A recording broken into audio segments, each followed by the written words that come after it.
Welcome to the Hawks Nest live stream show. My name is Brandon Kane, and I do appreciate you on a Sunday evening here at the beginning of the end of summer, dare I say it.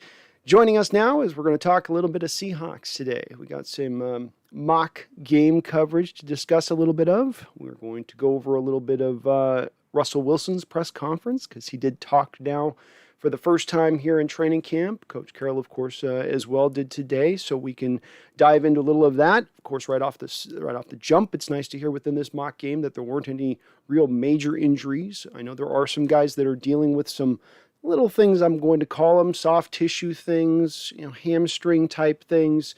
These are not the injuries that are going to get you really worried like some teams will get, where you get a guy who gets maybe like a separated shoulders, which sounds like Justin Jefferson sustained with the Minnesota Vikings. The same team will be playing in week, 3 of the season. Maybe he'll not be at 100%. Not celebrating another team's injury. I'm just saying we're not suffering from that type of situation as of yet, really. We, of course, will get to discuss further a little bit with the Dwayne Brown, Jamal Adams contract negotiations. I know you guys will want to talk with that. Unfortunately, I don't think that there's really much to discuss with that situation prior to what we've already talked about with it. I think the one part that is my prediction, this is the part of the channel where I try to take kind of a firm stand to go a little bit opposite of whatever I'm hearing on the outside. On the outside, it's, the Dwayne Brown stuff's contentious, and there's, he's doing this sit-in thing, and it's a holdout, but it's a hold-in. And as though Seattle's not going to be willing to pay him. And my contention, of course, has been on this, that Seattle's holding off on paying him, reason being, because as I've also contended, when you sign Jamal Adams to a new contract, and then when Dwayne Brown, after that in succession, signs a contract extension, both of their cap hits for the 2021 season will lower versus what it's costing right now on the cap for each player. Jamal's about $10 million, Dwayne's about $13.5. So you'll be able to lower it while still giving them a pay raise. I know it sometimes doesn't make sense with some of this cap stuff. It's just the way the first year hit goes with these type of contract extensions. So this is in play now. We got this in play where I think this is how it's going to go down. Nobody seems to be mentioning it this way. Everyone just seems to think, well, Seattle's not willing to really give Dwayne what he wants. No, I'm sure they will. They don't want to give Jamal more ammunition. You save that couple extra million, Jamal goes, hey, I'll take some of that. Now, in regards to the mock game today, it sounded like the number one thing I took from the game, because I don't think you can take much from really player performances. It's good to hear that the running game was fairly efficient. It's good to hear that Russell Wilson was fairly efficient. The defense flashed at times. Certainly it sounded like with some of the injuries to some of the guys on the offensive line, specifically what we're looking at right now with the tackle position, down Dwayne Brown, Cedric Abuji, sounds like he had a situation, Jamarco Jones. You're not exactly putting frontline guys out there. I mean, I like Stone Forsythe, but this is feet to the fire quite immediately, and let's turn up that cooker type situation here. So that's a little bit beyond what I would want to do with this kid. All that said, it's great he's getting these quality reps, and maybe it will help him down the road in the season if he does have to come off the bench, having gotten some of this time here in training camp to really get his feet wet. With that said, I think Dwayne Brown comes back into the fold almost immediately after you see Jamal Adams signed, and that's one will begat the other. We'll see if I'm wrong on this. This is where I like to take kind of firm stands on stuff to firmly decide, which way I stand on it, but that's where I'm sitting with that particular situation. I don't know that there's a whole lot else you can take from this mock game. Great to see Poona Ford, who is one of my guys I featured here in a video recently, as a guy who I see as a breakout player in this upcoming season. He got himself a touchdown today, which isn't indicative of his 3-tech pass rushing drill skills by any measure, but just good to see. Maybe some positive vibes heading on into the Poona direction of things. I think also the other thing to take away past this is the up-tempo nature that you're hearing the offense talk. We got to hear Russell Wilson speak for the first time in a mock post-game presser, practicing his post-game presser, I guess. It was telling, I think, that you didn't hear any of the Seattle media ask any questions that had anything to do with the prior offseason or to the season to come and what was riding on it. I don't think that was by coincidence. But to the meat of the stuff he talked about, there is always some things, even with a guy like Russ who won't always give you a lot, there are some items in there that you can pull away and pluck as far as tidbits that are interesting. It's, bits of information. Up-tempo is first and foremost. It seems that now, according to him, he's going to have more control to run up-tempo more often. That there's essentially going to be, he could do it before, but it was fits and starts that he could do it in. It wasn't in, he had that full control. And we've had so many discussions over the years and debates back and forth about how much control Russell actually had in the offense, what Pete really let him do. This is a clear little windowed picture you get. It's not a huge picture. You don't get the full view of it. You're getting a peephole view a little bit when he talks about that type of stuff into a little bit of the restrictiveness of the way that the offense ran before. And maybe some of the at least slight loosening of that this year. Because the reason that you didn't see up-tempo being run 24/7, or the reason you didn't see Coach Carroll give Russell Wilson, and it's not the offensive coordinator, make no mistake about it, it is the head coach who has to cede to this control over. But the reason that Coach Carroll didn't hand that control over to Russell comes back down to always the core, always the base, always the beginnings. Coach Carroll is a defensive-minded coach first and foremost. How happy did he look when his offense was lighting the world on fire through the first 8 weeks? Not very happy, did he? His defense was sucking wind. He wants a great defense. He wants to establish the run and play great special teams, but the part you have to understand about in establishing the run is, yes, it completes the circle of toughness. And yeah, you wear down a defense over the course of the game, but you know another upshot of that? You shorten a football game. You take a football game that could potentially have upwards of 100 plays, 110 plays, and you start to shrink it. Because the more you run, the more clock you drain, the less incompletions. And we see this time and time again with Seattle, and I think how they control and go through their football game and being very aware of this. Let's go back, though, even further beyond my point on this. Why is it that way? Why is Carroll so worried to protect his defense and not want to run that up-tempo? Because when you do run up-tempo, that's the upshot is potentially more explosiveness, potentially catching the defense with their pants down around their ankles, not knowing what to do, potentially putting a lot more points on the board. All these things are certainly true. But the other thing is, because we know there's no blade that just slices one way, the other way this cuts down is that you also have the potential for 3 and outs and having taken 25 seconds off the play clock in totality. That's the other downward side of that, which then creates more possessions in a football game, a longs out of football game. And again, to dial back to that core again, Coach Carroll has a read and react, rally to the ball defense. Not everyone loves it. Some people really are still proponents of it. I think it's still got some quality to it if it's being done right and they're grabbing the right free agents. But within that is also the bend but don't break philosophy that carries forward. This means your defense, by its natural nature, is going to be out on the football field a large amount of the time. They're going to give up first downs. They'll stop the first guys on that first down, stop. Second down, stop. Oh man, they're bad. They gave up the completion because they were protecting against the deep ball on third down. Okay, let's start this over again. They're at the 40 though. It was barely a first down, but here we go. Oh, run play, stop. Okay, a little pass play for 4 yards. Oh, they stopped it. Third down. Oh, it's third and short. That's going to be tough to shut. That's going to be tough to stop. You know, they're going to be worried about the deep ball over the top. Oh, they gave up the first down again. And meanwhile, you're watching during that happen, the clock, of course, draining, but your defense also out on the field for some plays during that. They're not just getting 3 and outs back to the bench. So when your offense is getting those quick 3 and outs, and then you have a defense that's going to start to give up some plays, it's going to start getting up into those plays, and I'll get over to you guys in the chat. I see we got some folks in, so bear with me for this. I just want to get into this initial point. This is why Coach Carroll protects against running up tempo previously. This is why he doesn't want to embrace it. Not because he doesn't understand what it can bring about unlocking maybe another bit of potential in Russell Wilson. Maybe it's a part of Russell Wilson's game that he is excellent at, and he certainly has shown signs of that, specifically when we've gotten to watch him run 2-minute drills and end of games when he has a little more, we feel like, of that freedom.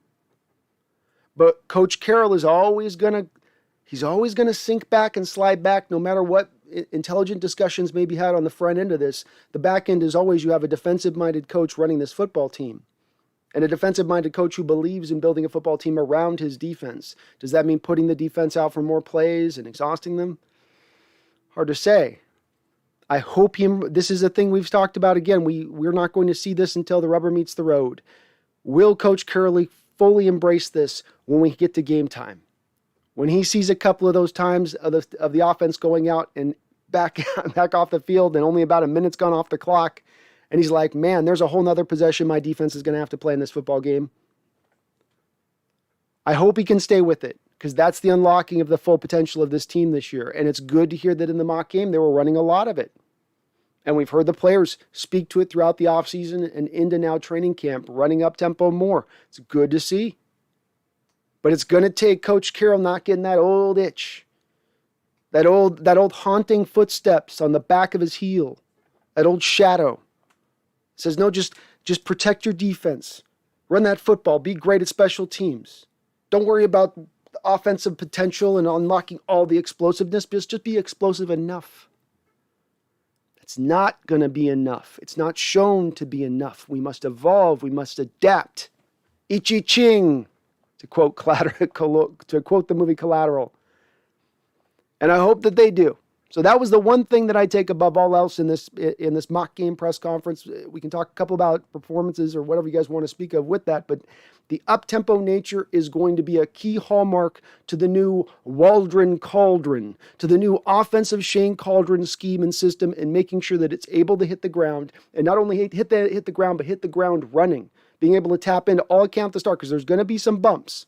You iron through those bumps by bringing on some attributes that can help get you over those roads. Oh, we're going over some roads. Let's get some specialized tires on that. So let's hope they can do something like that. Let's bounce over to you guys in the chat. I see you guys already going off. Appreciate everybody for hopping in. If you like what you're listening to today, please do slam on that like button. You guys have been doing a great job of that, guys and girls, I should say, and women. So thank you for doing all that. And let's get on with it here. Maxwell Stern, how you doing? Good to see you. Ruvim, Joey Del Rosario, Sabinator. I hope you guys are doing well. Brando2345, calling it now. Trey Brown wants to start this year unless injuries, but he'll be official starter by next season. I certainly am with you on the second part of that, Brando. I think that they're doing a new grooming process of always probably, hopefully, at least I'm hoping they're doing this, and this is what this would be appearing to do, because they went out and signed Witherspoon this offseason and drafted Trey Brown in addition. So they didn't just say, okay, Trey, you're going to be a starter like they kind of did with Shaquille out the gate, where they just said, okay, you're going to be a de facto starter to begin with. And I know Shaquille was a third rounder, but he was a real late third rounder. He's at the back end of the third round. So it's nice to see them maybe give him a year to kind of develop a little bit rather than throwing him right into the fire out the chute, especially having a couple guys who will be a little bit better than him out the gate. But I think Seattle's also recognizing it's not smart to pay cornerbacks high money in this kind of scheme and the kind of zone system that they play. But welcome on in, Brandon. Maxwell, and a video of Chris Carson's stiff arm. Seahawks Network. What was that? What was that, Seahawks Network? I missed something on that. Maxwell says Puna got a TD. Did indeed. Joey Del Rosario. So is Josh Gordon on the team anymore? He's not on the team right now, Joey. There is word that he's sort of on a standby position, but I think a lot of this is built upon really whether or not the commissioner's office is going to come down to a ruling, and coming down to a ruling anytime soon. And that's you could go consult with a psychic or somebody who reads tarot cards at this point to figure out the answer to that one. I don't know. I have really no idea when it comes to that kind of stuff. So, it all depends on how forgiving the commissioner's feeling this year, or if he's in a bad mood, or if he's still hateful towards Josh Gordon. Bodine Lynchfield, happy to get to this notification. I'm here for it. I'm glad you're here for it as well, Bodine. Best Seahawk YouTuber out there. Oh, brother, you're very nice, very kind. You guys are always very kind. I appreciate that. Seahawk Network, so much play action and screens. That's part of what you got to do in the short passing game, and screens specifically are something that has been completely absent of this offense woefully time and time again. If you go to my Twitter page, I've got a shot that I took of them out of training camp running a play that we saw in the first game against Atlanta of the season. And it was out to Chris Carson out in the flat. It looks like a swing pass, but it's actually a screen pass, but it's being run laterally. And you saw in that play, Chris Carson, if you go back and watch the Atlanta Falcons highlights of that game, Carson takes it in for a touchdown. I don't know about you guys, but I can't remember that play being run basically ever again throughout the rest of the season. And you already, with a short quarterback, can't really run the traditional over the tops of the defensive linemen's heads, because it's like he's trying to throw over treetops. You know, usually you need the bigger quarterback who can really get his arm up high over the top of those guys, because they're running at you with their arms up, and there's already 6'5", 6'6", 6'7", with gargantuan arms. It gets hard to throw through all that lumber. So, I think it's good to see that they're trying to implement that stuff, and it's a necessity of embracing the short passing attack. The short passing attack is not just running comeback routes and slants and short posts and crossers. It's also about really perfecting the bubble screens and really perfecting all of the stuff, like I'm saying, with the short screen stuff that you haven't really done prior, so defenses haven't really had to prepare against it. But it's exciting to see. Luke is very much on Doge. Okay, Luke, I wish you the best on that. Jose Rodriguez, good to see you on in here, buddy. Hope you're doing well. Seahawks Network. In the interview, Russell said this type of offense isn't new to him. He played a lot of it in college. I'm happy to hear that. I really think we're going to beat the Chiefs in the Super Bowl this season. I love the confidence, Bodine. I absolutely do, and I will take that. I would take that matchup. I do think it's good to hear as well. I hadn't done a lot of research on what he had done in college with this stuff, in all honesty, but it is good to hear from Russell that he has some fluidity with playing within it. I think that he can take to it. I think it's just one of those things where he had a comfortability in playing a little bit wild and free. It's part of why I've been one of those people that have gone back against folks who are hard-lined on their situation of being, after this offseason, saying, I'm done with Russ. They get real negative and just say it's like he's shown his colors and all that. But I say he just has. It would be a shame to let him go, not having him in an offense that truly is built and modernized and takes advantage of things naturally to make the quarterback position easier, to put it in general terms. I think he's going to be given that, but it is a learning curve. It is sort of a relearning to walk right. You've been bow-legged. Now we got to get the legs a little straight here. He can still then incorporate the scrambling and the getting away stuff, but now he's forced the defense to be disciplined in the respect of we're not playing a scrambling quarterback running wild and free. We might be playing a guy sticking within the pocket, so we got to be mindful on our rush lanes. We can't just try to get back to him as quick or mush rush him. I think it's just going to cause defenses to really be caught off guard in that respect. But I love your prediction, Bodine, and thank you for hopping in. Derek, the Seahawks Lightning fan. What's up, man? It's been a while. It has been a while, Derek. It is good to see you on in here, though. Maxwell says, so how was the best in the game? How was Russ? Well, I didn't, of course, we haven't seen any footage, Maxwell, so they didn't live stream it, which I was hoping they would do, and I didn't get a chance to see much myself on it. But 13 to 20, if you can see below, they ran a lot of up tempo according to the reports we're reading from the game. So reasonably well. I think he hit one deep shot in particular to DK Metcalf, which is always good to see as long as they got their one or two a game in them, no doubt, and they can fit in around their production. So that was good to hear. Seahawks Network, Penny Hart was injured. That is, he did roll an ankle. So we'll see how bad that is, if it's a dreaded high ankle sprain or if it's just a rolled ankle. Usually they would they say right out the jump if it's a high ankle sprain. We didn't hear that. But we'll hear what we see in the next couple of days. And again, Seahawks Network points to the potential of really needing to go out there and address the wide receiver position in free agency right now or trade, because it to me feels just a little bit light. And by the way, Seahawks Network, I was thinking about your videos taken down, trying to maybe repost them and chop them into two, part one, part two. See if you get any, maybe luck. I was meaning to mention that to you. Maxwell Stern, what did Russ say in his presser? Well, a lot of Russ stuff, so I'm not going to regurgitate everything that he said, because it's with Russ. God love him. Sometimes he doesn't say a whole lot in a press conference when he especially doesn't want to. As somebody else said, he spoke to the fact that he had run this West Coast offense. That's what we are now moving to as a more of a, it's not full purified Mike Holmgren West Coast offense. This is an involved, I've gone through a generation or two of Shanahan's and but then back to Walsh kind of offense. So it's got a little bit of its own twists and turns to it. But he has played a little bit of it in college, according to him, especially pointing to NC State. Which is good to see. So he's got some familiarity of it. Russ even spoke to the fact that he understands the terminology and stuff. He even did that down to that being the same. And that sometimes can be the toughest stuff to bring on as a quarterback when you're changing from one scheme to the next, is starting to relearn the terminology, which can be like relearning a whole new language.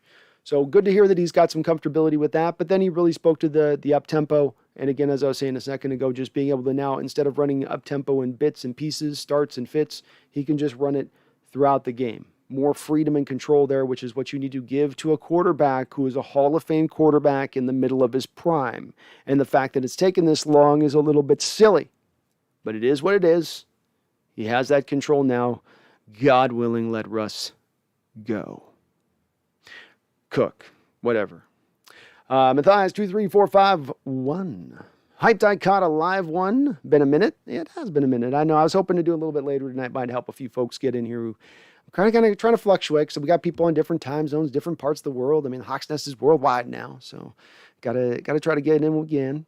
Congrats on closing in on that 5,000 subs. Well, thank you, Matthias, and thanks for mentioning that. We are on our way here, folks. I mean, we are rounding the bend. I can see it. We're on the straightaway, and it's right up there. It's like Vegas. Vegas, baby. 5,000 subs right there on the horizon. We're nearing on, I think, literally 4,900. So thank you to all of you out there who newly subscribed and the folks who remain subscribed and hit the notification bells and hit the like buttons on all the videos. You guys have done a ton to help me, not even on top of all the donations that have come in. So thank you for all that. You guys, this is what happens when you guys do that, is it helps the growth. It helps propel the channel forward. It has tangible results when you do that, if you do like this channel and this show. So thank you very much for doing that. I really do appreciate it. And once we get to that 5,000, I can't wait. I'm telling you guys, we're going to do it's going to be the Magnum PI Hawks Nest stream. I got the Hawaiian shirt. The mustache is coming. It's my celebration. Bodine Lynchfield, Penny Hart and Freddie Swain battling so hard for wide receiver 3 right now, but I'm still higher on Eskridge than those two guys. Hopefully Swain takes the sophomore step this year. He had flashes last season. He's got the physical tools to get it done. He's not lacking in athleticism. He's not lacking in speed. We'll see if he can take that step this year. I think with Penny Hart, the thing that hurts him in that type of battle is that Freddie really is able to play that outside. He's a true 4-4 guy with some height, with some length. I don't know that I can necessarily say exactly the same about Freddie Hart, which kind of does restrict him back into the slot. But with that said, it's a good battle, and if he's good enough to do it, if he's just that much better than Freddie is that guy on the outside, maybe he's that rare cat that can get it done. But that's the one part that holds him back, or maybe hamstrings him a bit in that battle. Seahawks Network, Green, Mayo, and Dunlap had sacks.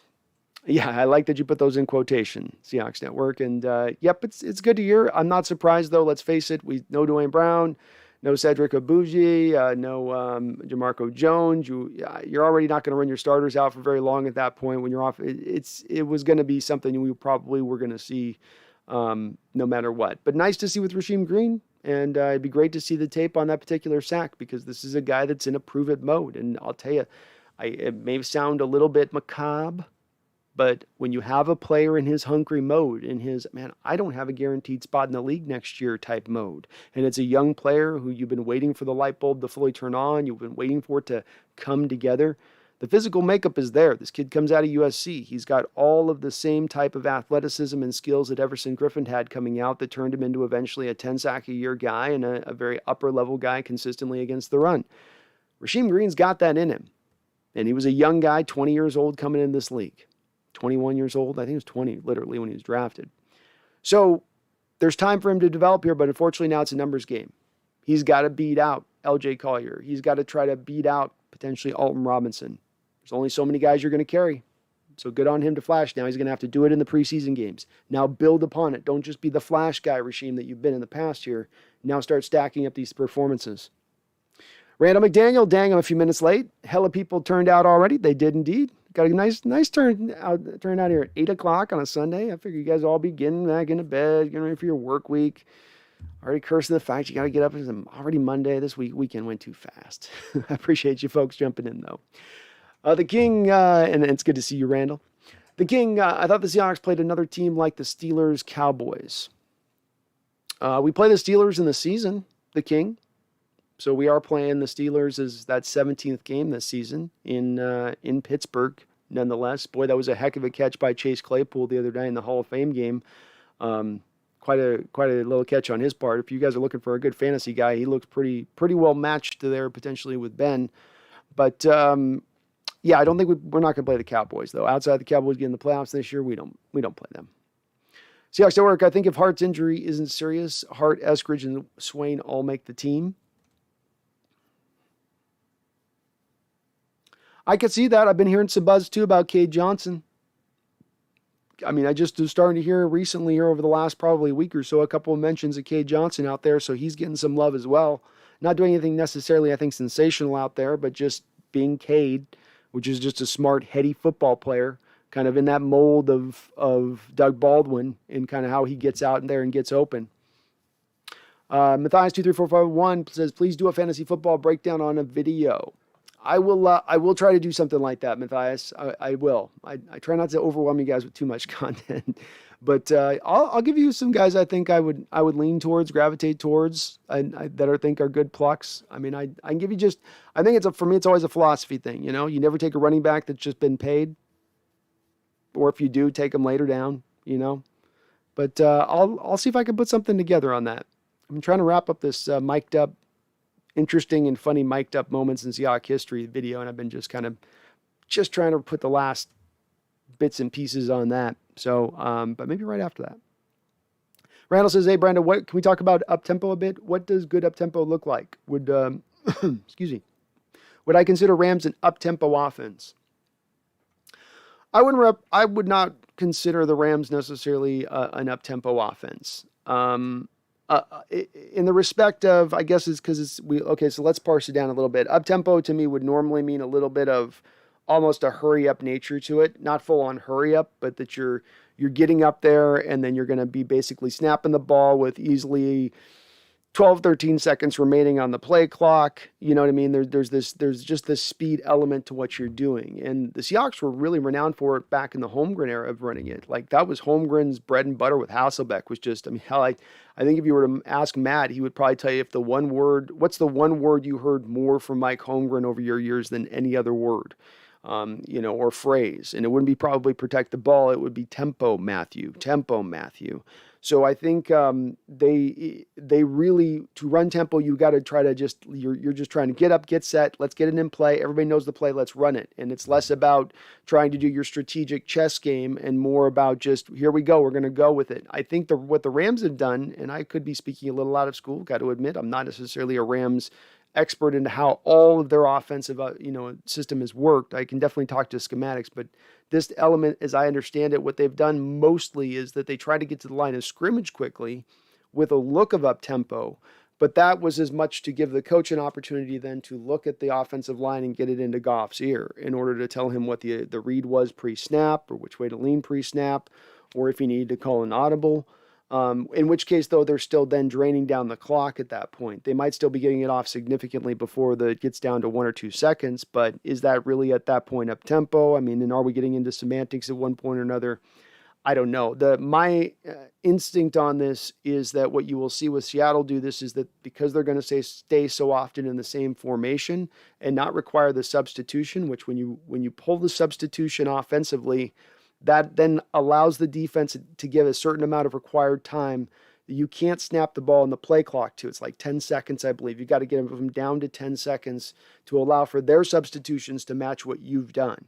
This is one of the reasons why it's nice to stay with the same formation, is because you can run the play then that much faster. You can get the snap up and get it going. But it then requires you to give the quarterback the freedom to throw any play out he wants to throw out, to be able to call anything on the fly he wants to call. Where very often within offenses, they'll go into a play and they'll say, it's this or it's that. If I come up and I say this, it's, transistor right, double radio left. And if I come up and say it's blue, it's equanimous, whatever. And then, so they know off of whether it's which color call it is, it's going to be one of two plays. But then now what I think we're doing, and this is what I'm sort of guessing on and reading to, is now you go, okay, Russ, now you have way more plays than that. Now you have the full assemblage of plays within that formation that you could potentially call. And every player in the formation needs to be aware of that call and do the thing appropriately that they need to do. What is your task on that play? And I think that's smart. This is what makes it a modernized offense. It's more asking players to be more detail centric, to understand, what they're seeing on the fly and hearing on the fly, and to be in lockstep with Russell Wilson in that respect. We'll get further into it too here, Randall. I'm trying to catch a tiny bit on the chat. I know I'm already getting behind. Seahawks Network, the offense was very quick out of the huddle almost every play and went into no huddle sometimes. This would be so welcome from my standpoint. The faster they can go, the better with Russell Wilson. The quicker you get him going, the better. The less you have him sitting there sort of thinking through, I think that's not his strength in that respect. He's more of a guy it's like a pitcher. You have pitchers out there that'll get on a mound and they'll take like 20 seconds to throw a baseball, or Giannis when he's trying to put a free throw up. They got to take and then you get some guys that come up And there's the pitchers, and it's just they're pumping it in one after another, one after another, one after another. They're getting into an athletic rhythm. And I think Russell Wilson's a little bit like that. It allows him to get into more of that point guard mindset that he's talked about in the past. So if they can really embrace it and they know it's his strength, again, though, as I led with at the beginning of this show, the thing that's held it up in the past has been Coach Carroll's reluctance to let the game be played fast, to let this game be elongated and not shortened. I've got to now put on the back of my defense 2 extra possessions because I'm letting my offense run wild and free. I don't know if I like that. I like shortening it down, protecting my defense. And I don't have to tell you guys, you can see a little bit of when you get into the protective state, there's some good to that, but there's again the downside of that where you get into a little bit of you start to slide a little bit into the play and not to lose category, don't you?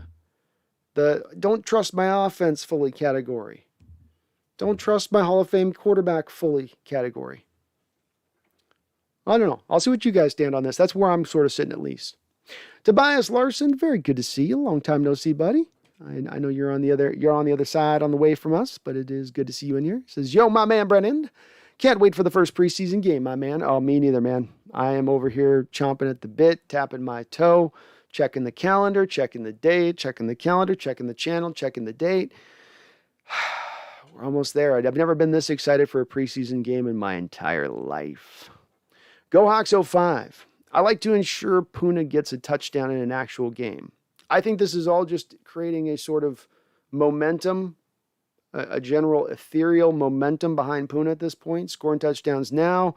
I'm guessing we're going to see a flash sack in the first possession of the first game of the preseason.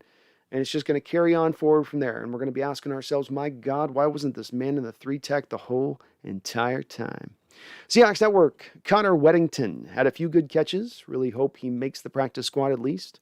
He's probably going to make the practice squad. Seahawks Network, a thing that I think if there's one guy that was helped after Tamarian Terry got sent away here, is Connor Weddington. Because I think if Tamarian's here, he makes the roster, makes it a gunner, and that definitely pushes Connor to the practice squad minimum. He does have an outside chance to make the team because he is good in special teams, and we know that Coach Carroll's going to always gravitate towards keeping a couple special teamers somewhere. I'm going to put an extra corner on the roster, or put an extra receiver who can't catch on the roster. They can get down the field and do that well. We'll see. That's really going to be, I think, depending on what you see from the preseason in him. But I think to your point, at the end of the day, he probably ends up residing on the practice squad this year. But sounds like a good hard worker, by the reports you're hearing from him, which is good to hear. And we've had some luck with Stanford receivers in our recent history here, right? I mean, Richard Sherman was technically a former Stanford receiver, and I don't have to tell you guys about Doug Baldwin, right? Jose Rodriguez thought they both needed to chill. Yeah. Oh, people going wrong? People going a little rough? All right. People getting feisty tonight, Jose? I appreciate you watching over them here. Maxwell says, I heard Lockett is kicking now. It sounds good that he's going. He sounds in a real comfortable mindset. I heard his press conference the other day. Boy, it's an interesting press conference to listen to. I felt like he was really articulate in the respect of going deeper in depth than normally I think athletes would go in those type of press conferences to take you more into the inner workings. And he's a very honest guy. I thought we saw it last year when he talked about I lost a little bit of a step after I had that major injury back a few years ago. And owning it in an honest way. And then, I dig it because he really does give you he's not BSing you, I don't think in any way, shape or form. And it's cool that an athlete gives you a little bit of that insight into, their mentality. But you also took away from that in listening to Lockett that there's almost a little bit of a silent hunger there, even in a guy who has accomplished a lot. Even in a guy who's, set Seahawks records for catches, and was a Pro Bowler out the gate as a return man. So encouraging to hear. And if he can come back out and continue to build on what he did last year and continue to just sort of settle in, at this point, him and Russell need only wink at each other and come up with some kind of off-script play that nobody else would understand how each of them saw it on the run like that. So we'll see how it plays out with it. But I'm very encouraged to hear those reports as well. And we're going to need Lockett to be good because right now the depth at wide receiver ain't all that great right now. It's not all that great. Randall says, I hit the like button because Brandon talks about my question before he even reads it. I'm on it, Randall. I'm on it. When I heard him talking about up-tempo, Wilson, especially today in the press conference, and we've already heard a little bit of it but him just hitting on it, and then we hear in the mock game it was being run so much. That's, to me, the story of the day, because it's one that, to be good at it, you have to do it often. You've got to bring it into your DNA of your offense, and you can't just do it in bits and pieces. And I think Russ was kind of talking a little bit about that. It wasn't throwing shade at anything prior, just saying I couldn't do that in that way prior. And that removed its effectiveness when we did do it. So to have the ability at any point in time to see, you know what, I'm feeling this right now. We're going up tempo right now. Let's go. I trust that empowerment in Russell Wilson at this point. I want to see that fly at this point. And I apologize for getting behind in the chat, but we will try to stay with this here. So bear with me, folks. I'm a very wordy man. I'm a very wordy man.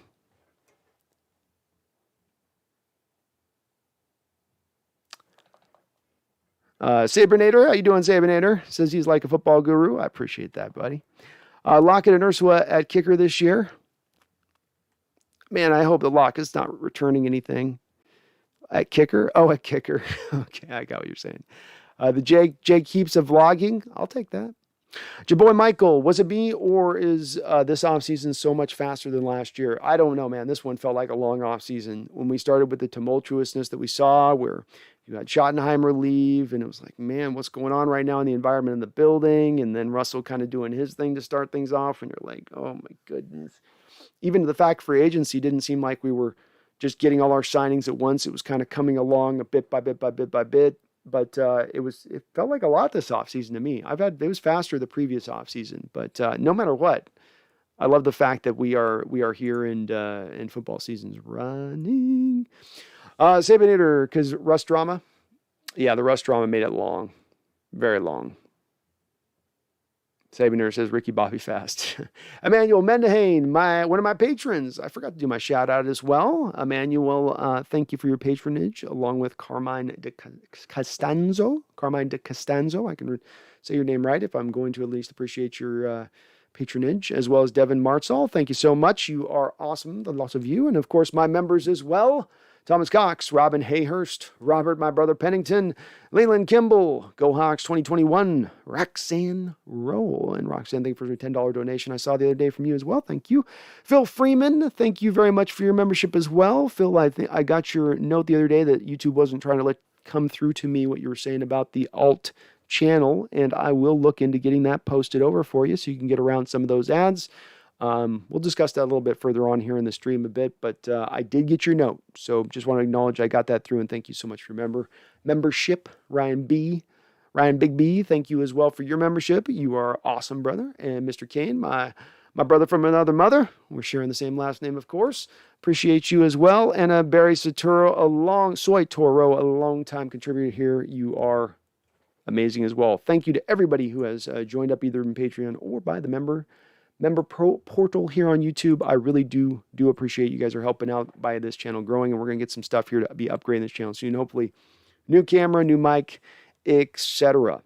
But Emmanuel says, going to bed. Just wanted to hop on and say hi. We'll watch this tomorrow.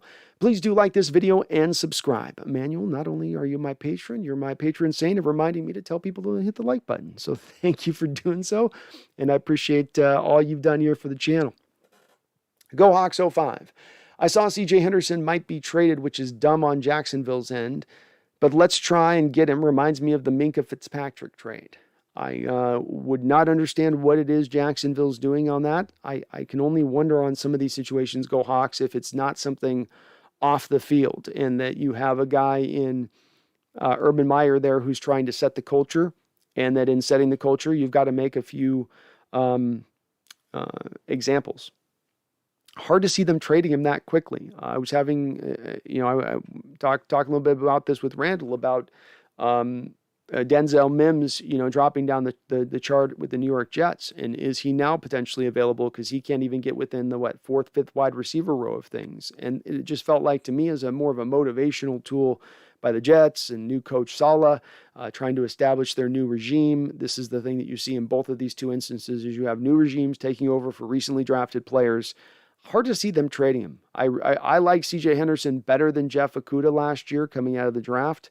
In a draft that was pretty deep with fairly good cornerbacks. I thought CJ was probably the best of them. He, I believe, I'm trying to think about this. I believe he does fit pretty well into zone-based stuff. So if they were looking to do something like that, I certainly would be in the market for it. But we also need to know a little bit more information, or at least the Hawks would need to know a lot more information about what's going on off the field that's causing this trade. Because even last year, he looked pretty good on the football field when he was playing. I think he had an injury, but aside from that, he looked pretty good. Your boy Michael, I would live to get CJ, but let's get out our players paid first. Agreed. CJ wouldn't cost a ton of money to bring him in, so it probably wouldn't affect anything with signing the players. But agreed, we got to get these guys signed. Jamal Adams needs to get in on his deal. We're definitely getting into that zone now of concern where it's past just a couple days in camp. We're now past a week in camp. Like, how far is this going to drive towards? You're going to press this up against the season. Where are we going with it? It'll be interesting to see how this plays out with that. But I know where you're coming from with it. Still, you got to still be looking over all items across the league that you can upgrade your team with, and you can't just stop doing that because you have a couple guys that you're deep in negotiations on. Whatever you can do to upgrade the team, you got to do it, I think, because these types of trades and types of talented guys aren't always 24/7 out on the open market. Sabinator, you mean bro? You're Eric Vig. How you doing, Eric? What about that monster deal for Josh Allen?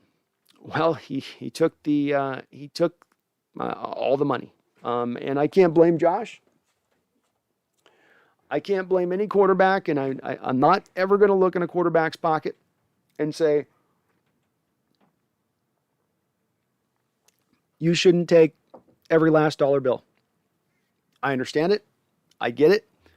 You're a football player. You get beat to hell. You're in pain. But I will say this. You're not able to create as much of a winner when you as a quarterback are taking every last dollar. You can accept the fact that you need to get every last buckaroo and that, instead of making $200 million over the course of your career, you want to make $500 million over the course of your career. I understand. I'm not going to belittle any of that. I'm not going to reach into another man's wallet and pull it out.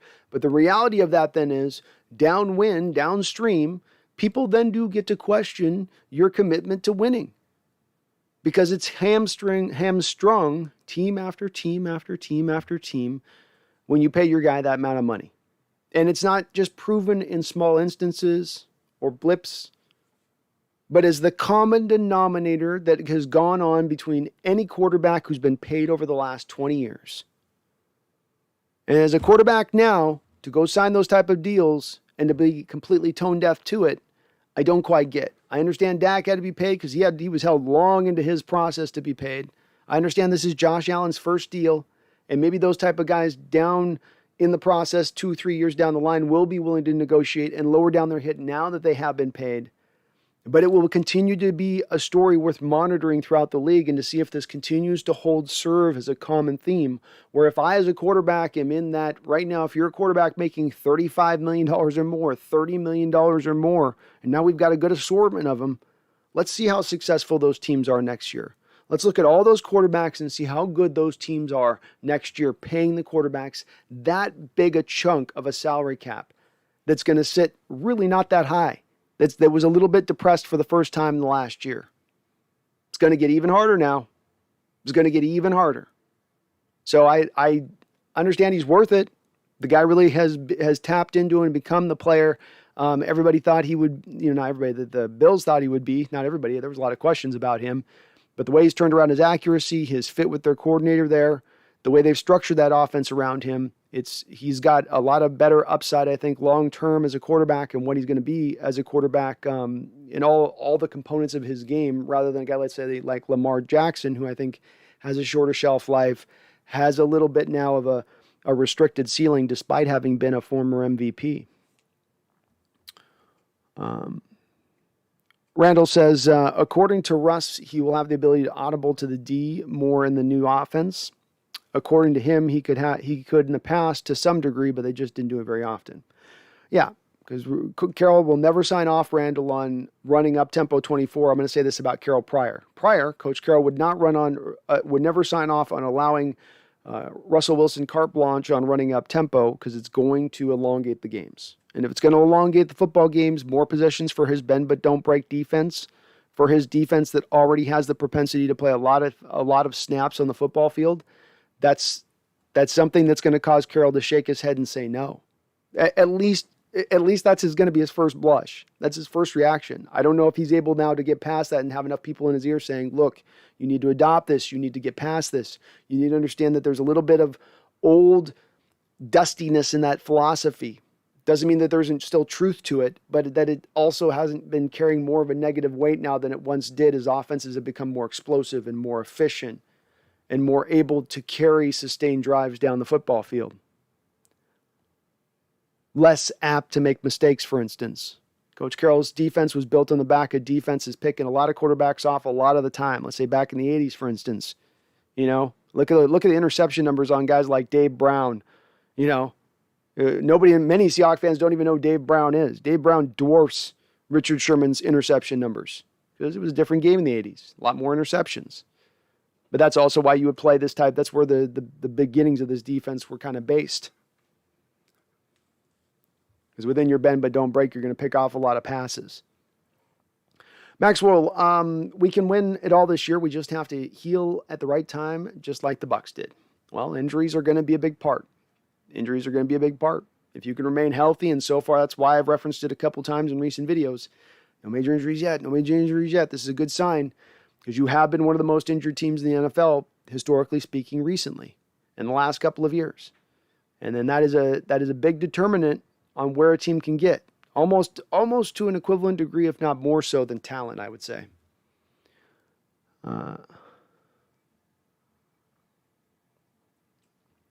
Samuel Gutierrez, do you believe we will bring KJ back at this point?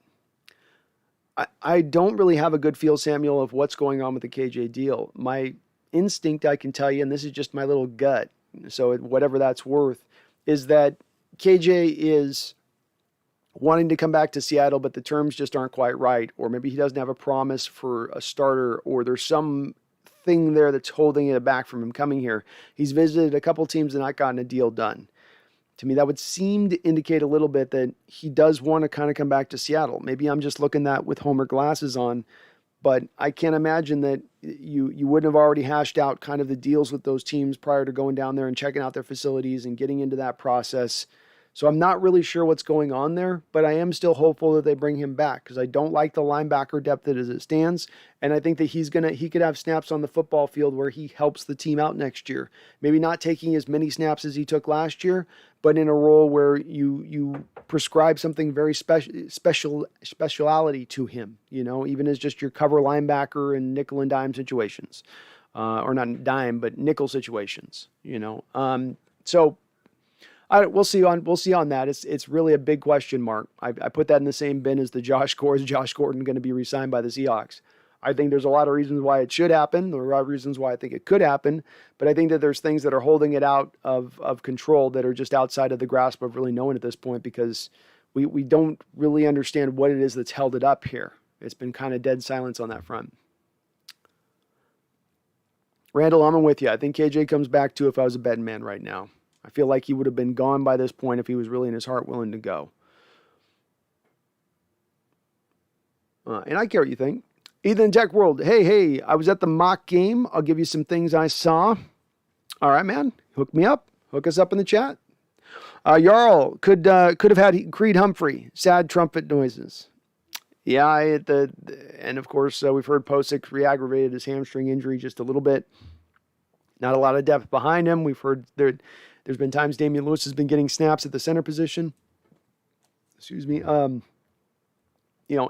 say that it's a concern right now, the center position is, I'm almost a little haunted by it because it was my thing this off season. You could address it. There were some players you could have gone out and grabbed. There was a way to, maybe make it a bit of a priority if you really wanted to. And then Creed was sitting there and falling to you in the draft right there, just in your hands. I haven't looked at any reports on how Creed's doing in the Chiefs camp, though he does have to get over the top of Austin Blythe, who they signed from the Rams. So it's a little bit more of an uphill battle than he probably would have had if he was here. But with that said, yeah, Yarl, I'm not super happy about still losing Creed. And if he becomes like a 10-year Pro Bowler, it's going to remind me a little bit of a Joel Bitonio situation back in the day. I was a big Joel Bitonio guy before the draft with our Hawks saying, go get this guy right here. And they ended up passing, I think that was the year they passed with Jermaine to get Jermaine Ifedi, or they had a chance to get him, just annoyed the hell out of me that year because I was like, this is the guy. You guys are having problems on your line. Just this right here. Solid. 3-wood. Down the middle of the fairway. It's good. Perfect, you know. Seahawks Network says, yeah, we had a massive hole at center if Posick isn't ready. Yeah, Fuller's going to be a problem if he's the guy who's starting in there and getting a significant number of snaps right out the gate. You know, we're playing against some teams that are, you know, they're going to attack with guys like Jeffrey Simmons of the Titans will come up at you. DeForest Buckner will come at you early on. Sheldon Richardson's back with the Vikings down there. I think they're getting their other big defensive tackle back as well. So, yeah, you really don't want to be rolling Fuller out there here in these early games. Ethan Techworld, from the first play, there was quick, easy passes for Russ. It looked really good. Lots of play action, plenty. A more than very healthy portion of it. It's good. Those are the things you want to see with it. Keep the defense off balance. Play action is a deadly component of the offense, especially play action from under center, as opposed to the way we've been sort of consistently running play action over the last few years, which is specifically out of the read option look, out of shotgun. You know, that has a little bit of depth. You can use that a little bit to a degree, but I would say that that's almost as best when you have more of a pure runner at the quarterback position rather than the slide and, you know, glide and I'm going to get down guy like Russell Wilson is. You know, I'll get you 3 yards and down if the defender's close. You need more of like the Lamar Jackson or Kyler Murray type to really lean on it. Is specifically the only way you run the play action, under quotations. But doing it under center, love that. Love to hear it. And thank you for the report on that, Ethan. Please, any little tidbits you get, please send them on in. Crazy Khan, I really like Josh Johnson. It's unfortunate he had a miscommunication with Geno Smith. I don't, maybe I'm not remembering on that one, Crazy. Are you talking about Josh Johnson, the quarterback, the backup quarterback? He's been like, I think, he's not the guy's had like a 14-year career and he's been like a backup at like 25 teams, something like that. Jonathan Dela Cruz, you think the Seahawks can be a top 5 pass rush this season? Yeah, absolutely. You're not doing it with 1 or 2 guys that are pushing the board. You're going to do it with an assembly line, and you're going to do it with rotational depth, and you're going to do it by keeping guys fresh, and you're going to do it by having Lumen Field packed again with football fans. And now you've got talent to pair with that loud noises that you didn't have last year. You didn't have before.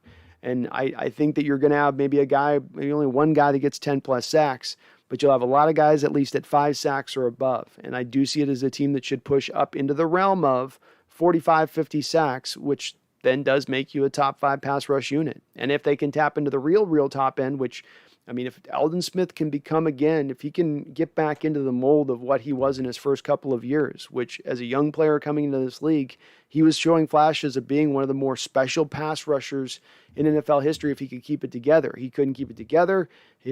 Stuff off the field was the cause, not injury, not a torn ACL, not an Achilles, but off the field was the cause, stuff that you can fix, stuff that doesn't take away from your game once it is fixed. And now he's back. And now he's admitted it took him a year to get into playing shape. He's a little fat last year. And even being a little fat last year was showing flashes of that player before, especially with the Cowboys overplaying him too many snaps. But yeah, the talent is there. Talent is there. Needs a couple of guys to pop, Jonathan. We need a Darrell Taylor to go. We need Allen Robinson to go. Maybe a Rasheem Green to go. We need Puna to take to the 3 tech a little bit. So a few things got to work in that direction, but I'm anticipating they will. Ethan Techworld, second thing on the offense, Ethan Techworld, with his notes from the game, by the way, folks, says second thing on the offense is there were lots of outside zone running. Carson was running like he thought it was a regular game, which was a little hysterical. Also, Alex Collins looked really great. And you guys can see before me here, it's Collins 9 carries, 25 yards, which isn't special, but it's good enough, especially when you got some backup offensive linemen in there. I think that Alex Collins is really going to push Homer or Dallas, man. I think one of those 2 guys is probably looking right now at their job at night and going, man, I got to do something in these preseason games to keep Collins off me. But it's good to hear that they're doing the outside zone. We've called that here for a long time. We're going to see a lot more outside zone this year, a lot less of the inside A gap runs, right? A lot less of Chris Carson looking for the buttocks of the center, right? I'm going to run it right over the top of that buttocks, and then hopefully I'll get 3 yards. A lot less of that. Now more of we're going to get you with some chunk plays to the edges. We're going to get our guys out in space and let them work. And now instead of getting to, tackle Chris Carson with 2 other guys down in the mix in the trenches where it's dirty, you're going to have to do it out on the edges. You're going to have to do it with a man down, because in our blocking scheme and the reach blocks, and now the pulling that we're going to do by having the benefits of those reach blocks, you're going to get one less guy to tackle Carson in space. Don't be surprised. Don't be surprised if in addition to Rashad Penny taking off in this scheme, Chris Carson goes out there and shows you his best year as well. And also, as just one last point on this, because he's now getting out on those edges, I would maintain to you that you get a runner running a little more out to the edges, less inside. That's a little less battering he takes, a little less shots he doesn't see coming that he takes. And maybe we start to actually get a version of Chris Carson that's sustained and able to stay on the football field for a prolonged period of time. Wouldn't that be amazing? Randall says Russ must have lost 15 to 20 pounds. He does look slimmer. This is not hyperbole. This is not us just, trying to fat shame Russ for previous years, but he looks legitimately thinner this year, which I think for all of our standpoints is more welcome, and it won't be shocking to any of us at this point if come football time he looks a little bit quicker. He's getting away from a few more rushers this year. Seahawks Posick has been injured a lot. Why don't we look at Austin Ryder? Seahawks I don't have a good answer for that. I would think that Ryder, though I've not been high on him, there is no discounting the fact that he's played all right for the Chiefs. That wasn't amazing, but he was not a sieve for them. He wasn't Joey Hunt for the Chiefs. And again, I don't know if Seattle just thinks that maybe they have something so much better and fuller, but they've got to be worried about this situation to some degree. It's weird that they're not batting an eye with this at all. They haven't had a guy in for a visit. There's been no rumors of a trade for any other centers. They're just kind of standing pat, which is a little odd to see with this, because usually they're a little more reactive with this type of thin depth situation, especially when we're talking about just starting to get into preseason games. Your boy Michael agrees on the Russ's slim train, saying he does look very slim. Seahawks Network says there must be something about Austin Ryder we don't know about. Makes no sense he's available. Same. This is one of those one Seahawks Network. It's a little bit like, you go, what is it that we don't know with this guy? Something off the field, something a little bit questionable about it. There's something we don't know, because everything with this would make sense to bring him aboard. He's not going to cost a lot of money at this point. I doubt he's holding out for, maybe he is. Maybe he's just hoping that there's a team that gets an injury through training camp, and that he's like, no, you're going to pay me $5 million this year right now. I'm like, Austin, we're not paying you $5 million. No one is signing you in the league. I don't care. $5 million or nothing. I'll wait. Some team will need me. I'll wait. It's not the worst strategy. Could pay off for him, if he's doing something like that as well. But I don't know, man. I've not heard. That's another thing where you just don't get any stories or information from media on it, so it's hard. You're just sort of guessing. But I looked into him. Played fairly decently for the Chiefs. He wasn't a game breaker for him at the center position, but he was all right. He's all right. And his Pro Football Focus scores hold up. He's all right. Not bad, Randall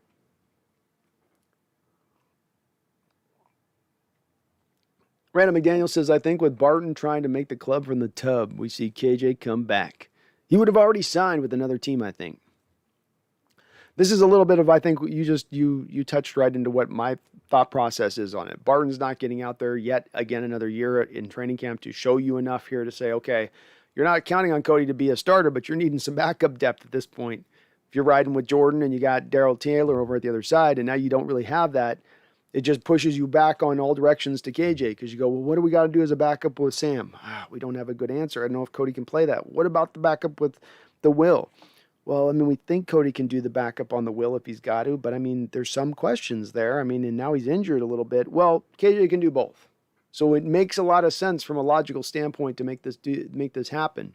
And I don't know what is holding it. Again, another one of those I don't know what's holding up, other than I can think of that we have maybe a domino happening where Jamal Adams signs a deal, which then causes Dwayne Brown's deal to get signed, which then causes KJ Wright's deal to get signed. Maybe we see something like that where one is holding up another, which is holding up another. Seahawks Network says, I haven't watched a Russ press conference in forever, laughing out loud. Yes, I don't usually I don't usually pay very close attention to them either, Seahawks Network. Probably for the same reasons you don't either. I wanted to watch this one just to hear if there was the questions that were asked of him, but the up-tempo tidbit was interesting, and I think was a little bit of an insight on the part of Russ, a little bit of a keen insight. How you doing, Ivan Conan? Good to see you in here. Your boy Michael, KJ just had a thing with the Raiders. Yeah, it was a one-night fling in Vegas. Who hasn't done that? I haven't done that, but who hasn't done that? You go to Vegas tonight, you got to do something, stuff happens, You see that silver and black, it causes you to feel a certain way. You get it out of your system. You come back. You come back to real life. You come back to the Pacific Northwest. You come back to home. And nobody ever is the wiser. Ethan Tech World, there were some plays that weren't great, only a few. It felt like some of those plays last year, which the quarterback is sitting back there when players are open, but it was kept to a minimum. That's good to hear, Ethan. It's good to hear. I would expect a bit of that. So I would have been surprised if everything was just smooth and clean and seamless out the chute. There should be a few bumps here. Completely understandable that there is, but it's good to hear that they were, overall, the ships were moving in the right direction. Brian Roberts says, go pound that like button and subscribe to the channel. Oh, please do. We are on the road to 5,000, folks. That's right. We're about 4,900 deep. 4,900 deep right now. So we are on the edge of 5,000. So if you're not subscribed, please do. But thank you for the note on that, Brian. You are awesome. Always reminding me on that, and I do appreciate that because I do forget. Randall says, is a quarterback always able to slide coverage but not always able to change the play? They are dependent on each other. What's harder for the quarterback to assess? Sorry, let me read that again. Is a quarterback always able to slide coverage or, slide a play one way or another? Because coverage, of course, would be slid by like the defense. Or are they independent of each other? What's harder for the quarterback to assess?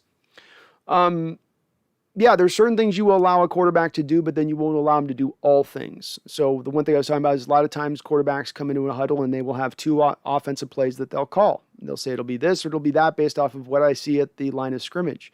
Rare is it, though, that you have a player, then there's another level of it where you give a quarterback a lot of plays top right off. And then you give him also then control and protections where you might tell him, this is all we're going to do in protections. And if you see it, we'll keep it to that. We don't want to make it too extensive and in-depth because we're going to confuse our offensive linemen and we're getting one guy zigging, another guy zagging, and then running into him, and it's going to look like a mess. So we got to keep things to a standard approach.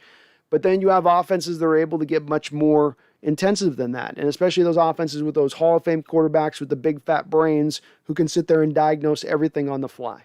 And that is what we want to see now Russell Wilson, I think, transitioned into more of, and you do that by giving the quarterback that kind of control, which I think has been missing. And I'm reading into a little bit of Russell Wilson's words in this press conference, but again, it was an interesting tidbit that fit to what I had kind of always suspected, which is that there were some restrictions here. This is the thing people go back to on the stupid Super Bowl play in 2014. Russ should have changed the play.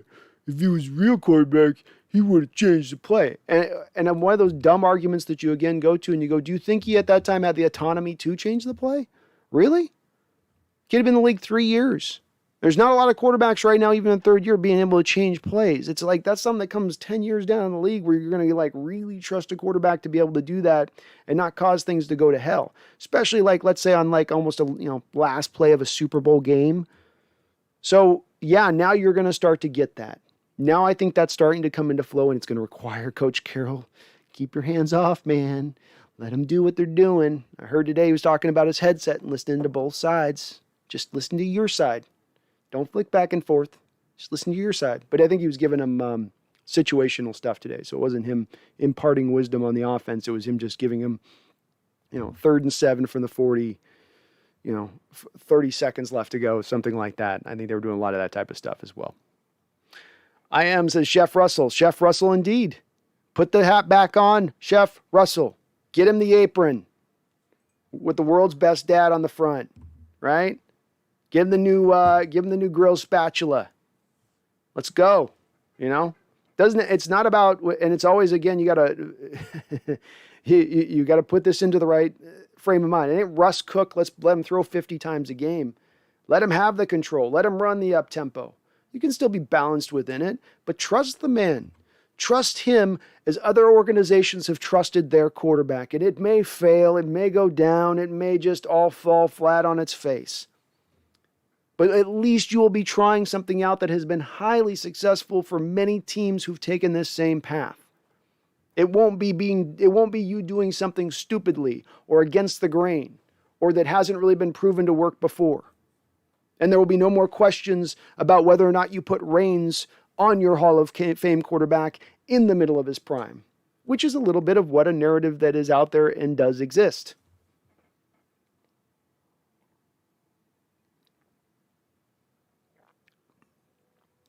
Seahawks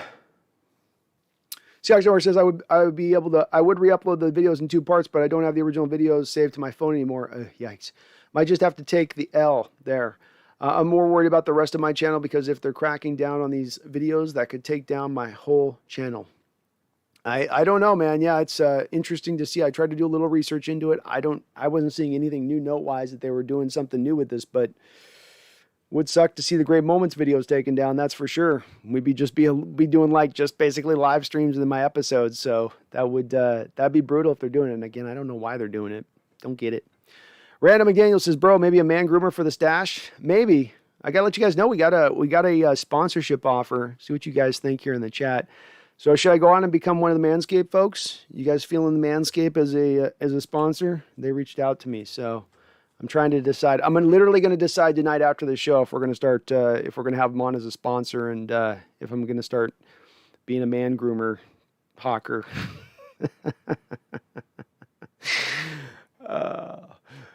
Yeah, it's about time for a stash. The wisdom stash comes into play just before the season. It's somewhat of an occultic-like thing, you could say, but it carries a lot of power with it. It's known by many cultures the world abroad. Why do I? Brandon, my man, so far so good with the cornerback. Witherspoon, DJ, Trey Big Boy Brown, and Trey Big Boy Flowers are looking good. Seattle gets consistent pass rush, and a few teams will field a better defense. Sorry, misspoke that a little bit. Why do I? Corners have held up beautifully. If there is a positional group that has been the star of training camp so far, or let's say the best performers of training camp so far, it's probably neck and neck with the pass rushers and our secondary. Those have been the 2 elements that have really shined. And specifically within that secondary, I'd probably laser lock into DJ Reed, Achillea Witherspoon, Trey Flowers, and Quandre Diggs. Those guys have been kind of a little bit of at least what we hear, if we're just measuring reports and doing it like a notch chart as to what we're hearing from, reporters and media folks about how guys are doing in training camp. Those are the guys that have done really well so far in this training camp. Not surprising with Witherspoon, 25-year-old kid coming off of his best season, came into this league really young, drafted every bit as high, if not higher, than Shaquille Griffin. He's got some talent. He's your prototypical Seattle Seahawks corner. DJ Reed last year, you look at him and he only had like 8 games started, had a couple of interceptions. He was all around the ball, a good tackler, looks like your Seahawks corner. And Trey Brown just keeps getting more and more praise here as training camp goes on, as he's getting more acclimated to the NFL game. And Trey Flowers, contract year for our guy. Nothing's given with this roster either. He's carrying a $2 million salary this season. So there is reason to theoretically even cut this guy where you can save some money by doing so. I don't think Seattle wants to. I think Seattle still wants to see if there's that last measure that they can tap into here in this final season, where a little bit like what you saw in Paul Richardson, where you would see kind of flashes throughout, and then that final year he kind of put it together for a really good dynamic final year with the Hawks. Not a star level year, but just a really good final year.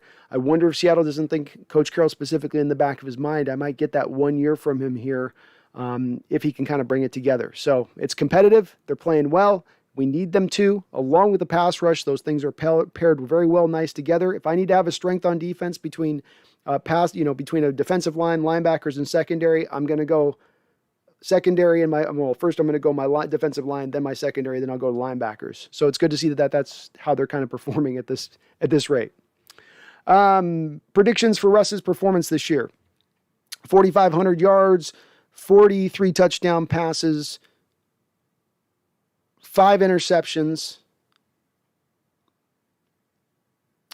500 yards rushing on the ground, 74% completion percentage. and it's the completion percentage. Last year, I made the prediction it would be the first time he threw for 40 touchdowns in a season. That was my big prediction for Russ as far as all of his stuff. I got proven right on that one. This year, my big prediction for him is that he's going to set an all-time personal best as far as completion percentage, because he's going to have so many more of these short passes implemented into his game. So I'm predicting his best completion percentage of his career. It'll probably lower down some like his yards per attempt and all that other stuff. But at the same point in time, I think he's still going to put up some really career high numbers in that respect. I think they're going to be too well balanced running the ball to have him really push up into the realm of 5,000 yards, even with the 17th game season. I mean, maybe 4,600 yards, 4,700 at the most, but they'll be way too 50-50 on the running style to allow for him to really, really blow it up. Ethan Tech World. DK was noticeably doing something I really liked. He was putting his arms out a lot more instead of catching it on his chest. Also, Cade Johnson had a really sweet catch and run. I want to see more. Yeah, that's part of DK's development. Another guy came in the league, 21 years old. Guys do develop. And the guys that come along, the words that echo in my mind are a little bit of what my buddy D-Mac told me when they drafted DK. And he said, you look at that guy and his build and how he's put together and all that, and he can overcome what he needs to overcome because he's got the work ethic. He's putting in the time. And that's what it's really about, putting in the time.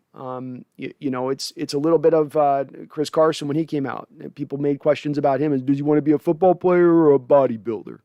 Well, no. He's got a commitment. He just needs to be pushed and shown in the right direction to continue to work on his skills, to refine them, to get better. And when you're a young kid coming out, man, 20, 21, 22, you're still not a fully finished product. There's still a little bit more left. Now, you might be mostly finished, but there's still more that you can build upon that. And that's part of becoming a technician and a master of your craft. And DK has shown every indication that that's what he wants to be, and not just in talk, but in the walk. And he's done it. And every bit of why I've been from day one on him and saying that this is your next Calvin Johnson. He may not be exactly Calvin Johnson in what he does, in the way he produces. He has his own way of doing it. But he will at the end of the day match Calvin Johnson, statistically speaking. You will probably look back at both of these guys' careers, and they're going to put up about probably the same numbers when it's all said and done. If not, DK has the potential to put up a little bit more, because he's going to a better football team and he's going to a better quarterback. And Russell Wilson, I don't care what you Rams fans say. Good to see Cade as well, not Ethan. Love to see Cade going. I like Cade a lot, so I love it. Rodney Brescio, Brandon, to me, there are no more excuses for not going deep in the playoffs. I really feel it's Super Bowl or start completely over. That also includes Pete moving on. Your thoughts? I'd go just short of you with the Super Bowl and say conference championship, because I think that would be enough of a momentum mover in the right direction to make everybody feel, including Russell Wilson, like they can bring this band back together. And I'm not going to use a Last Dance reference, but get things rolling to give this another try at least once more. But anything short of a conference championship, I'm kind of on board with you. I don't know that Pete moves on anything. I don't think a conference, I don't think if they don't get to the conference championship, Pete moves on. I think he's committed to staying here and he wants to do it. And there's no indications whatsoever that Pete's given that he wants to retire in any way, shape, or form. Can't say at that point the same about Russell Wilson if we fall short of that. My prediction's been, and I don't like this aspect. This is why I want to see us win this year. This is why I want to see us use every bit of cap space up to make every possible trade there is to make. Because if it doesn't go right, if you don't get to that conference championship, then I do think Russ probably moves on at that point. I think that's what does occur, and I hope not. I hope they can bring it together. I hope they can keep it together. But that does remain what I believe on it. Mark Harbicorn, I thought of this the other night. Another reason Hawks do better at home is Seattle's nickname is the Emerald City, which means the luck of the Irish. Oh, I love that. I did not know that, man. You're dropping some knowledge today, Mark. That's awesome. Luck of the Irish. I got a lot of Irish in me, so I'll contribute my bloody coals to it. So hit that like button for this great guy. Thank you, though, Mark. I appreciate that. I'm stealing that one. Emerald City means the luck of the Irish. Randall McDaniel. Alden blew up Johnson on the Puna score. Yeah, he's going to blow up a lot of people this year. If the reports from camp is he's been on a mission. And man, if we can keep him from getting suspended and get 16 full games of this guy rotationally, letting him rest, letting him have just mix in there, I still maintain you don't find top 10 pass rushers just growing on trees. You don't get that kind of talent just kind of landing in your lap, and certainly not landing in your lap for the mere $1.5 million. That is pennies. That is pennies for top shelf whiskey. And make no mistake about it, Alden is top shelf whiskey if he can tap back into that mold that he once had. And he's not an old guy. He's not a guy that has a lot of games. He's not even played 100 games in this league. Had a couple years off to rest the body, which by a lot of players' accounts helps you kind of get your body back right. It was going to take him a year to get himself playing back into form, getting through training camps, getting through mini camps, being in an organization, going back in through that process. But now he's back. Now he's ready. Now we're going to go. I wouldn't be the least bit surprised to see him in that 10-sack area of things this year. 8 to 10 sacks, and again, doing it rotationally, doing it efficiently, doing it with a high pass rush win rate, which is the true measure of a good pass rusher. Ryan B. says, is Aaron Donald going to kill an NFC West quarterback this season? He will tear off one ear. He will break out 3 teeth. He will break 3 noses, though not Russ's.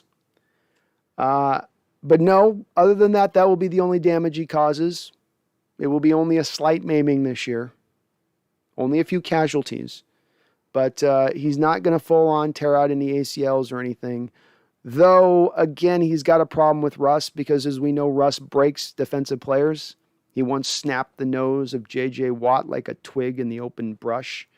And last year, as Aaron Donald was attempting in his little feeble way to tackle our Russ decided to land on top of him, and this was a little bit of a bigger Russ. This was a little bit of a thicker Russ. That was with 2 C's. And he landed on our poor Aaron Donald's little rib. And he snapped that sucker like a wishbone. So now Aaron's got a little bit of revenge in his heart, but yet also fear underneath that revenge. Does the fear overtake him this year? Does it continue to creep up? Does he start to wonder? Hey, Russ once broke my teammate's jaw, Clay Matthews. Hey, he once broke J.J. Watt's nose. How dare I? How can I tackle this man who has destroyed such large human beings? It's an apt question, Ryan. An apt question indeed. Seahawks Network. I've changed my stance on cornerback depth. Yet maybe we could use another guy. But my main worry was a true number 2 corner opposite Reed. And I didn't think Witherspoon was that guy. Have faith, man. Have faith. I mean, he's been the real one standout of that cornerback room. You hear it mentioned over and over, day after day. When guys start stacking those type of practices up like that, and you know what they're coming off of, you know they're in a contract year, a prove-it year. I want to go out there and make that Shaquille Griffin money. I was in the same draft as Shaquille Griffin. I was picked within 10 picks of that guy. I was picked ahead of that guy 10 picks. You know, I should be out there earning that money right now. I shouldn't be on a 1-year, $4.5 million deal. You create that dog, you create that hunger, that feistiness, that competitiveness. And I think that's how you get to a player getting to this sort of state at times. Unless they're just those true, Hall of Fame type self-motivators. I live for being, I piss excellence and I crap greatness. And it's all about today just being the most wonderful person I can be today. But some guys, it's a little beyond that.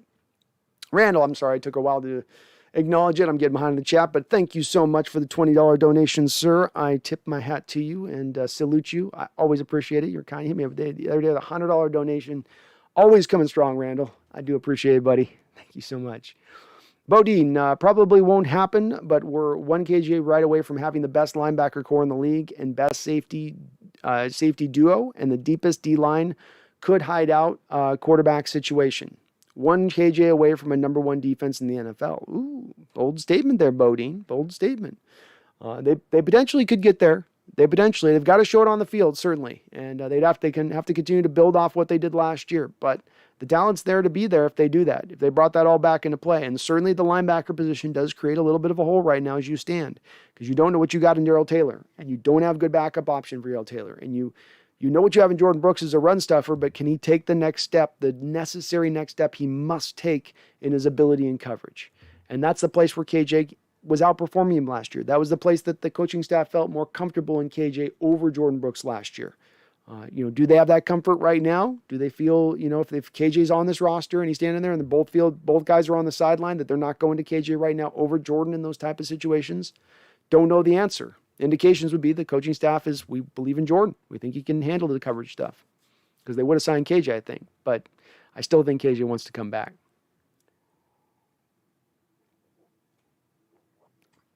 Matthias 23451 says, what's the keys to our defensive success this year in your mind? I'd say injuries, Alton playing and having a great pass rush. Lastly, probably cornerback play. You'd be surprised, for me, really cornerback play falls a little bit further back in line for me than that. I don't look at the recent defenses of our Seattle Seahawks and say very often that I can point to the cornerback position being the problem or what held back our defense in a given season.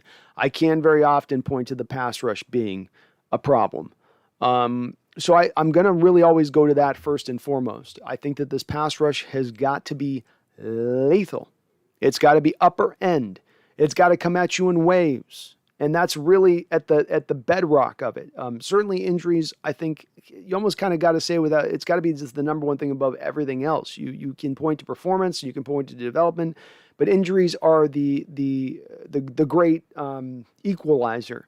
So, I mean, that's always going to be a key component. But on this defense in particular, the pass rush is what's going to make the rest of the defense better. I know that the new modern analytics tell you that you should start from the back end to the front now. I just don't really kind of still buy into that. I think especially if you run a 4-3 defense that doesn't want to be very blitz heavy, you need to build a front line, defensive line that can get the job done. Seattle's done that this offseason, and that is really what's going to, I think, bring about the best type of success for them this year. They got good enough linebackers. Somebody just mentioned maybe KJ right away from being one of the better end linebackers in the league. The cornerbacks are just good enough, which is just what you really need in this scheme, in my opinion. Because you're going to ask them to play over the top so often. You're going to ask them to cover deep so often. You don't need them to be super sticky. You don't need them to be upper level. You just need them to protect and occasionally jump on a ball, rally and play well in the run game, tackle, that type of thing. So if they can do those items, that's great. But to me, it really does come down to pass rush, Matthias, above all else when I look at that defense. I think the secondary is good enough with the talent you put back there, the number of bodies you got back there, the depth you got back there. But that line's got to come together and click.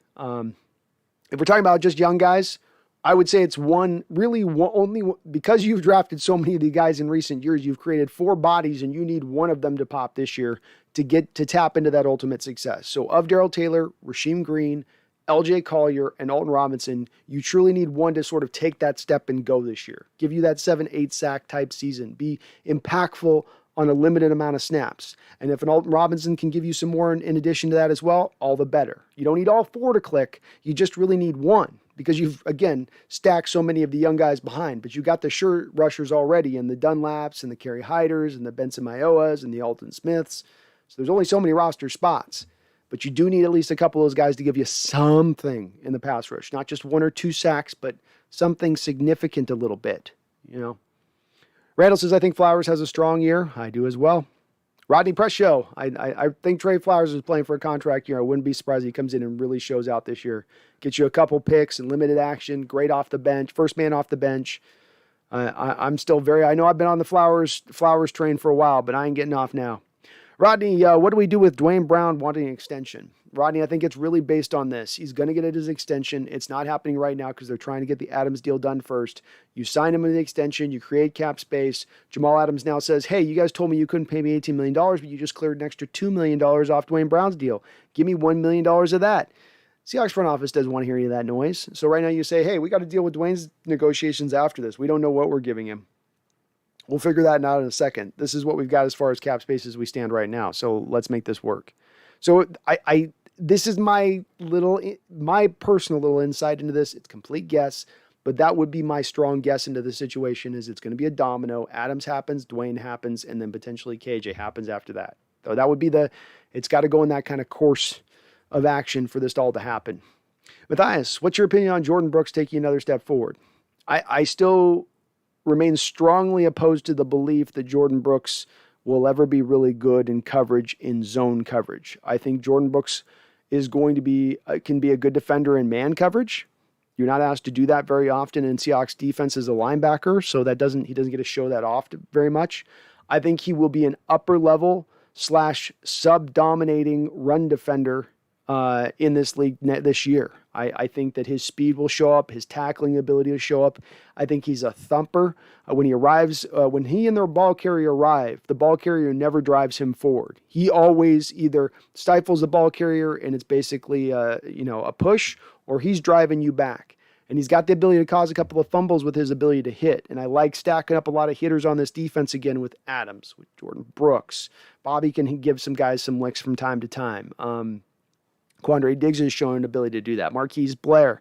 Get a multitude of these guys on the field to make, within this bend but don't break defense, some guys who are going to make it harder for those guys that are getting those short catches to still want to turn up field.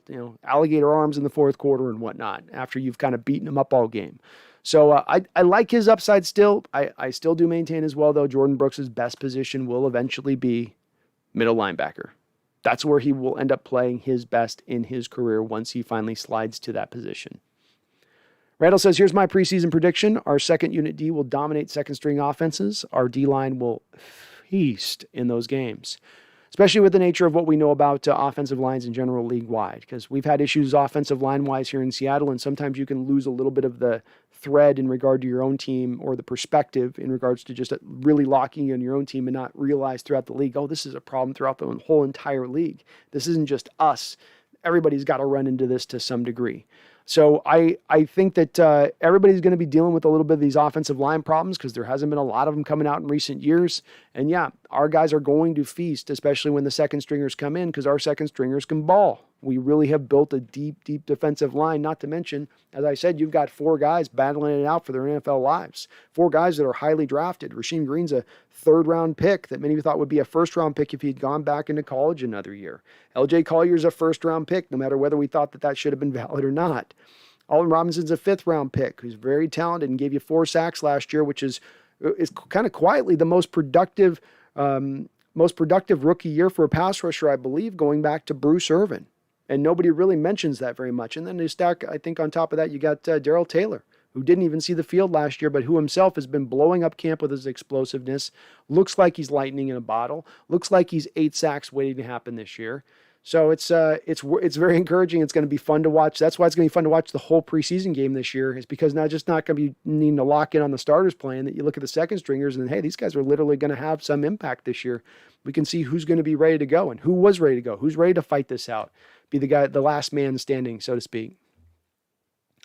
And I'm behind the chat, but I'm working on this, so bear with me.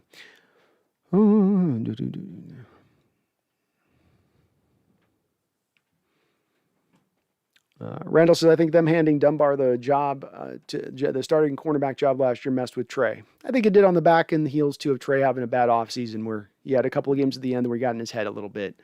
So sometimes cornerback is a position about confidence and swagger. And if you lose it, it's takes some time to sometimes get it back, and you gotta sometimes grind to get it back. But I'd love to see it, because I do think that the guy is the way he's built, 6'3", long, physical. Again, I think he has a lot of Seahawks attributes. He's just learning the cornerback position, being a guy that was transitioning from safety coming out of college.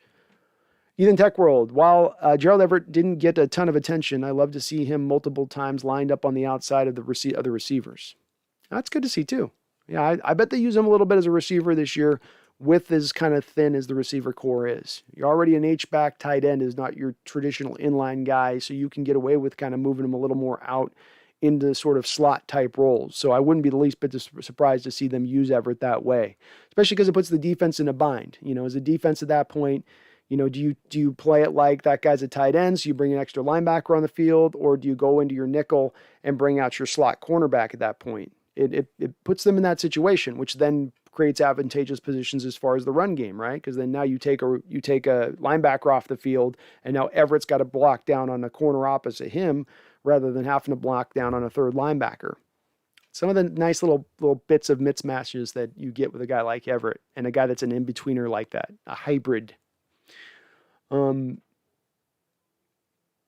Ryan B says it's getting a little close to the season. Have key players sitting out on both sides. I just can't believe with all the bravado this offseason by Russ, he forgot to secure his blind side. No, I just think that they don't. I know it seems weird with this, you guys, but I truly think that it's just held up by the Jamal Adams thing, because Jamal Adams is trying to push for every last dollar bill. We know that right now without a doubt, or he would have been signed by this point. So negotiations are still while they may be amicable, there is still, as has been reported, a little bit of a difference in what each of them want to be paid here, or what Seahawks want to pay and what Adams wants to be paid. And I think that we can point to that again, that if Seattle creates cap space, right now Dwayne Brown carries a $13.5 million cap hit. You will probably sign him to a 3-year, $30 million deal, which is the deal that was given to Whitworth recently with the Rams. So a guy 35 years plus old, your upper level tackle, left tackle in this league, 3 years, $30 million, or maybe a little bit more than that. But the bottom line is that the first year of that deal, you're going to be able to lower down from $13.5 million probably to about $9 million, $8 million. So then Jamal Adams is going to look right into that money. His agent, because he's a good agent, is going to be looking at that money saying, okay, now you guys got the cash to spend us. So get us what we're asking now. So by not signing Dwayne, you say that we don't do that. It's just a little bit of gamesmanship, but it doesn't mean that Dwayne Brown's not going to be signed here. And frankly, they're not going to have him practicing a lot in training camp anyway. He's a 34, 35-year-old guy. He knows the sport. He knows his body. He knows what he needs to do. He's not going to need a terrible amount of time out there, I think, to get himself ready. More worried about Jamal getting his body ready in this scheme with his lack of not having the offseason anyway with Seattle as it was. He needs his time in this defense to get everything right. But with Dwayne, it's not the same for me in that respect.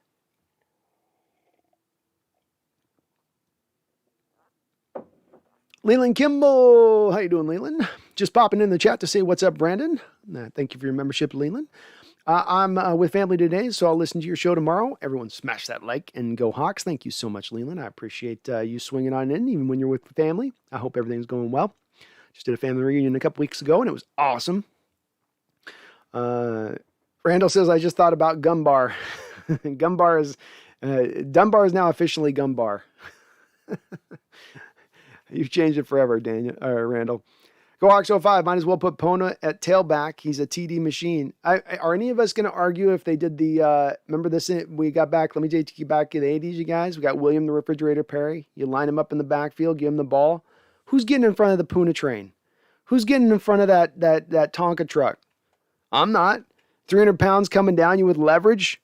You're going to be a 6'3" linebacker, and here comes this 5'11" fire hydrant coming down and angry at you in the hole. I'd love to see them put Puna in the backfield, man. I bet he scores every time. Randall McDaniel says, damn, already nearing 100 people at 8 p.m. on a Sunday. We'll see several hundred on the chat during the season after games. It's going to be, I think we're going to be tuned up a little bit this year, folks, on the chat. My long timers in here. I know we sometimes have been sparse, but I think this year during the games, we're going to be dealing with 150 easy, 200 at times. So we're going to have to strap in. It's going to get deep in the chat. It's going to get deep, but I appreciate everyone hopping in on a Sunday. This is awesome. Ethan, there was one play that Kerry Hyder made, a really nice play, would have sacked Wilson, but couldn't because, red jersey and all. Lots of bear formation. That's what it's called? Yeah, I mean, bear formation, what bear formation essentially is, and really the key is you look at the center of it, because that'll tell you it. So if you have essentially right there at the A gap, you got 3 guys. You got your nose right up over the top of the center, and then you got your 2 defensive tackles right over the top of either guard at that point. That's usually a really good indicator that you're about to be in bear. And then you're, of course, usually going to have a couple guys on the outside standing up like outside linebackers. So another thing like up tempo, if we could see more of a bear front out of our Seahawks, which traditionally what you run is instead of the 3 guys lined and then 2 to the outside, is you run the 4 down linemen, right? And you spread them out a little bit more. So you're condensing down the line of scrimmage at that point. You're putting a lot of bodies on the line of scrimmage at that point. You're making the offense very uncomfortable at that point. But again, this is much like with up-tempo where, as I said earlier, every sword, every knife cuts 2 ways. And it cuts 2 ways to strangle an offense and suffocate them. But at the same point in time, it's going to create more holes on the back end because you have less guys back here because you have more guys up here. And so that goes against, again, Carroll's base philosophy at times, which is to limit the big play. But it's one thing that I do embrace because I think there's a certain degree in this day and age that offenses are explosive and you can't expect them to fall on their face. They're just too efficient in what they do. They're too often patient in what they do to sometimes always just lean on hoping they make a mistake. Sometimes you have to generate the mistake defensively to get the kind of to get the results you're looking for. But that's good here, Ethan. If they're doing that, then that was probably bear. Whitey White, I heard Seattle actually used pre-snap motion and then adjusted the call of the read. Get the F out of here after all these years. I heard pre-snap motion. That'd be awesome if they did. That's what we want to see. Get complex with it. Be able to be, if Russ, you see something, adjust off it on the fly and adjust to exactly the right answer to the problem that you've now seen posed for the play that was called. And I think that was maybe missing in prior years where they would just try to run the play. They would just try to, let's just see what happens and run with it. Yeah, you might be seeing it that way, but you don't know it'll play out that way post-snap. You just think it will. Okay, now you think it will. Let's lean on what you think will happen. You've been in this league long enough. You've had enough years behind this to understand what you're seeing is true. So, sorry, I got a call there. Let me text you.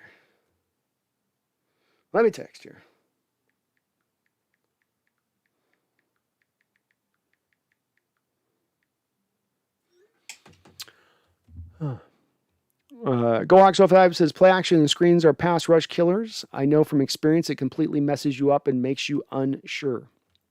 It does, though. And you kind of need the combination of those two things because they both work in different ways. But a defense can kind of concentrate on one thing and be able to ignore the other, and then they're able to kind of still adjust around the play actions. So, for instance, in the play action game, you say to a defensive end, "Okay, go to the running back, then the quarterback." So it's sort of a point A to point B on that situation. So they still play the run, but then they're quickly transitioning to a pass rusher.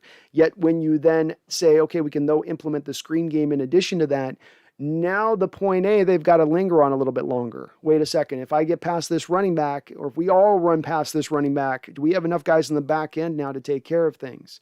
And specifically when you've got guys blitzing a lot of people throwing a lot of stack fronts at you, which is what Seattle's seen a lot of, especially last year, where just people would just really crowd the line of scrimmage and throw a lot of bodies. And then they don't bring everybody. They'll drop a couple in post coverage, but you never know which ones they're going to drop. And this is the type of things I think that can attack that. So fantastic to see, Go Hawks. You're right. They're killers of defenses. And it's funny to see is that the interesting thing that came up in recent years that I saw in regards to this, the stat that was the real eye-opener to me on this, was that when you run play action, and the people that have done statistical analysis of it, play action is not predicated on running the ball well. You don't have to be a good running football team for it to still be devastating offensively speaking. Defenses will still bite on that play action. It's just about running it and incorporating it in your offense. And you see a stat like that and you go, man, it's foolhardy not to do it at that point. It's silly not to do it at that point. And I think that Seattle's making that adjustment. Again, they're doing what a smart team should do. This is why I've applauded it. It's a smart move. It's not just because it's a smart move I want. It's the smart move of what modern, again, statistical analysis is telling you to do.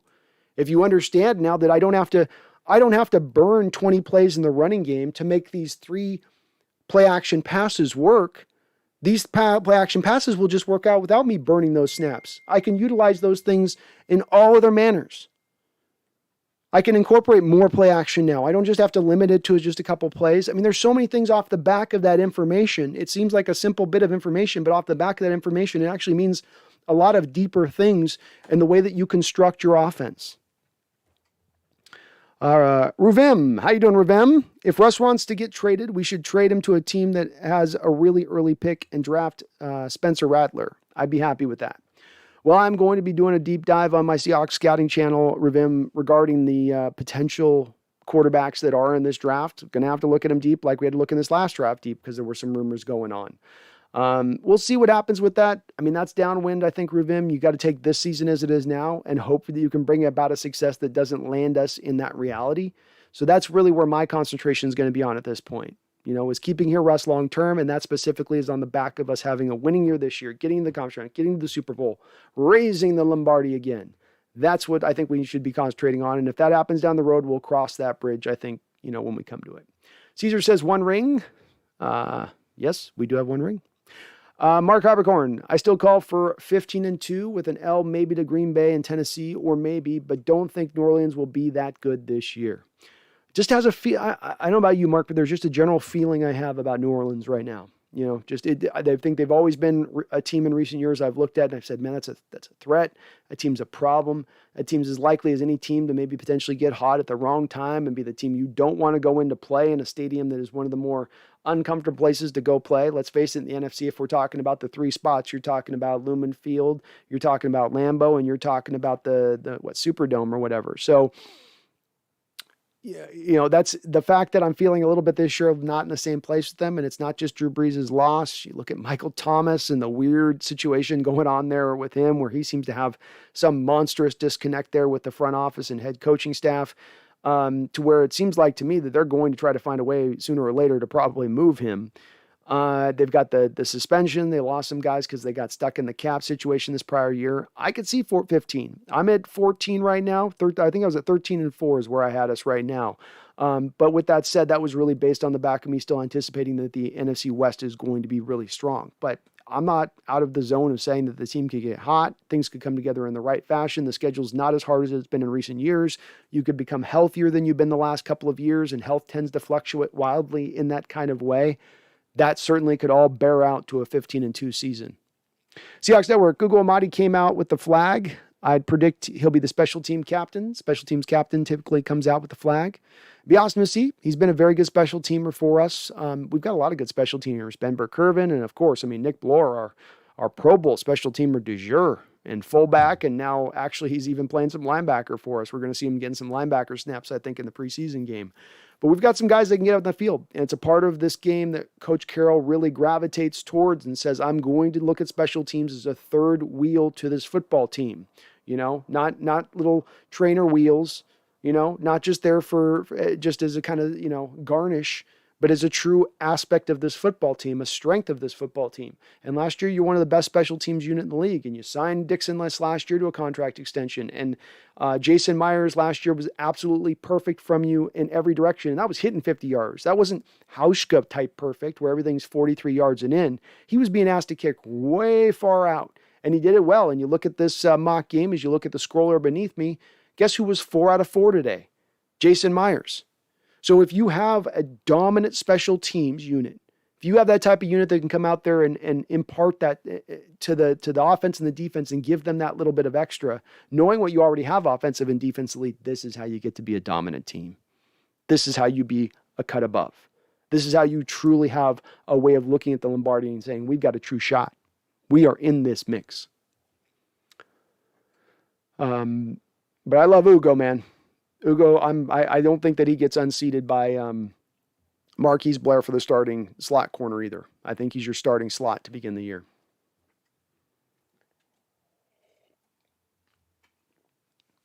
Jay says, I was just watching last stream. Also, what games do you play?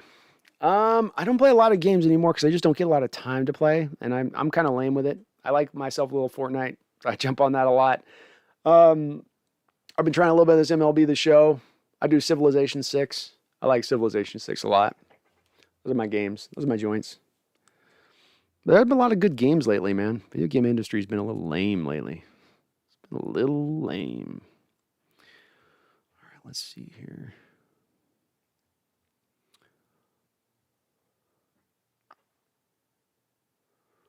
Boy, I'm behind on the chat. I'm sorry for you folks. Anybody new in the chat, I do tend to get a little behind the chat because I try to respond to everybody in here as much as I can. So I will probably try to get through these comments a little bit quicker so I don't get too far behind here, but do bear with me, please, because I do like to try to respond to everyone if I can.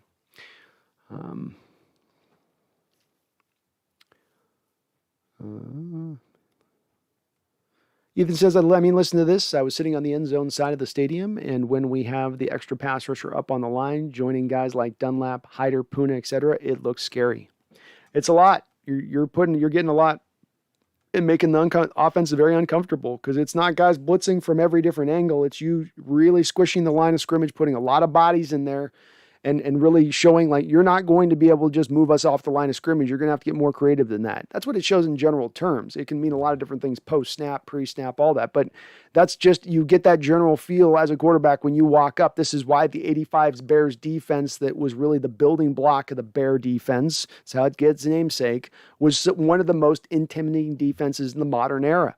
Because every quarterback would walk up the line of scrimmage and they were like a beat fighter walking into a ring.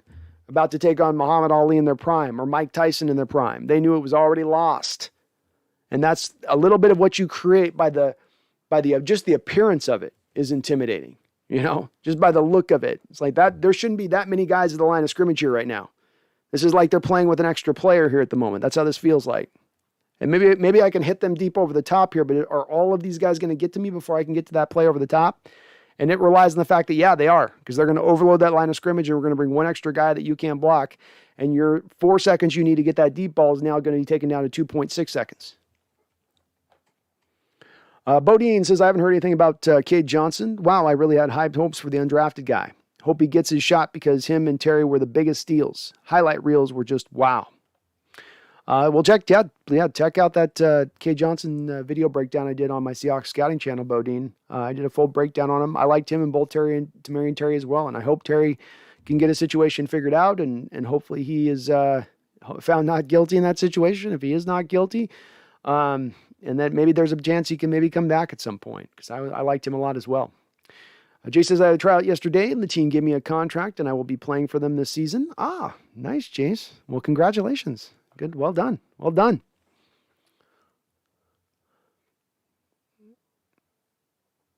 Ryan B says, I just worry with Dwayne Brown being older. He's now in the pay me now before I potentially get hurt mentality, or I'm holding strong on the sideline.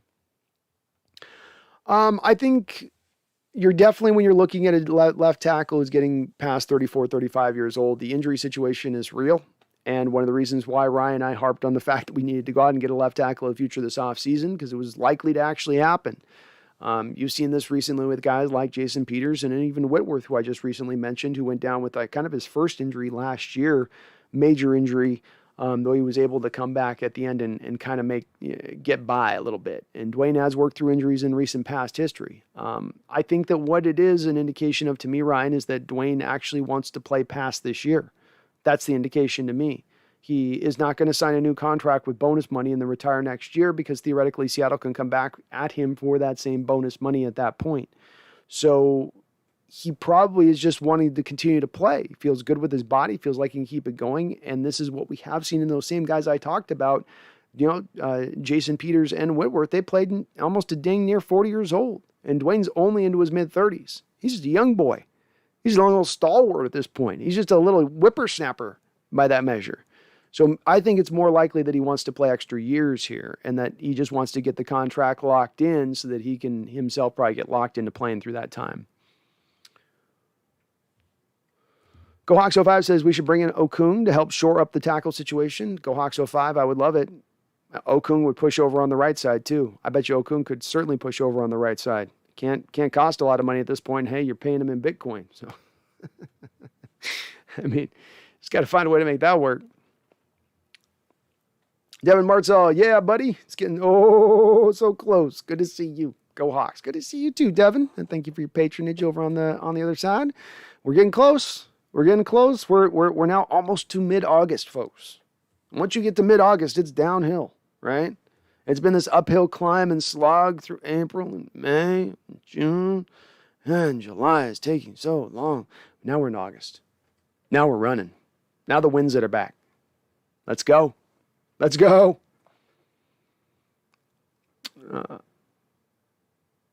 Ethan, Jay says, this offseason went by quick for me. I discovered my love to watch baseball. Well, that's good, man. It was a long one for me, man. I was just grinding over here. Just like, come on, let's go. Ethan Tech World. Stone Forsythe was in there with the first team squad, and he was holding his own. That's good. You guys know I'm high on Stone Forsythe, so and at the very least, I think he will hold up immediately in pass protection. May struggle in the run game a bit, but pass protection, he should do all right.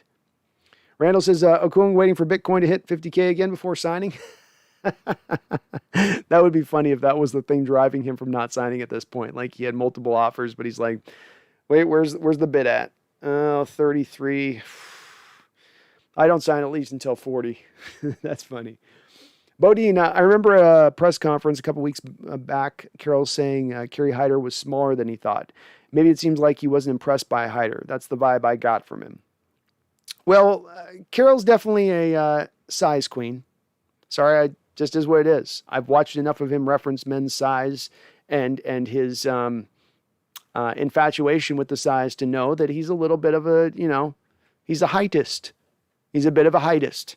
And it's funny because in my mic'd up video deal that I'm doing right now, I've got a scene on one spot where it's a little cut up between, like, Chris Carson has this moment where he goes up to hit Leonard Williams in the hole of the Giants last year, and he hits him, and he's like, damn, you're a big dude. And he goes back to the sidelines like, man, he gave it to me on that play. It's just a funny moment. And the shot after that I've got is Carroll talking about Micah Becton of the New York Jets. And he's like, look at those sevens. Those sevens just go on forever. It's just funny the way he talks about it. It's like a man would talk about a lady that he's like, man, look at those legs. And I think he's got a little bit of him in that. So, Hyder's a good-sized defensive end. He is. He's not a monster, but he's good size. He's got to be 6'2", 6'3", 270. That's pretty good. But, Carroll probably likes his monster 6'4", 6'5", 34-inch long arms, That's what Carroll's going to gravitate towards. He's got a type. 312 says thoughts on every team in the NFC West heading into the season. Rams have pinned their hopes. I'll do it quick because I'm behind on the chat here, 312. Rams have pinned their hopes all on Matt Stafford. Haven't had some great luck so far with Cam Akers already going down. I think that people are overlooking all their losses on the offense and defensive side of the ball, albeit they're not stars. It's a lot of bodies to drop and expect you're going to be better than you were last year. I think that they duke it out with the Niners for second and third place. Niners potential is equally attached conditionally wholly to basically the quarterback position. I don't think that they want Jimmy Garoppolo there. I think they want to get some value back from all the trade assets they gave up from Trey Lance. So I think that's going to be Trey Lance's show to run there almost from the jump. I don't think a rookie quarterback's going to be able to come in and dominate, especially a rookie quarterback that's like 21 years old. So again, I think that they're probably right around where they were last year and duking out one game better, one game worse, give or take between them and the Rams. Cardinals, everyone's getting on this whole AJ Green looks like vintage AJ Green, and they're going to take this step forward this year. And now you got Green on one side, Hopkins the other, and I don't know. I have no real great reason to say it other than I just don't have a feel like Cardinals are really the threat that some have said they think they are. That Kyler's as good as some think he is. I'm selling low on them as well. So I think they're going to be good teams. I don't think anybody's going to be bad. I think every team is going to be into that near 500 realm below Seahawks, if not, again, 2 to 3, 4 games better than that. And then it could be a wide fluctuation between those three teams. But I just don't think that they're necessarily this year though I think the NFC West is still one of the strongest, if not strongest divisions in football. I don't think it's going to be quite as strong as maybe recently it has been in totality. Randall says, actually, I guess he'd want to get laid when Bitcoin's on the dip so it grows. Don't mind me. Yeah, I'd probably be better on the dip. Probably want the dip more because he knows it'd pay off better. That's how he took advantage last time. I got paid on the bit before, and he was on the low end, and then it went through the roof, and he was like, everybody's like, well, he only got paid, $20 million, but he actually, made $35 million or something like that. I forget how it exactly played out. Randall says, the kid the Jets drafted, Wilson, looks a lot like Jimmy Clausen, a dead ringer. Jimmy's not exactly. Jimmy, they're close. But Jimmy's got that quintessential just baby Huey looking face. I don't know what about is with Jimmy, but he's got that like...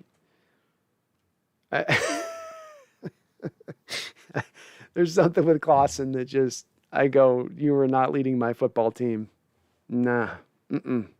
No. I don't care if you're Notre Dame. No, you're not Joe Montana. Seahawks Network, if it was serious off the field thing, they'd cut him, so I don't think it's serious. I'd want Mims or Henderson, more so Henderson. Not many times you'd have a chance to trade for a former number 9 pick.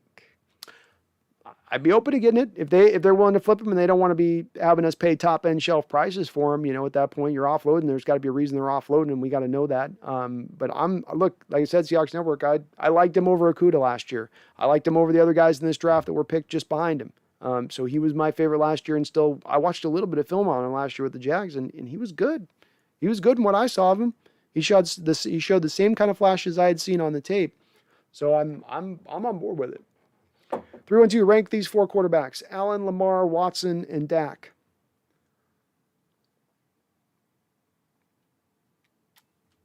Deshaun Watson's the best of those.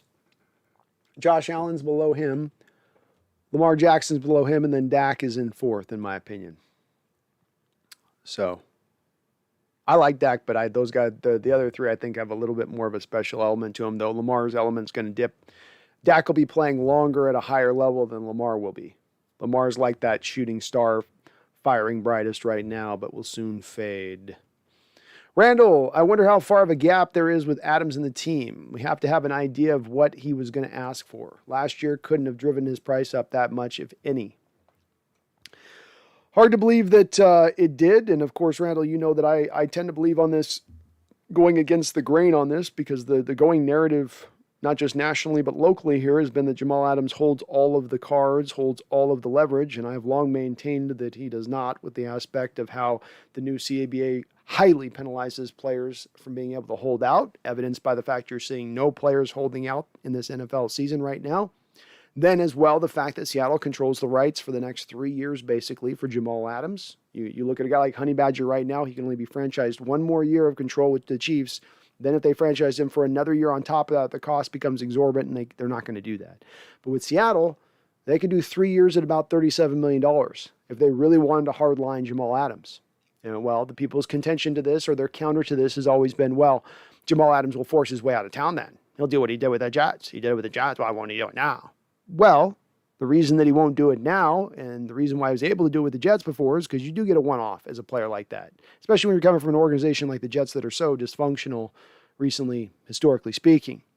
But when you're talking about forcing your way off another team now, oh, you're telling me that you're going to go to another team who's not only going to make you the highest paid safety in football now, which Seattle is no doubt willing to do, but make you the highest paid safety by an extra 15%? I don't buy that there's a team in the league willing to do that for Jamal Adams right now. To your point, coming off the last season with the injuries and some of the issues that he had in coverage. Although I have some excuses for that, I don't think every team will. Randall says, what about Steelers James Washington? He doesn't get me super excited. I think he's a really fast guy. I don't know if he's developed all the way through as a receiver at this point. He's had his share of chances, hasn't really been able to quite tap into them. There's nothing just that gets me really that excited about him. I'd be more of a Denzel Mims guy, because I think it's the contested catch abilities of Denzel Mims would work really nicely with Russell Wilson. Whereas Washington, I'm not as so certain on. But I don't know that, I think probably Washington's probably more likely to be available at this point than Mims, because the fact that the Steelers are sitting on both Claypool and Juju right now and probably feel okay about the receiver core. But I'm not a big, I don't have a really good reason why. There's just sometimes guys, the feel I have for them of like, and Washington's just kind of a meh guy. Seahawks Network, I think Jackson is good. He's not my type of quarterback. I really don't like the run-first quarterbacks. Yeah, me neither. I need to have a guy that can do some throwing of the football. I love mobility, but you've got to be able to make certain type of throws and not be restricted a little bit like I kind of think Lamar is just a bit.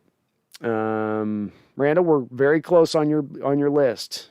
Very close on your list. I probably could put Dak in long term. Short term, I got Lamar, but long term, I could probably put Dak, though I could be talked into Dak being over Lamar at that point, too.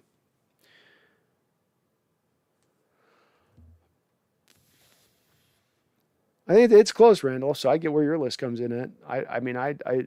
It's very close on that one at the back end there. And Dak has certainly put up, statistically speaking, some top-end seasons. The guy's led the league in passer yardage, you know. I mean, he was holding the Cowboys on last year, and their defense was collapsing. So he's had the injuries now. I know he's working through the arm thing, but he's good. He's a good player. He's proven himself. It's a good debate, though. Who's better, who's better at this point, Dak or Lamar? I mean, it's a fantastic debate. Randall says, who runs the most up-tempo offense in the league? Oh, that's a great question.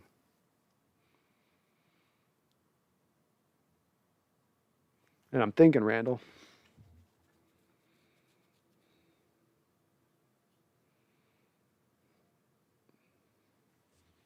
I want to say the Cardinals even might run the most up-tempo. I could be speaking out of school in that, Randall, but I want to say the Cardinals.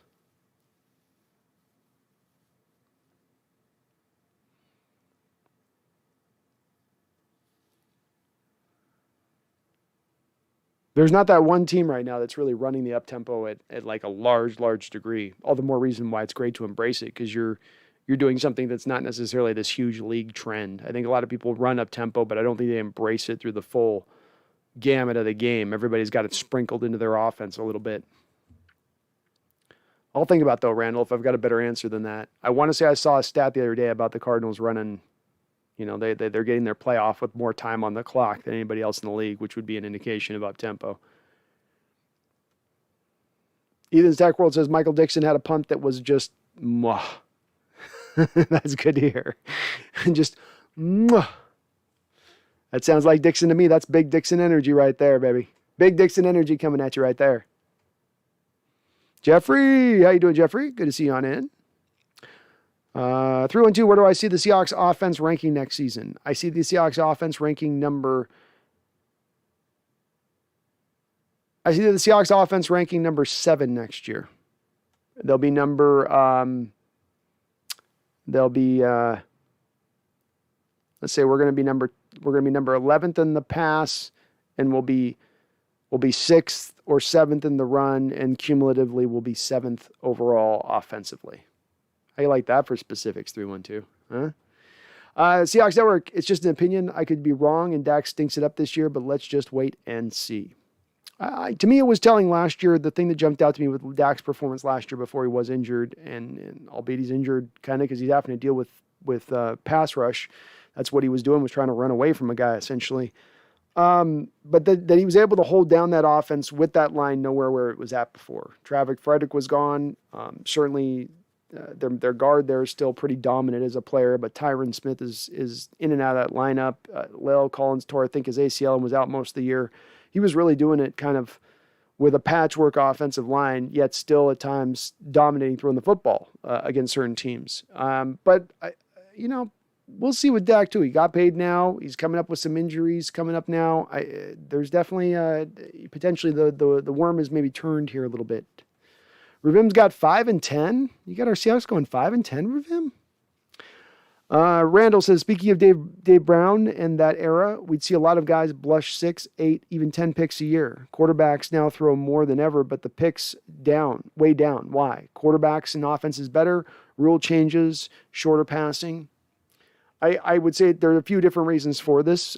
You presented to one. The shorter passing game is a big part of this. The implementation specifically of the West Coast offense into the mid-'80s early mid-'80s by Bill Walsh really unlocked the ability to be more efficient in the passing game. It's no, it's no coincidence the fact that Steve Young set the all-time passer rating for a quarterback as a 49er in Walsh's scheme, or that then Aaron Rodgers beat that same number running again the West Coast offensive scheme.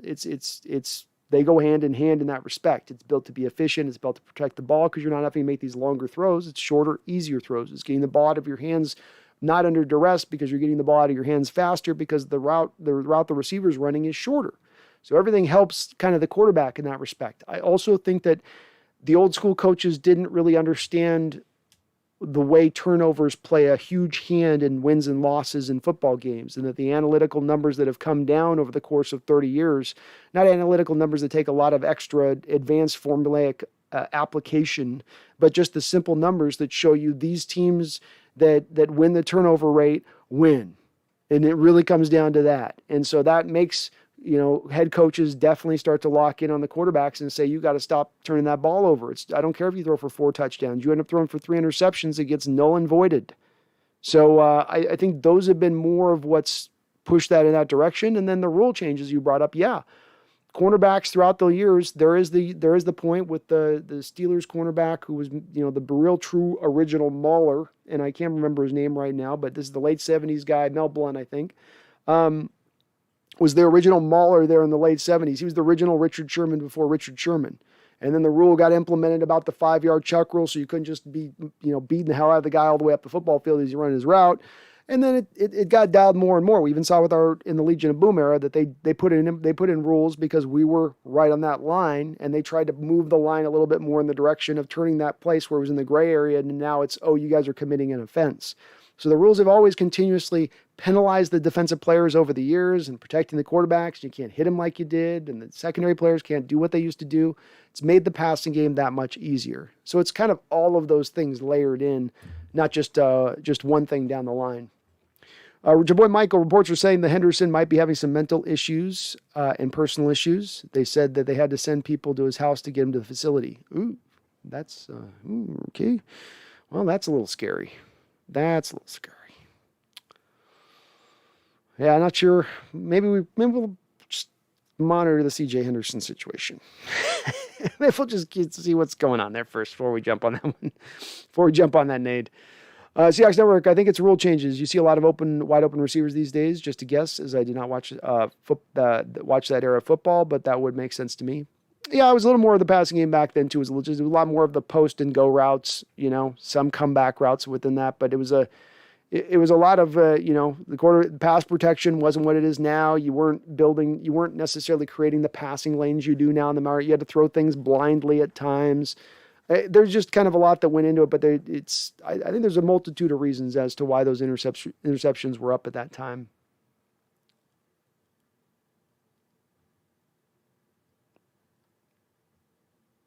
Jabbar Michael says, Henderson's been liking some weird things on Twitter. I can only wonder what that means. Wide, one part of Pete's philosophy that was always hypocritical is he's so aware of point per possession with his defense, but then have a total lack of awareness with points per position with his offense. It's kind of what I'm saying. That's exactly right. It's paying attention on one end of it. Why? Because you naturally gravitate towards it. Why? Because Pete Carroll's a former safety. He's a defensive-minded coach, learned at the feet of Bud Grant. He thinks defensively first and foremost. And defensive coaches all kind of work in this way. It's the rare defensive coach you find who's able to really embrace the offense and allow the offense to cook, for lack of better terms, and trust in that process. They're always going to want to try to restrict it a little bit to protect their defense. It's not just Carroll. It is a natural, you could almost say it's like a reflux of defensive coaches. Like they can't help themselves.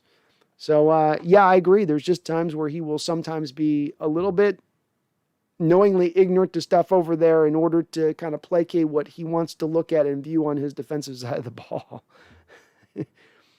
Agreed there. ZXN Goat, who is the guy we should have targeted before the trade who is the guy we should target before the trade deadline? ZXN Goat, this is a question that's really hard to answer because when I look at, and I have looked really in depth at all of the teams out there with potential players who could be on the trade block. The thing you have to really put in there is the potential. Because right now, when you look at teams across the league and guys that are malcontents or aren't happy to be there, a guy like, let's say, Chandler Jones of the Cardinals right now, who says, pay me or trade me.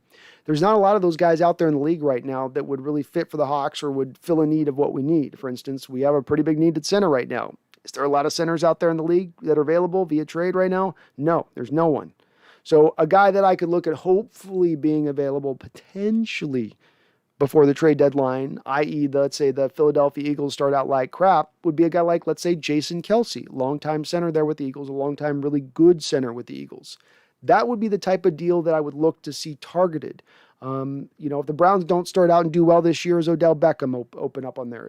I'm not a huge Odell Beckham guy, but is that a potential guy that's available if they don't start out on track? Likewise with the Indianapolis Colts. They've got T.Y. Hilton on a 1-year deal. If they don't start out hot, and we're certainly looking at more and more of their players with every successive week going down to injury, do they then have to bail on that year and look at targeting next year to go get their quarterback and thusly are willing to move on from a guy like T.Y. Hilton?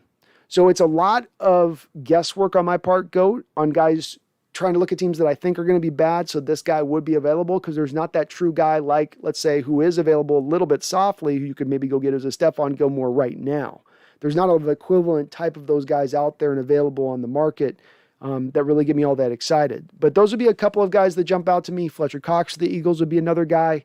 If the Eagles kind of go into the tank, which I don't think the Eagles are going to be that good this year, though admittedly the NFC East is pretty wide open, that would be another guy that I might look at. But we're going to have to wait for those teams that fall away through those first couple of weeks who think they're a contender right now, who think they want to hold on to that guy right now before we're going to know, because there's not been the guy that in me tracking through training camp reports who's taken that step forward to overtake a veteran who now becomes a trade commodity because the team feels so much better about a positional group because they got that step in development. It would be like, if all four of our guys took the step forward in training camp of LJ Collier, Rasheem Green, Darrell Taylor, and Alton Robinson were just lighting the world on fire and just tearing people in half, Seattle was like, well, maybe we can move Carlos Dunlap right now for a second round pick. That type of situation would have to present itself, and it hasn't yet so far in this training camp. Though, again, we are pretty early on. We haven't even gotten to really past one preseason game yet. Revim says Stephon Gilmore, if our corners aren't doing good, he would be a guy, Revim. You are right there. That is a guy, GOAT, that is available probably right now. Probably costs a little too much as far as draft capital to get him, but that is a guy you could look at. No doubt. Seahawks Network, if it was 2014 that Joel Bitonio was drafted, that year we drafted Cassius Marsh, Paul Richardson, and Justin Britt. Yeah, that was the draft, I believe. I just remember going into that draft, and I can't remember the particulars of it, Seahawks Network, but I remember going into that draft really loving what I saw in Joel Bitonio and his background. His father was like an MMA fighter. There was a lot to him that I thought would have fit nice, and he would have just been, it was a position of need at that time. It was a position of need at the guard that had been, even up at that point in 2014, was kind of a, Carpenter was in and out. You went there with, Paul McQuiston, Sweezy. I think if he's a pure left guard, so he wouldn't play right guard. He would have been over there to the left. And so it has remained so. The left guard position has remained a turnstile over the years. Seahawks Network, Josh Johnson was the running back that fumbled that led to Ford's touchdown. That's right. Sorry, Seahawks Network. Josh Johnson, I was thinking of the quarterback. See, there's too many of these guys named too many similar names, and you start putting them all together. Yeah, that's right. That's the little potential third down back on tape that I saw. He's going to have an uphill battle to get to this team anyway, with having Alex Collins here on top of Homer, on top of Dallas. You start fumbling on top of that, it's going to get even harder for you. But luckily for Josh, I think he's going to be a real good candidate to get up onto the practice squad. And he's got some stuff to him as a third down back. He can catch, he's good in the open field, and he really can pass protect for being a guy that small. Randall McDaniel says, which is better, pick six or a strip sack, scoop, and score? Give me the sack and strip. Sorry, Randall, there's a lot of S's in there. I'll take the sack and strip as well. It's more exciting, especially when the ball's on the ground and you got your guys running around it, and when they get the pick six, what's going to happen when they start going, especially because they start hot dogging 40 yards before they even get to the touchdown, So it takes sort of some of the what's going to happen potential out of it. UE2K, good to see you, UE2K. Long time no see. He says Seahawks are in big trouble. It's going to be the same thing this year. Seahawks will go as far as the amazing Wilson and his bag of miracles can take us. Unfortunately, even Russ knows that ain't enough. Ooh, UE2K is selling on the team here out the gate. Respect it, man. I respect your opinion, where you're coming from. I can't say I agree. I look at the offseason and feel good about it. Feel it was more plus than it was minus. I like the new scheme. I like the fact that all indications are they are embracing the new scheme in totality. I feel pretty optimistic about it. I look at the schedule. It hasn't been as hard as it's been in recent years. I look at injury situations. They tend to fluctuate. Don't think you'll be a top 5 most injured team again this year. A lot on the line. Sense of urgency. Still got more bullets in the gun. Still got cap space you can go spend. Still got deals you can go be made. I feel pretty good about it. Revim Manvlo, what is the single season NFL sack record? I'm not sure. Probably up in the mid-50s, I'd guess. Somewhere in that nature. Seahawks Network, I think he was asking about total sacks by team. But yeah, it's 22-5 for individuals. Your boy Michael says Russ needs to play the entire season like weeks 1 through 5. Agreed. We need a consistent Russ this year. We need all season of Russ. We need Pro Bowl level of Russ week in and week out. Not necessarily MVP level. It'd be great to get MVP level of Russ every week, but we need Pro Bowl level Russ every single week.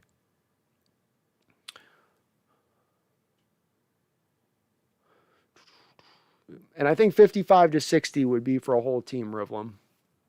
Revim, sorry. Go Oxo 5, did you see the Cowboys fans react to their joint practice with the Rams? A no-name guard had a rep where Aaron Donald didn't kill him, and they think he's Quentin Nelson. Yeah, I did see there's a rep where Aaron Donald went up against the guy, and they were saying that that's a win. And then even an NFL lineman, Jeff Schwartz, I think it was, went in there and he said no. A guy, Mitchell Schwartz's brother, who's also played in the league, said, no, that rep's a loss for him. But it was Connor Williams that Aaron Donald was going up against in that rep. And they ended up getting into a fight later on. Donald threw him to the ground by his helmet. So, Cowboy fans are trying to put their offensive line together. They know it's getting old. They know there haven't been a lot of a new injection of talent there on that line. And they're hoping to God that the guy that they just signed, their quarterback, to $43+ million per season, Dak Prescott's not going to get the hell beat out of him with an offensive line that's not up to snuff, which they probably aren't. 3-2. Bears had the most sacks some season in the 80s with 72. There you go. Wow, 72. That is a lot of sacks by a team, man. Oh my goodness. That's a lot of sacks. 72 sacks. Jeez. Like 5-6 sacks a game, something like that. Go Oxo Vice's Austin Ryder is better than Posick by a small margin. I could be talked into that. I could be convinced of that. Revim, I don't think the Seahawks can beat that. And no, I don't think they're going to beat 72. No, but 55-ish? That sounds about right. 50, 55-ish? 48, 50, 55-ish? Delusional Warriors fan, 2022 champions. Hart went off in practice. Penny's really shown himself to be good, man. Penny's a guy that I've been predicting lately. I think will make this roster. I hope his rolled ankle's okay. Usually he can kind of fight through those as long as it's not the high ankle sprain, but he's a guy he was even showing flashes last year, playing pretty good. I wish we had better options out there, but with that said, it is what it is, and he's playing well. Delusional Warriors fan also says, I saw Jamal in Vegas, but I didn't take a picture. He was in MGM Grand for his sister's birthday. Crazy, I didn't expect Jamal to be there. Hopefully he signs, but this was during his personal reason holdout. Oh. Well, yeah, personal reason holdout. Well, if you got my personal reason is I got to go to Vegas. Who hasn't been there, right? To get out of work.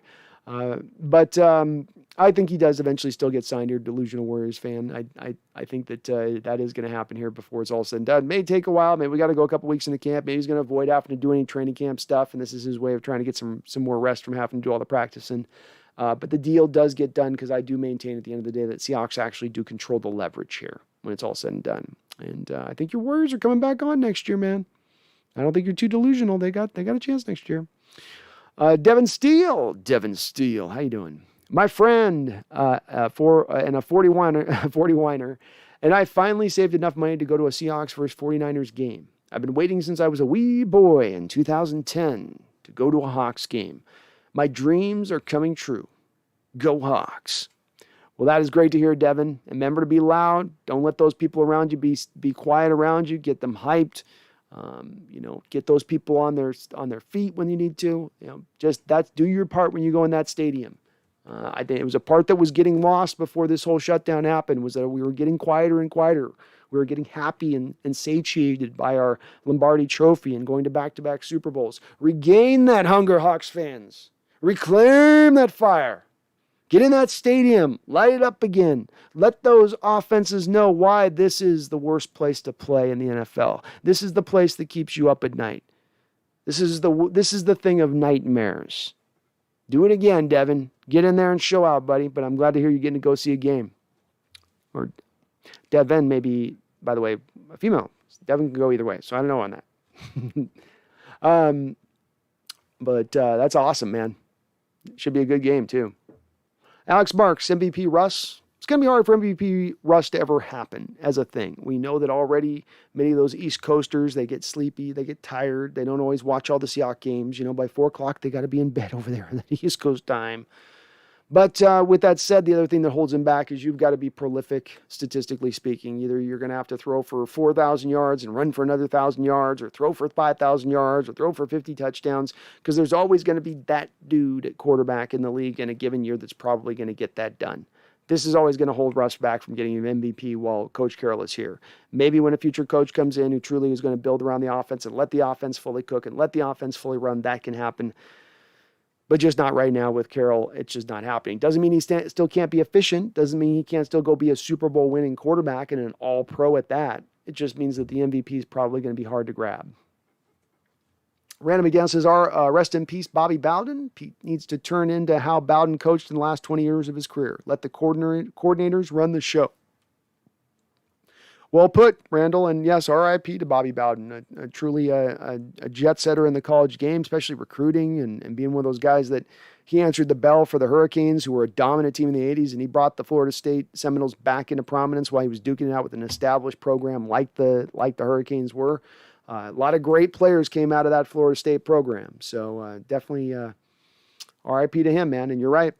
As a head coach, as I get older, the thing I come back to time and time again is, let your coordinators coordinate. There's enough for you to do as a head coach over the course of a football game, managing the clock, managing timeouts, managing personnel as far as what you're seeing and stuff play out on at a big play level, at a high 30,000 mile view type level. You can't be in on the play-by-play moment of things, in my opinion, on that. Seahawks Network says, forget less Russ Cook. In Russ, we trust. I love it, man. Works for me. Go Hawks 05, Russ stat prediction, 4,673 yards. That is very specific, Go Hawks. 4,673 yards. 46 touchdowns, 70% completion percentage, and 327 rushing yards, 3 touchdowns rushing. It's pretty close to where I'd be. I got him a couple ticks up on the completion percentage, but I'm right there with you on the yards and the touchdown passes and probably even the rushing. Though, man, he had surprisingly a lot of rushing yards last year. Mason Dale, I heard DK dropped a pass. I'm starting to feel like he may never solve that problem. Well, if he's got a little bit of dropsy problems, but he's putting up 1,600 yards, we can kind of put up with it. Terrell Owens also had some dropsy issues that sort of followed him throughout his whole career. I don't think that DK is going to be Terrell Owens, but I'll just say that, look, if you're able to still be productive on having the occasional drop come through, it's not that big of an issue. It's when the drops are at an epidemic state. So when you go back and look at the Hawks in 2002, 2003, 2004, you'll notice in those time periods we were leading the league in drop passes at that point. And there were guys dropping multiple passes throughout the course of the game, throughout the course of multiple games. That's where it gets to be an issue. But a drop pass here, a drop pass there. I mean, he also had 3 catches in this game for 63 yards playing not even a full football game. So if it's all really a matter of perspective with DK on the drops issue. If he's not getting those big catches and those big plays and then having the drops in addition, that's when you get worried. But big plays, it happens here and there sprinkled in, which even I say I don't think it was an epidemic problem, just it was sprinkled in. And so I think he'll be okay with that, Mason. Have faith. Let him develop. Let's see him develop. Let's make sure it's really more of an issue. Let's see him as a top 5 drop guy in this league over a multiple couple years before we necessarily make that complete leap. Delusional Warrior fan says, Daddy DK, Reliable Lockett, President Jamal, Chef Russ. I love it. There's a great picture to be had in that, Delusional. There's a great picture to be had in that. Tony LG, yeah, do it, bro. Shannon Hicks, Wilson's press conference popped up on my phone. I opened it up and gave it a thumbs down. I don't like listening to him. He just blows smoke up your ass. Shannon, I can't, I don't disagree with you. And most of the times I don't tend to listen to Russ. It's just been a little while since he last talked, and coming on the heels of his offseason and talking, I was sort of tapping into it a little bit from that respect today. But I get where you're coming from. He's one of those athletes who just gives you nothing in sound bites. And there's a reason the teammates have accused him at times of being robotic when he was younger. Everything is very carefully constructed at times, and you really wish it wouldn't be. He's got to hide stuff. He can't tell you everything, but you do wish he would give you a little bit more at certain moments and just a little more of an insight. You look at him talking, for instance, today versus Lockett talking about what he went through, and there's a lot more with Lockett that he's giving you in the depth and layers of things than sometimes the surfacey stuff you get with Russ a bit. But I know where you're coming from, Shannon. I get it for sure. Delusional Warriors fan says Manscaped gives a lot of money. Do it, bro. Okay. Plagueis says, yeah, do it. All right, you guys. I'll sign it. That's two in favor. Jay says Manscaped's amazing. Randall says man groomer because a tree looks bigger in the desert than it does the forest. Nice. Go XO5. Oh my God, yes, that'd be fun to get you some money and make ball jokes. Manscaped number 1. Okay, we're on the Manscaped. I'm gonna do the Manscaped then. Seahawks Network says, yeah, do it. First Hawks YouTuber with a Manscaped sponsorship. Well, it's a tester too. I got to admit, they're going to do a tester for a month with me. So if they do if we buy like 7 of them, if we do 7 of them, then I'll be long-term sponsorship with them at that point. I'll have earned my way if 7 of you use my code. but I'll do it for sure. Alex Marks, Trey Brown will be a top 5 cornerback in the future. Ooh, Alex coming in hot with the take. I like it, man. I like it. He's definitely coming on this camp. And I liked his college tape, man. He's got that Seahawks feistiness to him, and it's a question of, like it was with DJ Reed, can you overcome your height? Can you find a way to fight through that? Can you be a guy like Brett Grimes was 10 years ago? Undersized corner who's still able to go out there and dominate bigger guys. He's got it in him to do it. You need to have a certain type of mentality to pull that off. You need to have a little bit of that feistiness, that ruggedness to you to pull it off. And he's got that. I love it, man. My man, I want to go to that game. Did you ever pick a Seahawks game to go to? I bet that game is going to be insane. I've been primetime games, and they're crazy. It's going to be crazy. Oh, you know, Devin, it's going to be nuts there with the 49ers game. Everything's super intense in those games when you go in those stadiums. I've heard the stories. Jose says, yes, sponsorship equals money. All right, Jose. I just don't want to burn you guys out on talking about sack maintenance. But hey, if you guys are on it, you're okay with it, then let's do it. You know what I mean? It can only help the channel out. Mason Dale, off topic, but I just realized I've never seen Tyreek Hill catch a pass with his hands. The top 3 receiver is a body catcher. Yeah, it's also a little bit of a size thing. You know, you're not going to see a lot of hands catchers at 5'8", 5'9".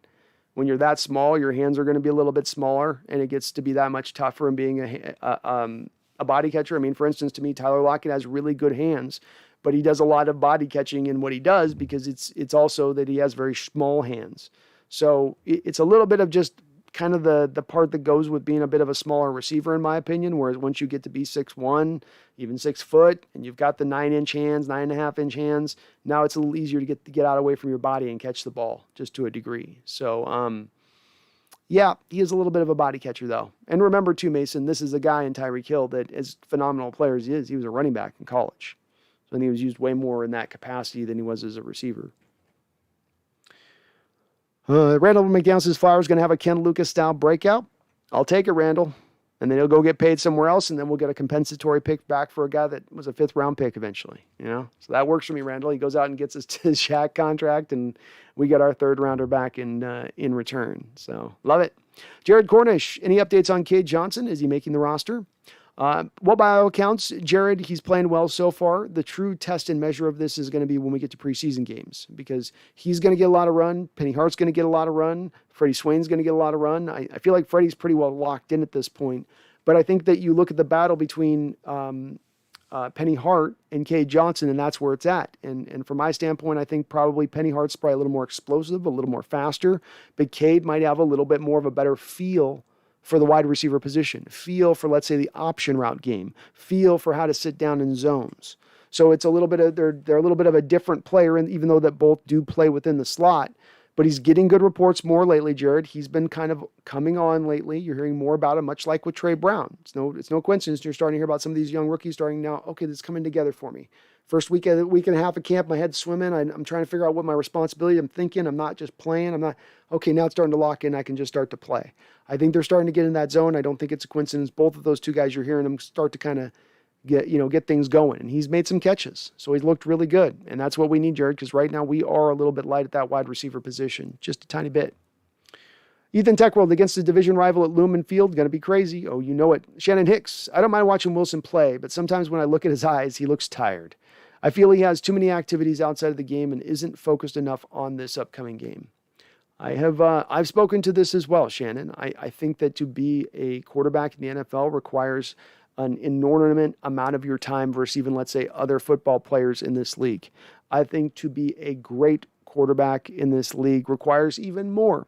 And to be a Hall of Fame, to be one of the best that's ever played it, requires even more than that. To think that you're in that 3rd tier and that you also then have time for podcasts and jet setting and to train yourself at the maximum level and to do commercials and to take all on that he has always taken on seems like a little bit of a stretch. Seems like that'd be hard to pull off. Seems like that'd make you feel a little bit tired and you get more out of it. I don't know if that's the case. I don't have a peek in the guy's thing. Maybe he's just that awesome to pull it off. There's some special people in this world that can really go beyond normal human capacity to do it. But I echo what you believe on that, where I just tend to think there is a little bit of limitations to the time. There's only 24 hours in a day. There's only so much you can really get done, and you need to concentrate and be paying attention to the things that are most important. Definitely something that I've harped on with him, Shannon. It is absolutely. And I think it's one thing that he needs to, I think, look a little bit at really closely as he tries now to, take this second. And Gavin Ingle, thank you for subscribing. Take this second step in his career. Get the second wind kicking in. Find this new untapped level of potential that is there beneath, but is going to require a couple of things for it to happen. It's just not going to just magically, flip like a light switch. Mason Dale, did you hear about DK Ugo Blair scuffle? A little surprised considering they're from the same draft class. No, this is about the time in camp, Mason, where the guys get tired of playing against the other guys for the whole camp. Guys get wore out with playing against each other. They get a little bit, I've had to line up against you for 6 straight days and just go at it. They're probably about ready to start to play an opponent. So it's good to get little scuffles. It's bad when you get the big team-wide brawls like we saw with the Giants a couple weeks ago. That's when it's bad. Scuffles, good. Team brawls, bad. So it wasn't that. Understandable. This stuff's going to get a little bit feisty. It's all good. You want your team feisty. That's what happens if you're stacking a team with some dogs on it. You're going to get some feistiness. Revim, why is the chat so far behind? I'm so far behind, Revim, because we have almost 100 people in the chat today, so a lot of people, and I'm trying to get through this quick, but I am very slow. I admit it, and it's my bad. I try to get going quicker, though. Michael McKimo, are you baking in the yards after the catch that's going, or are you baking in the yards after the catch that's going up in this offense in your Russell's yards prediction? Yes, I am. That's if you look at it.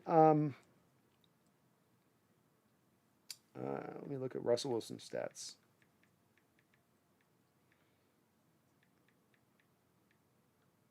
So if you look at Wilson's stats recently, or in 2020, for instance, which is last year, he threw for 4,200 yards. And you look at the year before, he threw for 4,100 yards. And you look at 2018, he threw for 3,500 yards about. So I'm in predicting at 4,500 yards, I've got him going 300-400 yards over what he's done before. And while that will incorporate yak yardage, he's also not going to throw as many of the deep shot balls as well. So there's a little bit of a tiny loss on one end while you're gaining a lot on the front end. But I would put that up as him setting career bests in yards this year, based on the fact he's going to have that yak ability more in the offense, in my opinion. Jay says a little thicker Russ with 2 C's. Mason Dale, I think our 22 draft class will be looking pretty good a couple years down the line. I like all the picks overall, Mason. I definitely am actually probably a little bit higher to a degree on Trey Brown and Stone Forsythe. I've got some questions with Eskridge, but I'm hopeful with him. I have questions, but I'm still hopeful with him. But I could see it turn out pretty well, especially if you can get productivity from all those guys, knowing you only had really 3 picks. Your boy Michael says Russ's quarterback picture, he looks like he's ready for vengeance. He does look like he's ready for vengeance. I saw somebody on a Reddit post posted a Russell Wilson, 2012 photo or whatever, 13 photo where he's got his thick hair and he looks almost bohemian. And then a picture of this year where he's shaved down, looking military, angry. I love it. Russ with a little bit of attitude, just a little bit of attitude is the best Russ. Just a little bit. Give me 85% Boy Scout, 5% robot, 10% purified anger. That combination of Russ to me is the combination that's going to light some fires. So I like it. I like to hear that he's in that state. Coax05 says, I see a lot of people saying that our defensive line is one of the worst in the league. It's going to be so funny to see them eat their words. Don't get where they're coming from on that at GoHawks05, and even the people that I tend to elevate in a lot of respects, being Pro Football Focus, and saying that I don't toss those folks away in the analytics they do like some do. Even they have, in my opinion, made a mistake in this game, because they say, we're 27th in the league or something like that is their projection. And you look at that and you go, but you guys had Kerry Hyder rated fairly highly by your grades last year, even the 3rd best edge defender in the run game. And same for speaking for Carlos Dunlap, especially once he arrived in Seattle versus performative level with the Bengals in a different type of defense. And same thing with Aldon Smith and Poona Ford. Why are we taking a step back here? You guys didn't have Jaron Reed graded highly. They are not high on Jarran Reed, but that is where it does sit. And I, like you, scratch my head and I say, I don't understand quite why. Just don't make a difference.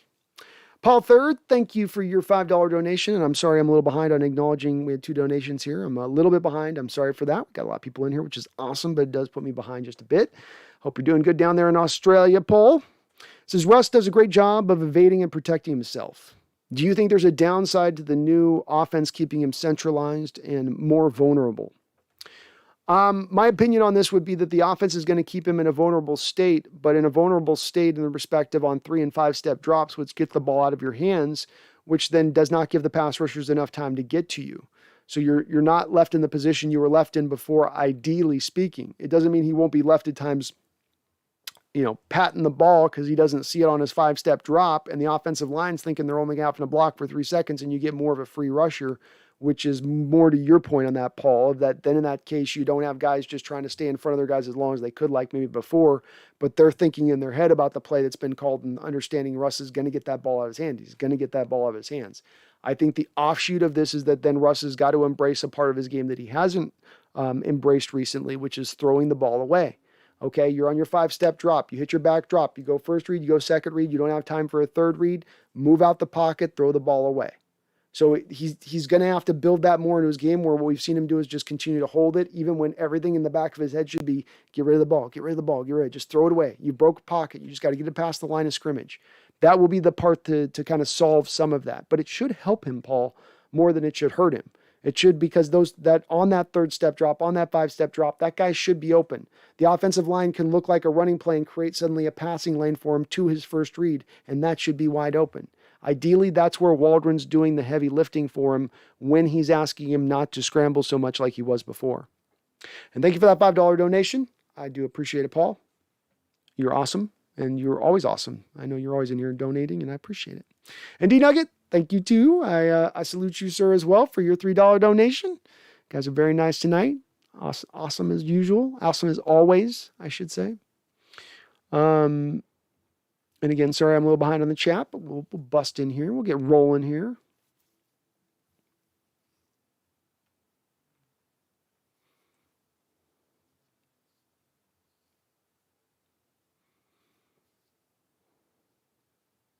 Randall says, what position group as a whole will improve the most from college to the pros? What lends itself better to coaching? I say O-line.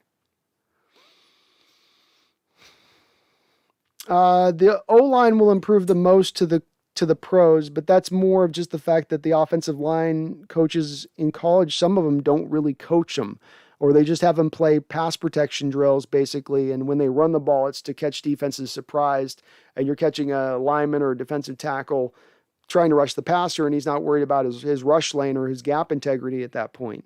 So I think that's, you do make the biggest jump from an offensive line standpoint in your abilities, but it's just because you're somewhat being coached for the first time. I think the pass rushers are right behind them, because I think that's one that takes a bit of time and refinement, especially using your hands and becoming more of a technician rather than just being a twitchy guy or a guy with a lot of bend.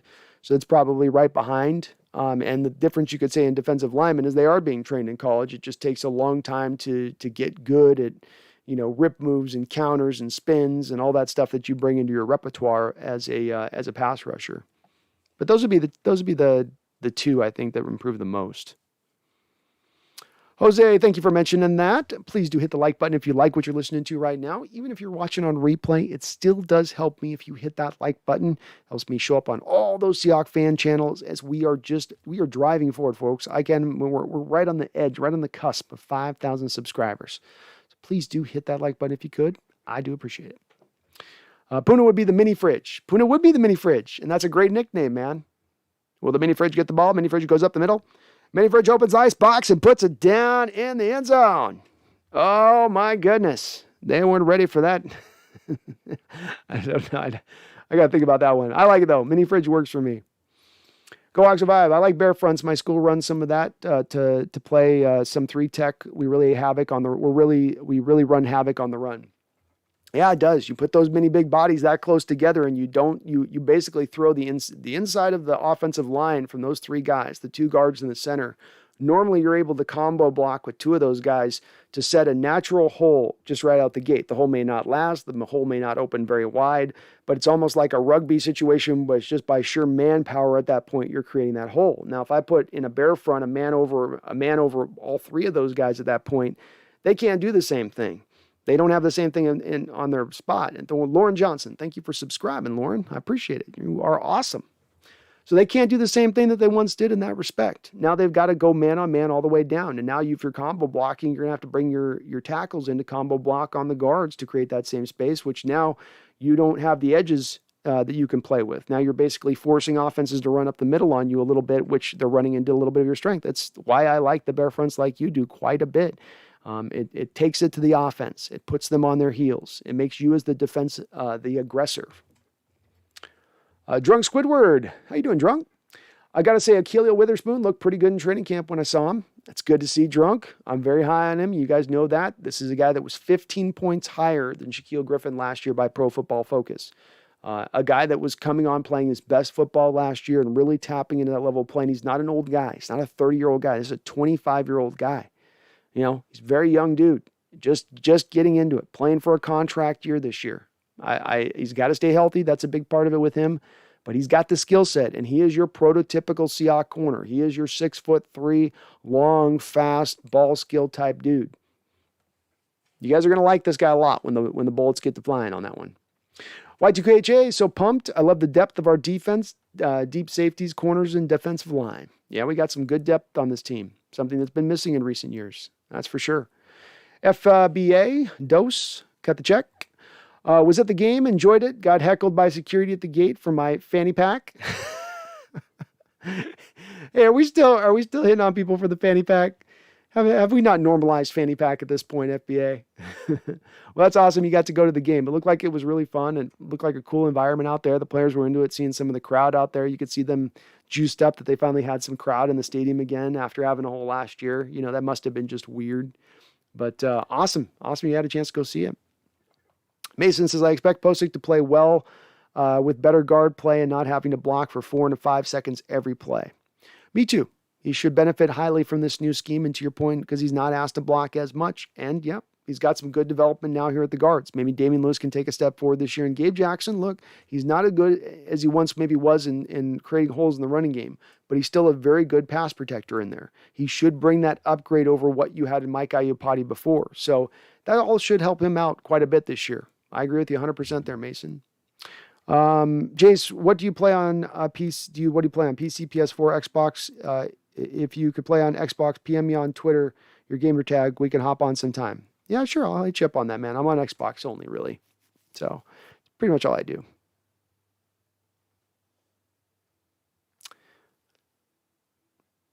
Seahawks Jose Rodriguez says, didn't I say we were going 15-2? You did indeed, Rose. See, I should have had more of the faith, man.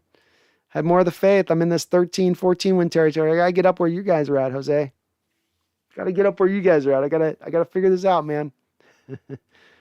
Eden Tech Roll, I'll take you on an MLB The Show. I suck at MLB The Show. It makes me almost put down my Xbox how bad I am at that game. I can't hit anything. It's awful. It's awful and very sad. At least with Madden, I can do some things. But that game, I'm just like, it's horrible.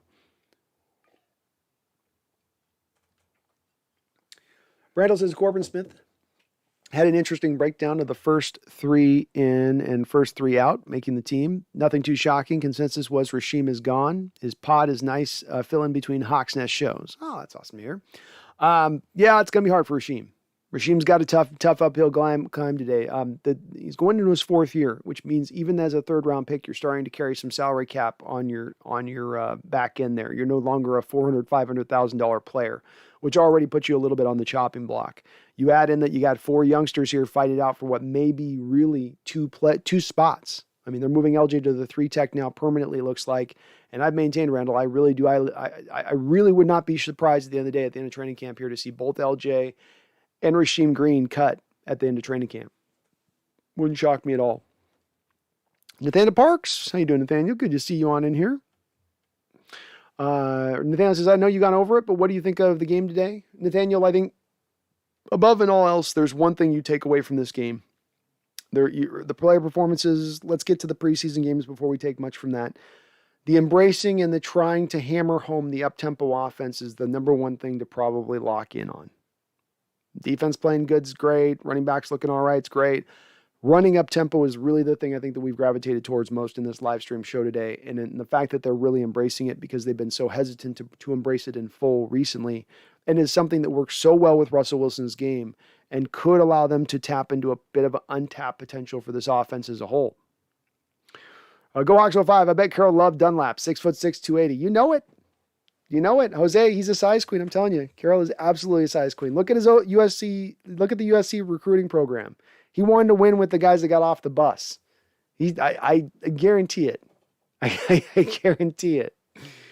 So he looks over there at those smaller guys and he's like, he's a little small. He's dominating though, Coach Carroll. I mean, the guy's just absolutely crushing it. Yeah, but he's a little small, a little tiny. Mason, it feels like we missed a big opportunity last year. Good roster, no 49ers, soft schedule, no major injuries. Schottenheimer ruined it.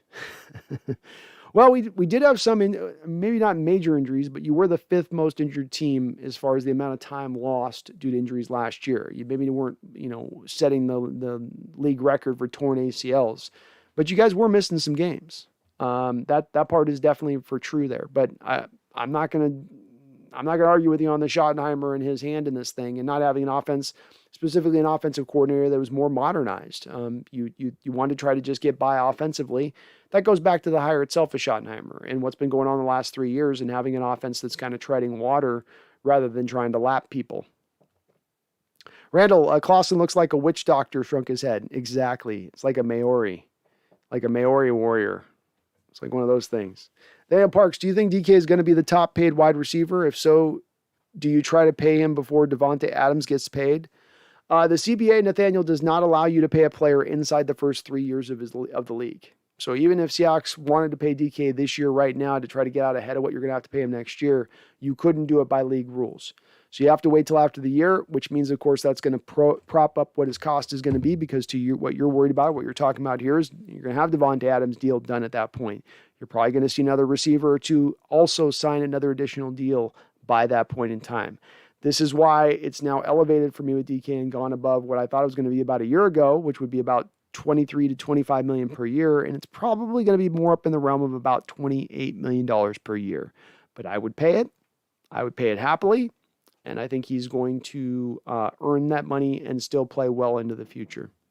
Randall McDaniel, Henderson may be adapting slow to their prick coach. Trading him would be a power move for a rat like Urban Meyer. Be cold-blooded too for Urban. He's a Florida guy. Dealing on a Florida guy early? I don't know, man. I don't know how's that going to play with his historic perspective there in Florida. But it could go down. Could go down. I mean, and I'm interested to see what Urban's going to do there with Jacksonville. He's certainly waited a while to kind of pick his time to jump into the fray here. D-Boy! What's up, D-Boy? Hope you're doing well, man. Good to see you on in. Team 24 Momo, artist. Lamar can't pass. Lamar can pass. There's certain throws that he makes really good, but he's highly inaccurate, and he really struggles with touch throws, and he's not a guy that can go through a lot of different reads. He's basically a 1 or 2 read quarterback, and then he runs. So he's limited as a passer because of that. Can he throw really hard? Can he throw a nice spiral? Yeah. Can he occasionally be accurate? Yeah. But they built that offense completely around him running the football and running the ball like a running back. And they didn't do that because they entrusted so much his ability to throw the football. Randall, would you trade Alden Robinson for Mims straight up? We have depth at defensive end and a need at wide receiver. I don't think I pulled the trigger myself.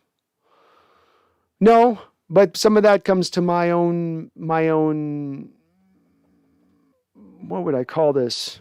I've got something against Baylor receivers in general. They just seem to be a little weird. Them Baylor receivers. I don't know what it is. I hear Baylor's a good college, but we've talked this before, right, Randall? It's like Baylor receivers, Alabama defensive ends. It's just some of those positions, Missouri defensive linemen. Yeah, I don't know what it is. Certain schools are snake bit with guys in the pros with certain guys like that.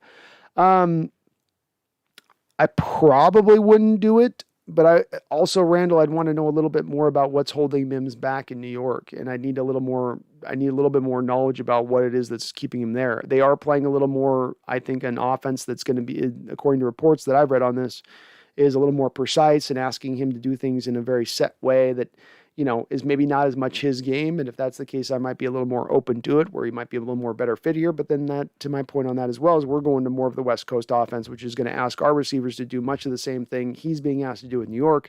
So if he struggles with doing it in New York, why wouldn't he struggle with doing it in Seattle? Randall says Dak is better quarterback than Lamar. You have to adapt the offense to Lamar. It needs to be specialized for him. Dak can play in anything. Dak's closer to Lamar running than Lamar is to Dak as a passer. Well said. Well said. Nathaniel Parks, which NFC least will be the biggest dumpster fire and why? I think Washington will be good. I sure don't have a great feeling with the Giants and that whole brawl thing, and then asking those players to run the sprints, and then you had a player retiring the next day because he was like, I don't want no part of that.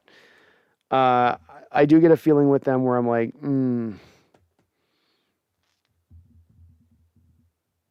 I think the Eagles are the one that falls apart because they tried to go for it this offseason when they should have been in a position to rebuild and tear this thing down to the studs. But Howie Roseman there, their general manager, is trying to keep his job because he's the one that's created the problems there recently from a roster building standpoint.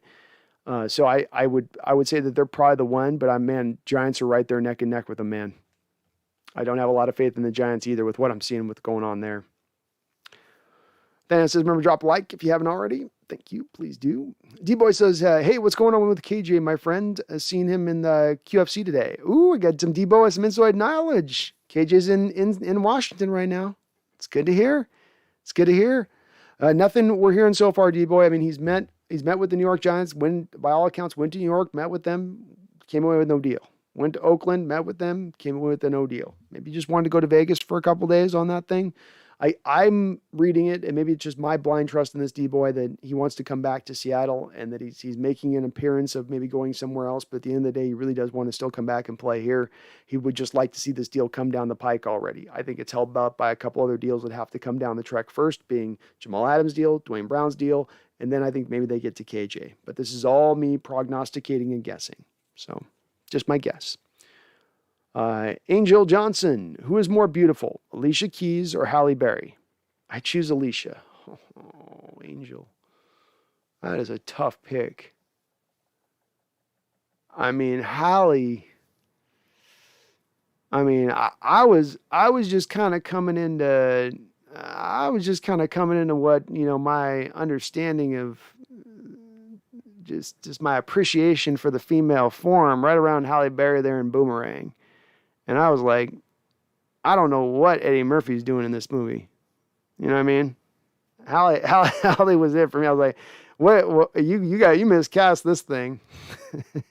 I think they had Mike Tyson's ex-wife as Eddie's love interest in it or whatever. But I remember even in that movie feeling a certain way about Halle. So Halle goes back for me. Like, I got a long-term appreciation for Miss Berry.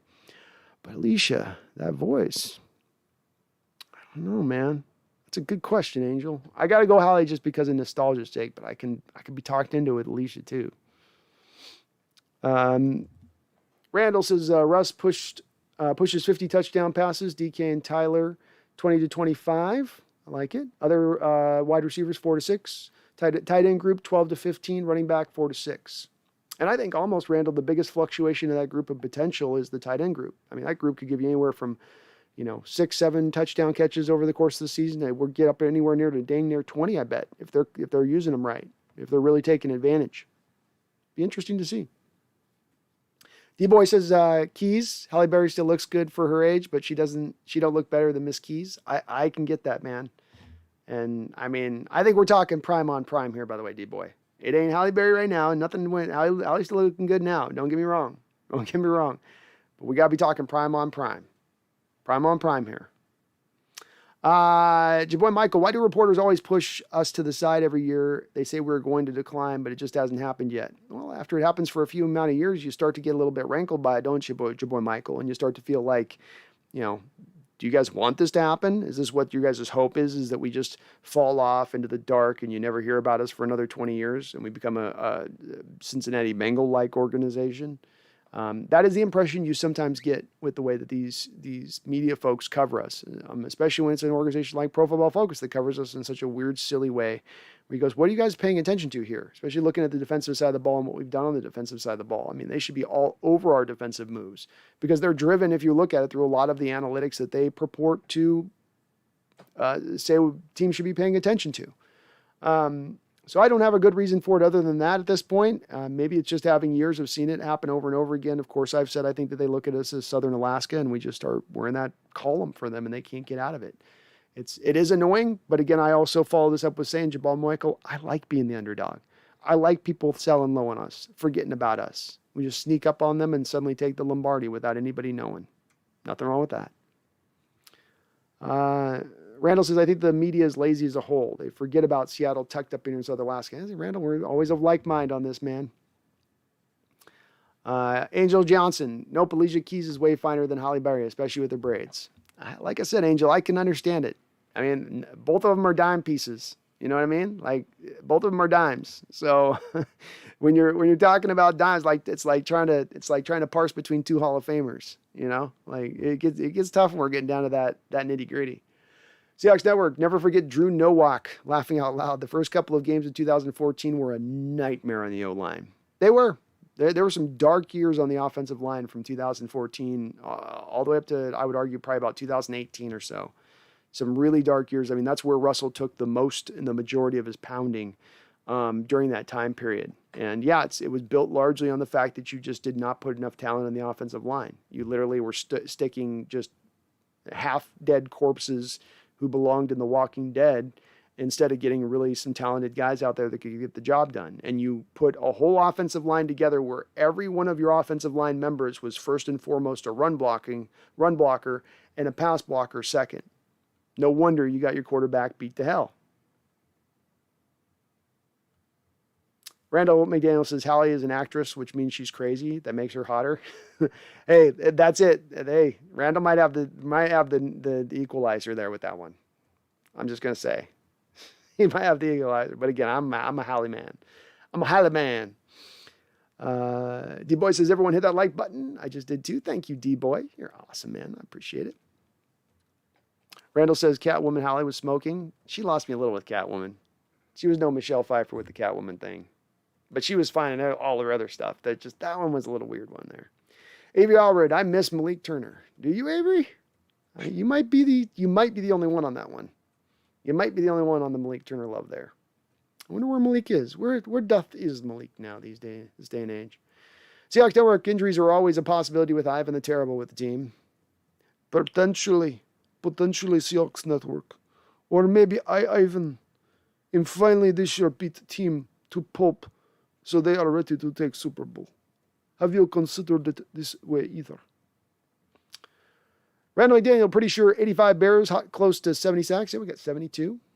That's up there, man. We're not getting to 72 sacks, folks. We're not setting that record, but we could still get pretty up there. Nathaniel Park says trade Target and N'Keal Henry for a 7th or just wait on Josh Gordon to not be suspended. I'd take N'Keal Henry for a 7th round pick. That's no kind of risk at that point. I'd jump on that if they were willing to do it. I don't think the Patriots are willing to offer it that low for the guy at this point. I think that's a bit. You're looking more probably around the 4th round range, 4th to 5th, area of things. But I liked N'Keal coming out, and he is an interesting fit with Russell Wilson as far as his skill set and his ability, at least in college, to win those 50-50 balls. Hasn't shown him as much of ability to do it in the pros, but he hasn't exactly been matched up with the 50-50 ball thrower that Russell Wilson is. We got a nice donation in here from Amy Kimbo. How you doing, Amy? Thank you for the $20 donation. I really do appreciate it. You are awesome. My second Kimball. We got a Leland Kimball in here too. I don't know if you're of relation, but thank you for the $20 donation. I do salute you, ma'am, and appreciate it. This is from Mississippi. Saw Kim Dichie at Ole Miss. Anxious to see him in the preseason. Best Seahawks YouTuber. Oh, Very kind, Amy. Thank you so much for saying so. We've got some good Seahawks YouTubers, so there's some good competition out there for competing. But I appreciate you for saying so. You're very kind, and even kinder for the donation. Robert Kimdichie is a very interesting player. He was the top-ranked recruit coming out of high school. Number one player on the board consensus-wise. Why? Because he was a big man who had one tech defensive tackle size, 6'3", 350 pounds of just strength and power and muscle and quick twitchiness. But that's what it was, is he moved like a 3-tech in a 5-tech body, and those guys don't come rolling down the path very often.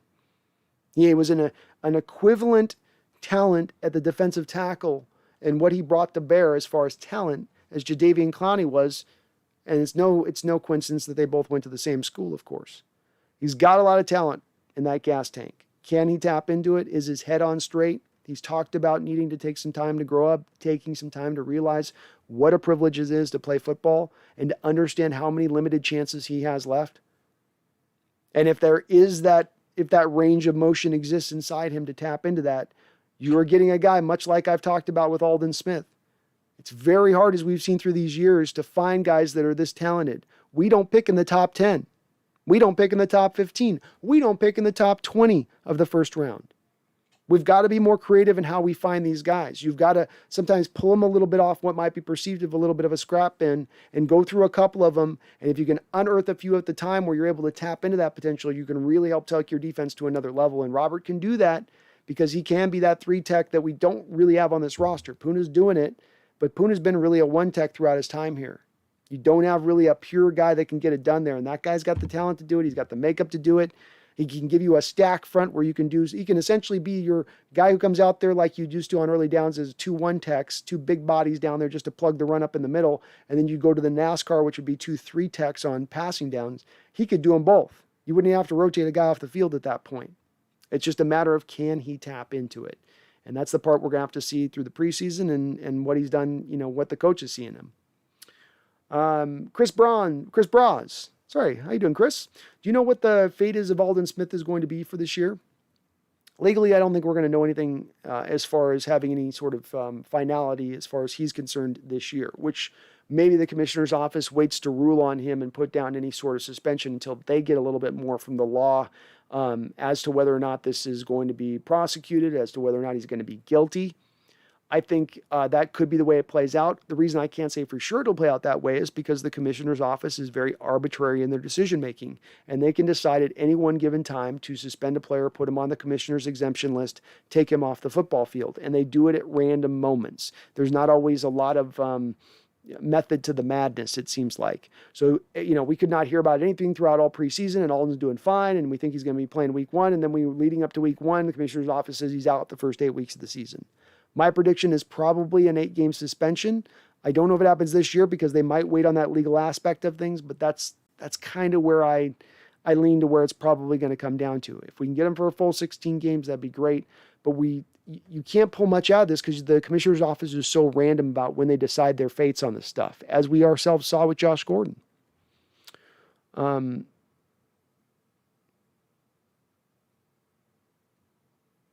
Brandon McDaniel says that Cowboy guard was a first-round pick. Yep. Zach Martin. Oh, you're talking about the guy that he played there today. Yeah, he was, but he's bounced around the league on a couple teams. I don't think he's ever been a good first-round pick. Dennis664. Dudes hit so much harder in the 80s and 90s. They were willing to put it in there. They were. I've always wondered with that, Dennis, if it was a little bit of the fact that yes, they were able to hit harder and not get penalized for it. Guys are definitely aware of the penalty aspect. That's a part of it.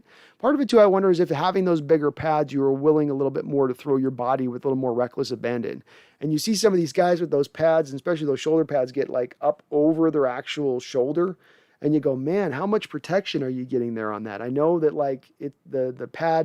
the pad technology has come very far throughout that time period, but I've always wondered that a little bit. And yeah, you watch a game of the 80s and 90s, go back to watch some old tape. It is a much more ferocious sport at that time. It was much more of a man-like game at that time. There's no doubt about it. And to your point on that, Dennis, as well, it was a much more gruesome sport.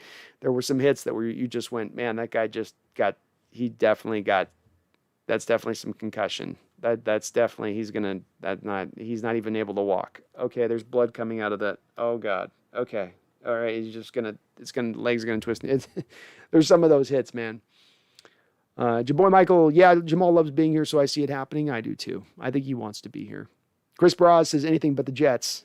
Anything but the Jets. Everybody wants out of that town. Randomly Daniel, I watched a video of an NFL highlight clip from the late 70s. Dude's pulling quarterback down by the face mask, body slams, basically plays that'll get you out of the league now. Oh, it is.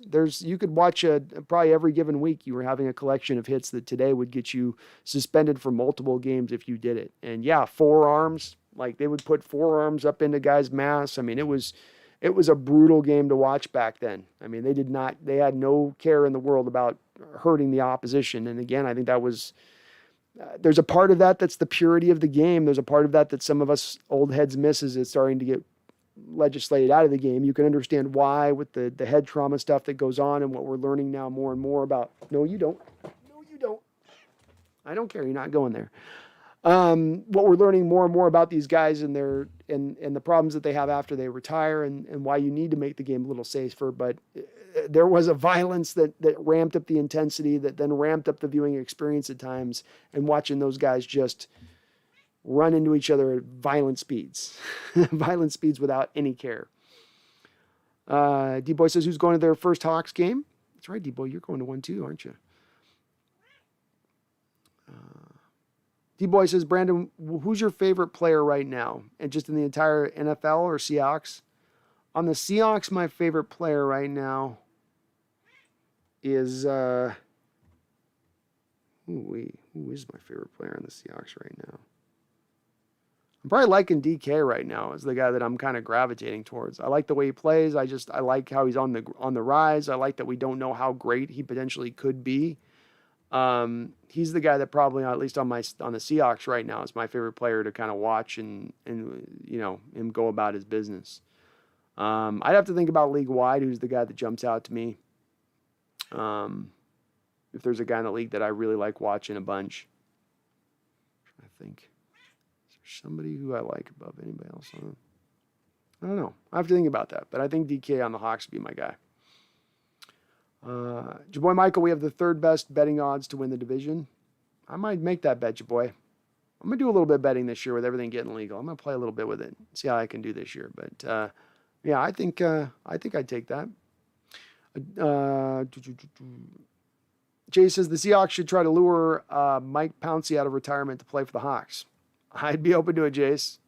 He was a good player, though he was going down quite a bit, according to some Steeler fans, as far as his level of play over recent years. So I don't know if we're getting vintage Pouncey at this point, but maybe a much reduced Pouncey, Randall says, DK fixed the fumbles from the rookie year. He'll fix the drops, too. I got faith as well, Randall. I'm on the DK train here, so I think he'll get it. I think he'll make it work. GoOx05 says Alt Robinson plus Daryl Taylor equals the next Robert Mathis and Dwight Freeney. Ooh, I like that. I like that comparison. I like that kind of potty. I'm with it, man. If they could tap into that, that'd be awesome if they get those guys. And look, Alden, I think people kind of forget about Alden. We got so many pass rushers, and we signed so many pass rushers this offseason that he is a little bit of the forgotten man in that mix. But he's there. And I'll tell you, Daryl Taylor's been getting as much hype out of camp as any player has at all. Undoubtedly. D-Boy says, Brandon, what's your favorite Seahawks team? Can't pick 2013.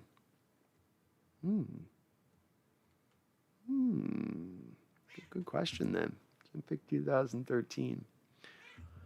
Well, probably 2005. D-Boy, but part of that was just the specialness of seeing the first team get to the Super Bowl and seeing that team, that 2005 team wasn't a team that just became good that year. It was, they had been building at that from 5-6 years of Coach Carroll being with the Hawks and putting that team together, and the maturation of Matt Hasselbeck and the receivers I was talking about with the drop problems, overcoming the drop problems, and really getting into all that.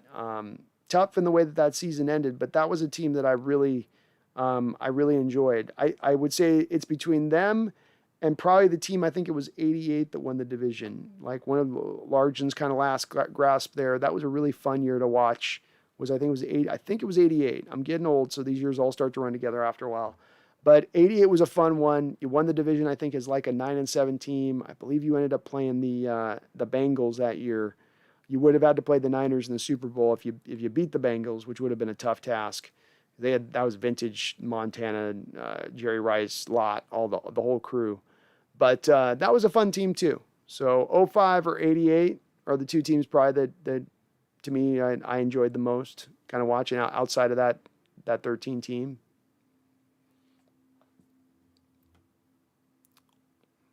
Randall says, sign me up for the Mathis Dwight Freeney combo. Yeah, me too, Randall. You ain't going to have to talk me into that one. Go Oxo 5. I hope my Blazers can do something this offseason. I think our roster is pretty underrated with our new coaching staff. We could make some noise, but really want to raise the ceiling. Hard for you, too, because you got to keep Dame in the fold. And keeping Dame in the fold means you need to probably make a big stroke. Do something major here. Try to do something different than what you've done recently, where it's a really tough conference you're fighting through. It's the toughest conference you're fighting through. That does make it an uphill battle for the Blazers, but you got the puncher's chance. Good team. I'd like to see one aggressive move, a go-for move for them, being that they've kind of hit that same somewhat similar ceiling to what we've seen of our Seahawks recently. D-Boy says, Chris Bowes, yes, let's do the Looney and retire. Let's do it. Go Oxo 5. I love getting after it at practice. Piss off your teammates in practice. They'll play pissed in games. DK, Blair, Amadi fight will do just that. Yeah. In the LOB days, look, practice was chippy back then too. You know, you can go back, watch footage of Sherman getting in a fist fight with a receiver in practice at one point. So stuff goes down like this. This is football. This is men trying to enforce their will on another man. You're gonna get to some points of get your hands off me. Get your hands off me. You know, it's like, there's going to be a little of that. So I'm not surprised. It's a good thing. It's a good thing. That's why I say you can't stack a team of Boy Scouts. You need some dogs in there. Randall says, Wednesday or Thursday of this week will be at 90. It'll be 95. We'll see another brouhaha or two. Yeah, probably at that point. The hotter the weather, the more brouhahas you get. That's true, Randall. GoX05 says, looks like Eskridge is going to be back this week. Hope he's ready for at least preseason game 2. Me too. They've got some special shoe now that's going to allow for his toe to be all right, supposedly. So hopefully he can get that thing right. GoX05, it's funny that Stephen A. Smith is the only national guy that gives us any respect.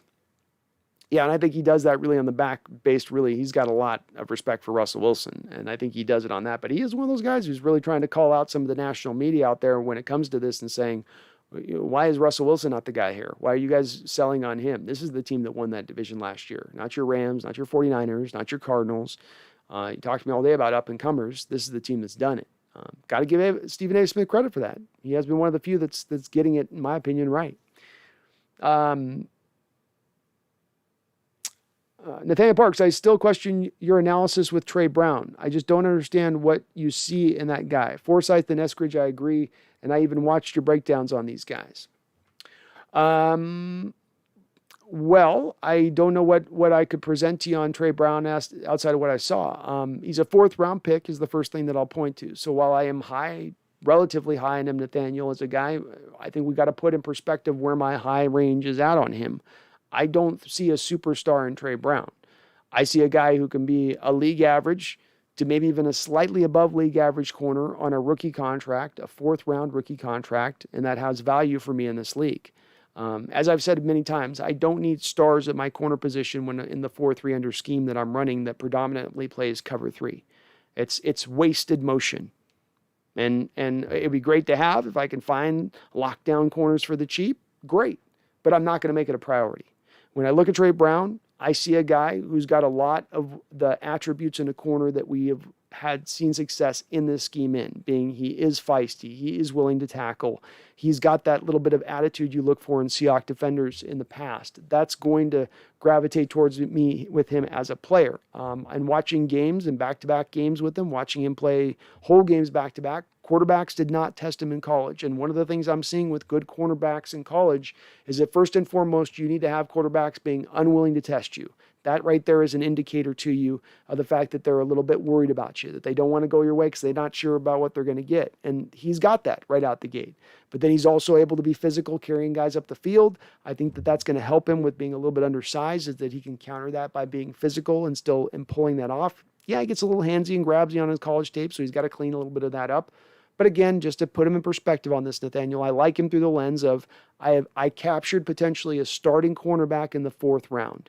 You can go get yourself a starting cornerback in the 4th round. That's value, and that's value to actually get excited about. I know it doesn't blow up a lot of people's dresses, but it does mine because that's how you roster build appropriately to stack enough of those cheap guys up so then you can go shoot the moon on the big expensive guys. And we haven't recently stacked enough of those cheap guys up on rookie contracts to pull off as many of those secondhand moves as we probably would like to see.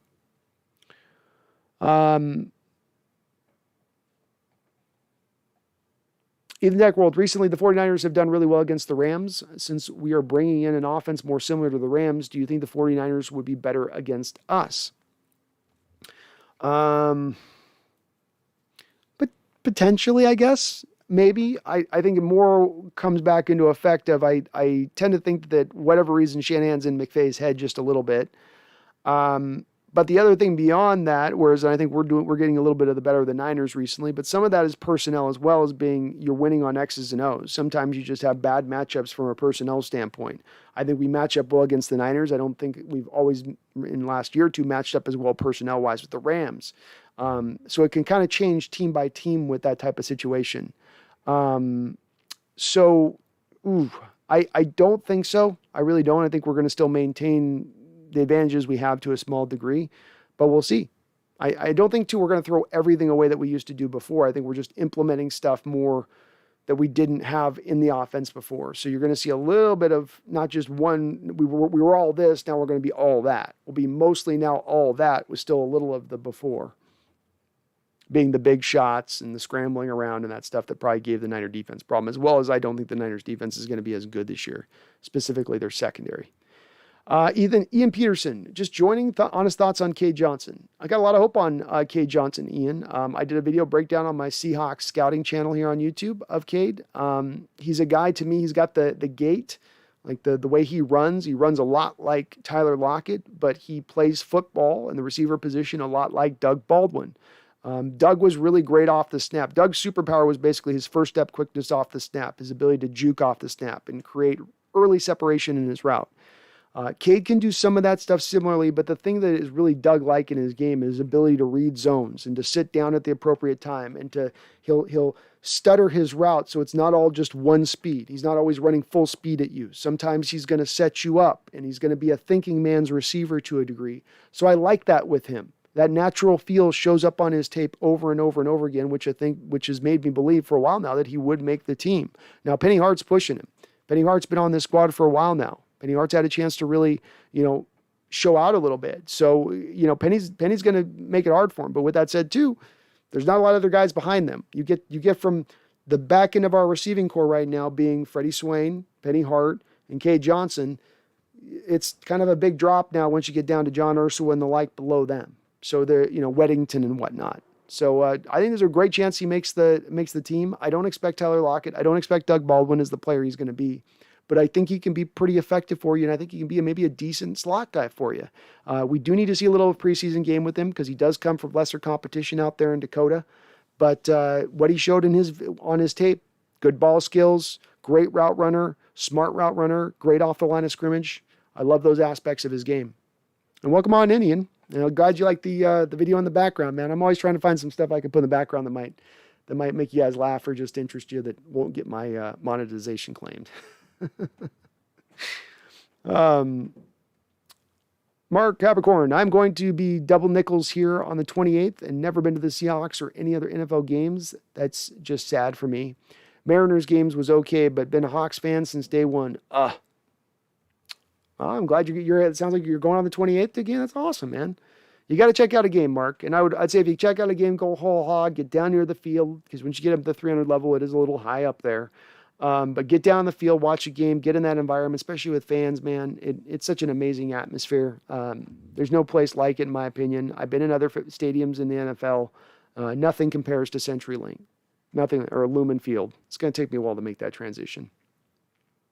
Coax05, oh my God, Mini Fridge is awesome, and we have to put him in the backfield now. He has to be in the backfield. Let's cater. Let's reach out to Coach Carroll and let him know the Mini Fridge. You got to get the Mini Fridge in the backfield. Add it to your to-do list, Coach Carroll. Get the tent in the back of the truck, the Mini Fridge in the backfield. the fishing gear in the side compartment. Randall McDaniel, what do you watch, listen to, read up to stay up on the latest from around the league? I'm completely random most of the time, Randall. I'll do the PFF stuff. I'll do analysts. I'll do random analyst searches and stuff. I'll just look what comes up on the feed. I'll scour Twitter. There's not a lot of one guys I go to because people tend to change on reliability, I find, person to person on, base what you can. But I try to get as much information as I can from a variety of sources. So it's less about one guy and more about trying to distill between, 20 voices that I might be listening to in the background as I'm working throughout my week, and getting to the truth. Because I think just one person or whatever doesn't sometimes capture all the perspectives you can really get out there. Randall McDaniel says the 5,000 subscriber gets a free Manscaped machine. That sounds good to me, man. I'll negotiate with him and say, give me one that I can give him for free for the 5,000 subscriber. That sounds like a good idea, man. Got to do it. Your boy Michael Witherspoon has been showing out lately. He has. Nearly every day in camp, you're hearing reports about this guy going for it. Go Hawks 05, Achilleo going for 49 tackles, 11 pass breakups, 3 touchdowns allowed, 4 picks, PFF grade 84. Ooh, if he does that, man, we are smoking. If he can put up that, we are smoking. I like every part of that. The only thing with that Go Hawks is the only part that's probably the least likely of all those numbers you presented is the tackling numbers, because if there is a hole to Achilleo's game, he's not a big fan of tackling. Let's put this out there. Tackling is not his most favorite thing, but everything else you put there, absolutely. Probably more pass breakups than that too. Oh no, you had 11 pass breakups. So I like it. Though. 84 grade, man. I'm with you. Go Hawks also has DJ having a monster season with a 72 tackles, 2 touchdowns allowed, 5 picks, and an 88 ground. Well, if you put an 84 grade and 88 grade on your corners, your 2 starting corners, if that's your 2 grades and they get that, you will have probably a 15-win ball club. If you want to take 2 just basic stats as indicators of a ball club you're going to have, that would be it right there. If they put, that's a high grade for both those 2 corners. That is a huge grade for both. They have it in them to do it. Don't get me wrong. But that would probably be indicative of a team in definitely with a first-round bye and 15-2 type record at that point. Landon Edwards, what have I missed? Quick summary. Just don't take a whole lot from the mock game today, Landon, outside of the Seahawks are truly embracing up-tempo offense in totality, where they've only really embraced it at times in the past in just fits and starts. So that's really, I think, above all else from this game, from taking away anything else, because that's the part that we're hearing from reports was really showing up throughout the game. Up-tempo being run constantly. Carson looked good. Alex Collins looked good. Poona Ford ran in a touchdown on a fumble return. Had a couple of sacks, but that wasn't surprising because we were down some offensive linemen. We can't take too much from it outside of that, really. We got to wait for the first preseason game to start really figuring out what's going on with this team. But nice to see nonetheless. Encouraging. Love to see it, man. MSR Rook, if our pass rush is in, welcome on in, Landon. Good to see you. MSR Rook, if our pass rush is even a little bit better, our defensive line will easily be top 10. Remember, we were the best team against the run last year and added Hyder, who was a top 5 against the run last year. Indeed, he was. He was the number 3rd edge defender in the league against the run last season with San Francisco. Absolutely fantastic at setting the edge and holding that edge. But I agree with you. That's part of why I have the prognostication that I do. That's part of why I see this team going where I see them going, because you built upon the back of what you had started at the end of the last season defensively. And I think you can recapture some of the magic you started out with on the offensive side of the ball last year. Randall McDaniel, scrimmage breakdown, new nickname for Poona, Manscaped. That's what we talked about, Landon Edwards. Oh, yeah. I think I'm going to take on a Manscaped promotion here. We're going to give it a try here. So, yeah, we're going Manscaped. Go Hawks 05, Diggs will make another Pro Bowl, going for 65 tackles, 6 picks, 3 touchdowns allowed, 85 PFF grade. Oh, man, you're stacking up a lot of 80 grades. What's Jamal? If Jamal adds an 80 grade, I don't think there's been a secondary in the modern era with 4 80 grades. That'd be a first. That'd be better than the Legion of Boom was rated, Pro Football Focus. I don't think you got 80 grades across the board on that season. Seahawks Network, the mini fridge is the new official nickname for Poona Ford. Spread it on Twitter. Let's do it, folks. Let's make this happen. Let's make the mini fridge happen for Poona like we're making Poo Poo Atwell happen for Tutu Atwell. Randall McDaniel says Poona Tang not going to catch on. I don't know, man. Mini fridge is pretty. I'm liking mini fridge. Go Hawks, Jamal will be the defensive player of the year, going for 133 tackles, 4 picks, 7.5 sacks, 2 forced fumbles, 0 touchdowns, 93 PFF grade. which would be the highest grade, I believe, for any Seattle Seahawks secondary player in the last 10 years. But I'm with it, man. Sign me up, Go Hawks. Sign me up.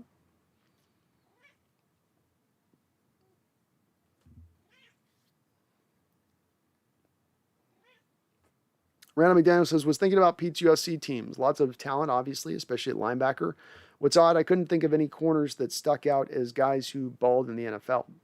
I think that's probably more indicative, Randall, of the fact that the NFL wasn't playing as much zone at that time. And if they were playing zone, it was like cover 2 type zone where you'd be running man with the corners and then running a cover 2 shell over the top with the safeties.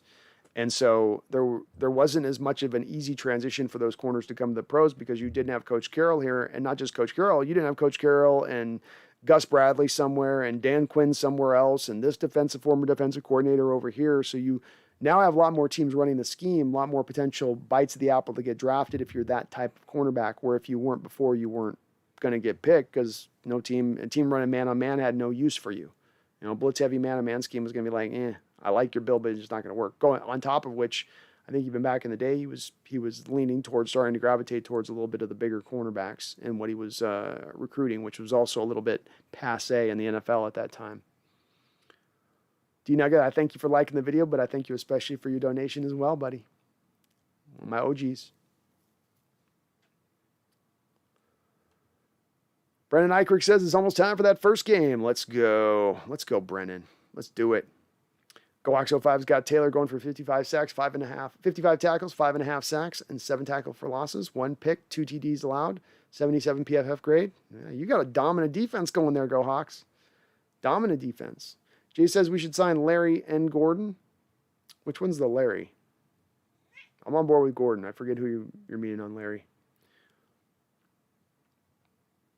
Yeah, I got heavy trepidations against Baylor wide receivers. Just call me anti-Baylor if you will. But I like your prognostications, Go Hawks. I do. John Robinson said, I thought KJ signed with Vegas. There were reports he was going to sign. There were imminent reports that he was going to sign. The same reports that we had heard about the Giants. We had somebody pop in the chat telling us that he was due to sign with the Giants at any time. Didn't see it come to fruition. So I don't have a lot of reason as to why that's not happened, John, when we're hearing these reports. But I come back towards KJ wants to come back home. He wants to come back to Seattle. Go Hawks 05. I hope the season plays out just as you're presenting with your forecasts for players, man. The opponent going for 68 tackles, 11 tackle for losses, 5 sacks, 3 forced fumbles, 2 rushing touchdowns. Yes. That's going to push that PFF grade up. You know it would. Defensive tackle running a couple in. Random again, did Doug Peterson sign on with the team? If not, he's destined to be Cowboys' next coach. Very true. No, he's doing that thing coaches do where if they sign with a new team, they don't get all the money from their prior contract. But if they just remain in retirement and they're released early from their team, they get all of the contract until they sign the new one. So he's just chilling, cashing checks, doing shots, typical stuff. Washi, I knew you'd come through with the stream. How you doing, Washi? Good to see you on in here. Always good to see you in here. Obi-Wan, in the mock today, we saw Blair in the box a lot. Was he playing at the will? I haven't seen a lot of footage of the game yet, Obi-Wan. I hope he is, and I would gather that if they're having him down there playing near the box, that it's probably in a will position, or quite honestly, they do a lot of the bringing down the strong safety as a de facto extra linebacker. I mean, they've been doing that since the days of Cam Chancellor. So it could just as well be that as well. I'd have to see the tape to know for sure. Landon Edwards, if you could have any one player in Seahawks history come back and play for us in their prime with the roster we have now, who would it be? It's a great question. It's an absolutely fantastic question. I have actually been asked this prior recently, and the guy that I have leaned towards has been Cortez Kennedy. Because I don't think you can ask Dwayne Brown to play right tackle, bring in Walter Jones. I think Steve Largent, well, that one's a very enticing one for me to say as well, because receiver position's a little light. That one has me interested as well. Obviously, a Pete Kendall type thing you could look at, or the other guy, Olin Kreutz. Not Olin Kreutz. Who was the guy that went to the Tennessee Titans? We had at center for a while. Those guys I've kind of but I'd go for more of, give me the 3 tech, Cortez Kennedy, just a shade below Aaron Donald in impact. added to this defense with our edge players. And yeah, give me him in his prime. I'm going to ride with that all day, I think. Brendan Eichrick, why not stream the scrimmage today? Well, as I learned on the last time I streamed Seahawks practice, they shut down my monetization, and the NFL claims it if I show practice footage. So I have to be careful with that. But I didn't see any footage today of the practice before I went on. So they didn't have it posted, but at least before I went live that I saw. Randall says, Cortez Kennedy Prime. Randall, we're simpatico, man. Exactly on the same spot. Goax 05, easily Walter Jones, slide Dwayne to the right side, no edge pressure. That's the part where I'm not sure on. I don't know if Dwayne at this point, 35 years old, are you ready to slide to right tackle that you never played before? I don't know if he can pull that off. That's the only thing that made me hesitant with Walter. I was thinking that at first too, but I think you could end up just kind of nullifying what's already kind of a strength in the team, where I'd like to bring up a strength that's not necessarily a strength at this moment. Randall would go with Hutch at guard. Again, I can't go right. I can't say no to that one either. That'd probably be my backup on that. Seahawks Network, Malik Turner's with the Cowboys. He played in the Hall of Fame game. Okay. Still out there rolling. Jace, should we sign David DeCastro to heal up and hop in the lineup if someone needs a breather or injured? I don't think that there's anything pushing that decision to happen. This is the same reason I wouldn't go after Mitchell Schwartz.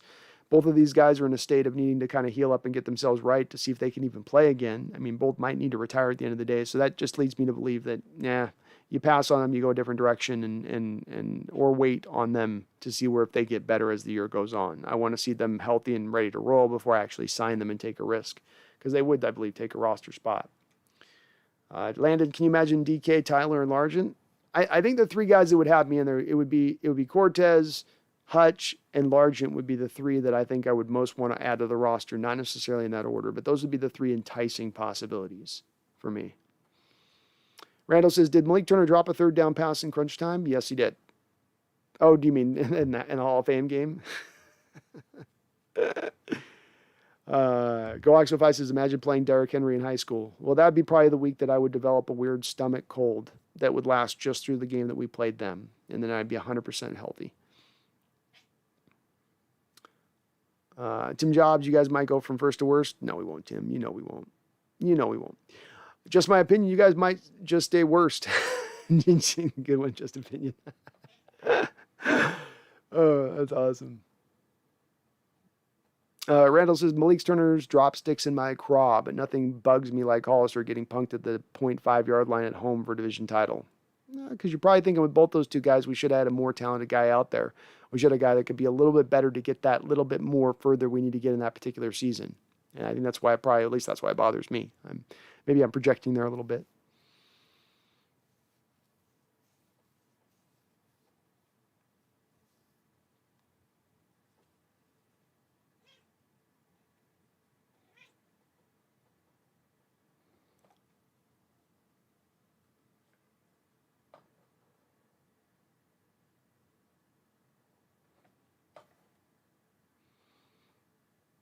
Landon Edwards says, I remember when Tony Romo fumbled the kick hold and tried to run it in the end zone. I was listening to that game on the radio going crazy because I thought our playoff run was coming to an end.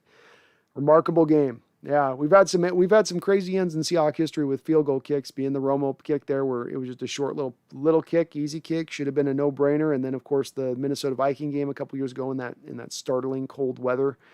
We've had some things break in our favor in those moments, no doubt about it. But that was just an awesome game to watch anyway. That whole Cowboy game, I mean, Bill Parcells on the sidelines for the Cowboys, Lofa Tatupu with a crazy tackle at the goal line to force the Romo fumble botch. Just an amazing game. There were some really cool moments in that game. That was one of Lofa's best games. He balled out in that game. He had another one where they had a fumble in the end zone that he almost saved. It was just vintage Tatupu. Randall McDaniel says the Bengals game when Joe Nash kept doing the knee injury to stop the clock. Sam Weiss got on the play PA. You're not in Cleveland after they threw snowballs. Yeah, I remember that. That was the Bengals used to do the original hurry up in the 80s, and it wasn't up tempo. It was hurry up 24/7. And Joe Nash, that wily old veteran, used to drop down on the ground and fake an injury to slow him down so they couldn't run their hurry up. I think he was down like 6-7 times in one game with a knee injury. Your boy Michael, I'm watching the mic'd up moments. DK has a nasty thing about him. He loves to talk trash. He does. It's why I don't worry about people who talk about attitude problems with him. He plays with a chip on his shoulder, and you want football players to play with a chip on their shoulders. This isn't basketball. This isn't baseball. This ain't soccer. This is men who have to get very physical with one another. They got to beat up on one another. And to get that done, you got to be in a certain mental state to accomplish that. You don't do that by being a nice guy. You do that by having an edge to you. And he's got that edge. When you're that big and you got that edge to pair with it, that's how you start to impart your will upon other men. That's how you start to intimidate other men, even pro football players, yes. So I look at it as nothing but a good thing too, your boy Michael. I love it.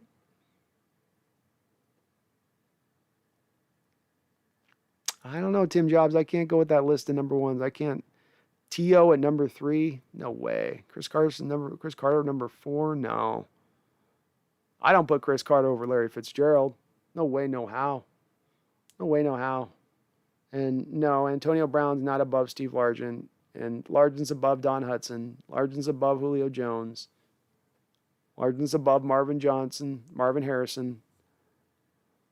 Yeah, I'm not a fan of that list. Obi-Wan, why do you think we haven't extended Dwayne yet? Do they not want to extend him, or is the money amount that is holding it up? Concerned that we haven't extended anyone yet. I'm guessing on this, Obi-Wan, so this is my guess, educated guess. I think that they haven't done the Dwayne Brown deal because I believe you create money by signing Dwayne Brown to a new deal. Once you create that new cap space, Jamal Adams people will notice that and then say, no, you need to pay our mark. You just created a couple extra million in cap space when you told us a second ago you didn't have the cap space to come up to our mark. So Seattle's waiting to get the Jamal Adams deal done, and then I think like a domino, the second domino to drop in that structure is going to be him then getting that contract extension. So I still think it's going to happen, but I think it's a matter of the Jamal Adams domino must droppeth fast. Your boy Michael, you still on the Sherman Seattle train? Yeah, I am. He's not going to cost any money. He's not going to cost any draft capital via a trade like a Stephon Gilmore would. And I think that he would still help this cornerback room and provide us with some much needed depth.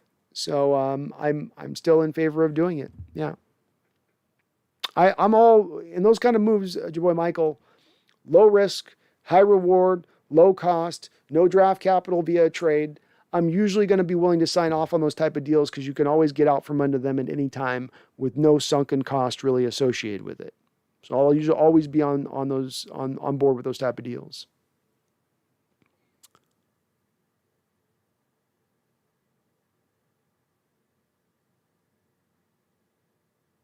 Jace, I'm proud of your mini fridge idea too. I love that nickname. It's got to stick with Puna. Hopefully it does. Jace, did you see my Emerald Line nickname for the D line? I didn't. That's a good one as well. Tim Jobs getting roasted in the chat. Niner fans may enter. Niner fans may enter, but they're only going to come back out in shambles. They're only going to come out in shambles. Randall, too. Yeah, Chris Carter was way too high on Tim's list. Way too high, and Fitz was way too low. Fitz has had a way better career than Carter was great, but Fitz has been amazing. Absolutely amazing. Paul Third, I think you're off on your opinion on the 49ers secondary. They retained all the key players from last year that made them the fourth best secondary, or is the loss of Saleh why you're down on that defense? Well, they lost two guys. They lost Richard Sherman, which I know he didn't play a lot of games, but when he played effectively for them last year. And they also lost Akeelia Witherspoon, who gave them the best year of his career last year in the games he played.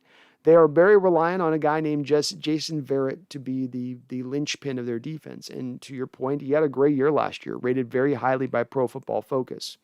But if I go and I look at Jason Verrett's career, do go now. This little thing that jumps out to me in Jason Verrett's career, just a little tiny item. So he enters the league in 2014, and he plays in 6 games. He starts 4. That's odd.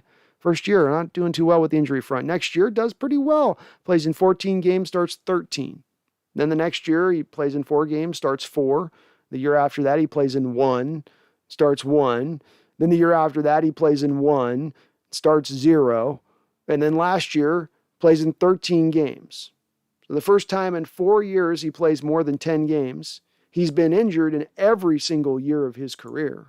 Every single year of his career. And last year he was playing for a bit of a contract, trying to tap back into it. Certainly, I don't think Saul's departure is going to help him either or help their secondary either, Paul.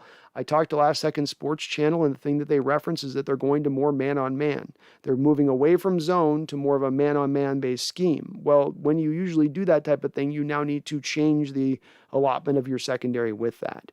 Verrett can play some man-on-man stuff. I think he's probably a little bit better on zone. I'm not anticipating his health is going to hold up, nor do I think Emmanuel Mosley on the other side is all that much to write home about. They drafted a kid out of Preston Morrow. Thank you for subscribing, Preston. You are awesome. You're helping us on the road to 5,000, and I appreciate that.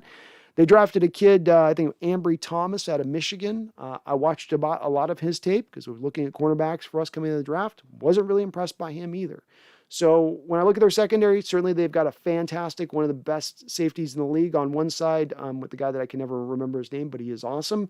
The other guy, Tarquise Tart, however you say his name, he's just okay. He's okay. Probably a little bit below league average as a safety over there in his rating. So I don't see what there is to get excited by that necessarily. They were rated good last year, but again, they lose a little bit, didn't really re-add to it, not trust in Verrett's health, who is the linchpin of that secondary outside of their safety. Randall says, Fitt's peak is better than Carter's peak. That's a fact, Jacked. You're right, it is. John Robinson says, Dwayne Brown could slide over to right tackle, but would he be optimized? I mean, I don't know if he could slide over to right tackle. That's the thing, we think as fans, guys can flip from one side to the next, but the players tell us that it's not that easy. Tackles in the past have told us that it's not that easy. It's going from playing left-handed to playing right-handed, right-handed to playing left-handed, and we like to think it's a simple transition to slide, but it's really not. And he's never played over there. I think at this age, asking him to make that flip would be a bit much, but we are talking about a completely unrealistic scenario. J-Boy Michael, are they going to do a top 100 players? I think they are, but they're waiting until mid-August to start doing the list for some reason. I don't know why.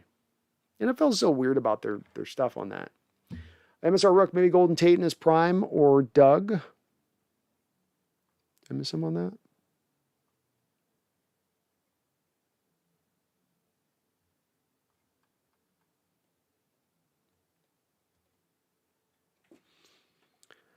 Sherman and Witherspoon only started 5 and 4 games, not key guys.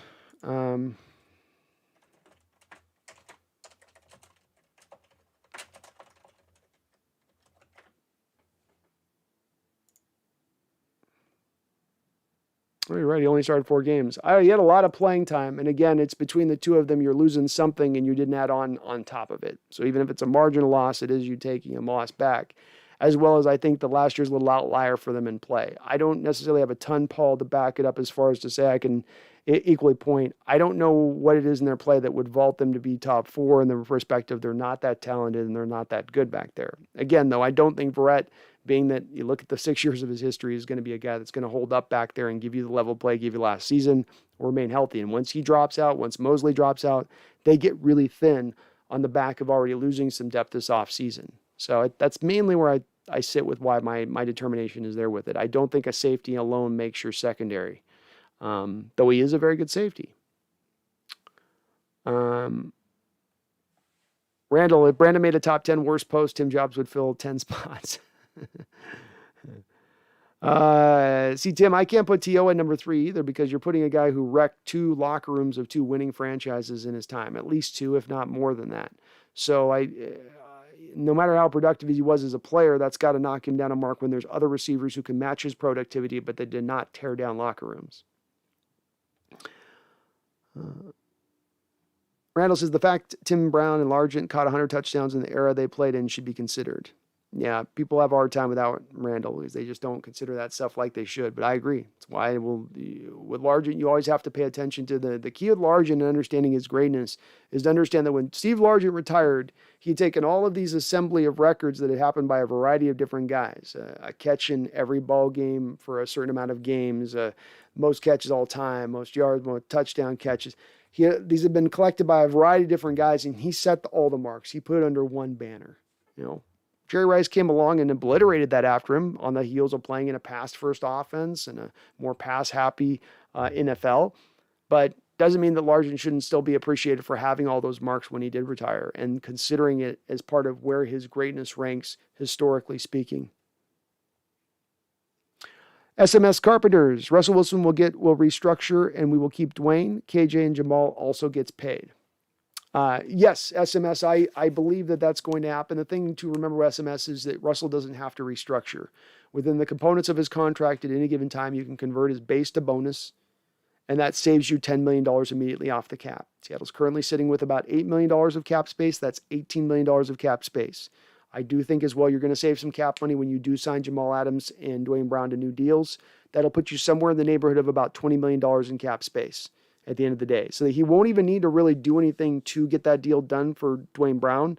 Dwayne Brown, you could sign to a 3-year, $30 million extension, lower down his cap hit from this year off of $13.5 million, and you don't need anybody to do any restructuring to make that happen. But I do hope that they do convert that base to bonus at some point so that we can add in as many possible players onto this roster as is allotted. Randomly Daniel says, I feel like Julio doesn't have enough touchdowns for top 10. I agree. I don't think Julio's a top 10 receiver. I think he's right on the edges of it, but not quite there. D Nugget says, like this video, folks. Brandon's gearing up for the season. That's right. I am gearing up for the season. Landon Edwards says Sherm has been in Washington, has been working out with Seahawks players. I think he comes home for sure. It was the one, if we could call it, upshot of the situation with Sherman, and I'm not trying to applaud for somebody going through a difficult time period, but the one upshot of him going through what he went through at the time he did is I think it narrowed down his list of potential teams. I think already some teams were a little hesitant with him, hesitant to want to pay him his price, hesitant to wonder where he was at from his career standpoint with his athleticism and his speed. I think that when that situation happened, that narrowed it down, and it narrowed it down with us specifically now as kind of that front runner team to go out there and get him. Wouldn't be surprised if it takes a little bit of time for that type of signing to happen, if we have to even get into the season before Sherman does sign. But I do see something like that coming down the gate. It's a thing I could see. It's a thing I could see happen. We might get some cats hissing at each other here in a second. 312. Am I the only one who thinks that T.O. is a bit overrated? Nothing to even do with him being a cancer. Hard to overrate him. Hard to say he's overrated when he got so much production in so many different places and played so well for so long. Certainly had some issues with drops. But the man was pretty. Kitties are definitely. Come on, pumpkin. But I mean, he was a great player. I can't knock him on being a great receiver and one of the best. I mean, there's a top 10 wide receivers in NFL history. You probably got to put T.O. on there from the productivity standpoint. I mean, he's got a lot of yards and touchdowns. But I do factor in the cancer thing because the Hall of Fame voters are now allowed to factor that in. So I think that we as fans should be as able to when we're looking at it historically. Jabor Michael, won't the Jamal Adams extension save some money for the cap? Yeah. It's the reference that I've pointed to this is this. For the folks thinking you got to create cap space for Jamal Adams or you got to keep great cap space for Dwayne Brown, Frank Clark was traded for by the Kansas City Chiefs a couple years ago. He signed a monstrous deal, a record-breaking deal, a set-the-mark deal for defensive ends in the NFL at $23.5 million per year. But his first-year cap hit was $6.5 million. So if you're going to sign Jamal Adams to an $18 million deal, why couldn't you get down to that same mark? And if Jamal Adams is currently costing $9.85 million, then getting him down into a $7 to $8 million range technically would save you money. And you wouldn't have to restructure other deals to make it happen. And why I say he'll actually end up saving you a little bit of money when this is all said and done. Landon says T.O. was a beast, not overrated in my book. No, at least on the field, he was an absolute beast. I don't take anything away from him as a player as far as what he could do on the football field. No doubt about it. Go Hawks 05. Julio is definitely top 10. Nobody can guard that man. The things you got to consider with this Go Hawks 05 is just the rich history of great receivers in this sport and how many have produced and outproduced even Julio Jones. And he's been great, but this is one of those things you got to view it through the full line of what we've seen over the last 35, 40 years. And there's been a lot of guys. He might crack the top 10. I'd have to do the list as a breakdown, but I mean, Jerry Rice, Calvin, Largent, Larry Fitzgerald. I do think, who else would we go with here? T.O. would get over him. I mean, that's 5 right off the top without having to even think about it. So there's been a lot of guys, man. There has been a lot of guys. I think somebody said Don Hudson's the guy you do have to consider with what he did back in the day. I think Marvin Harrison has a little bit more of a productive career than Julio's had. I think you got to give him a little bit, maybe a nod over Julio. And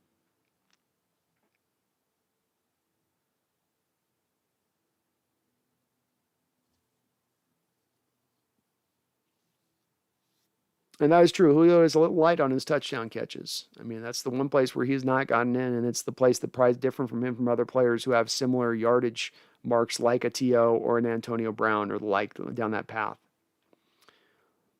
3-2 says AB had better peak, but Julio has better longevity. I guess. I have to look at those two numbers matched up. It's a close comp. These are very close marks between the two of them, in my opinion. That's a good question on that one. I have to think about that with AB and Julio. I mean, if we're just taking out the locker room stuff on production, I might lean production-wise to what AB's put up. He's put up some incredible seasons, but I don't know. That's a tough one. That is tough. SMS Carpenters, awesome breakdown of base first bonus. Excited for the new betting legislation in Washington. Let's create a group for lock picks. Hey, let's do it, man. Let's keep a group. I like to think of this chat like a think tank, man. So let's try to come up with some locks of the week and make some folks some money. But yeah, I appreciate it. I try to pay attention to this contract stuff a little bit. And it's one of the places, SMS, that I see people get lost on with Dwayne Brown and Jamal Adams and thinking that somebody's going to have to get cut or traded to make space to make new deals go down. But there's just a lot of reason to believe that that's not going to have to be the case. SMS, I think DK actually owns Jalen this season, although Ramsey will be great. It will be a matchup for years to see. And let's not forget, Jalen's done good against DK. In the first matchup, it felt like Russell wasn't even throwing in DK's direction, and that had a lot to do with it. DK had a couple catches in the next matchup, but DK is coming along. He's a guy who's a young comer up and coming, whereas Jalen is in the middle of his prime. There are two different trajectories right now of where they're at in their careers. So it will continue to be a great battle between the two of them.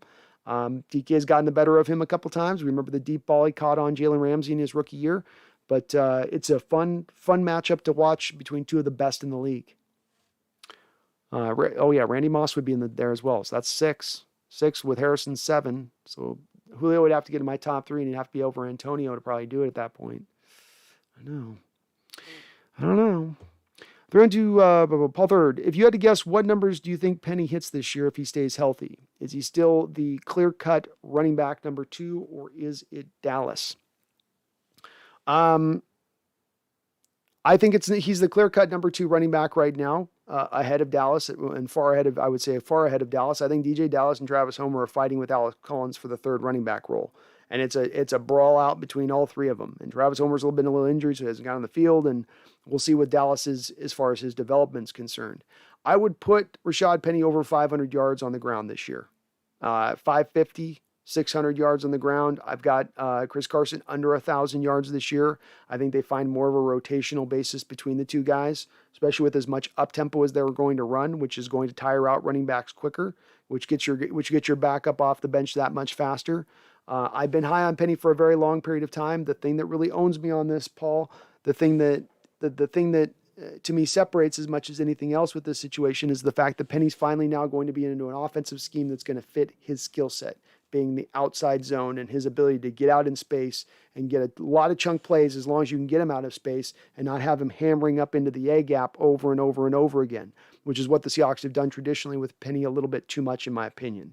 I don't think they're going to do that this year. Scheme fits him. He's finally healthy, down at his lightest weight since even before college, going back to high school, which should make him even that much more explosive and fast. I'm very high on Penny. I thought it was Russell Wilson, and then I thought Rashad Penny right behind him as the 2 players who would benefit most from this change of offensive scheme. I still fall back on that. I'm sorry about the hissing. The cats are going at it here. So, Gohawk says Julio catches anything, stretches the field, and can get open in a phone booth. Yeah, I love Julio. You guys know I was in favor of trading for him, especially at the second and fourth round capital it cost to get him moved. But I don't know, man. I got to think about that back end of the top 10. There's just been so many great receivers in the sport. I mean, you guys, it's easy to forget about how many great receivers there's been and be kind of caught up in the moment, which I'm not saying is definitely happening here. Julio might has earned it, but I think we just got to fully consider all the guys that kind of have come through before. I mean, even a guy like Rod Smith, for instance, that you might not think about, and you go, well, Rod Smith, who's Rod Smith? I mean, what's Rod Smith? Well, I mean, if I can find it, Rod Smith.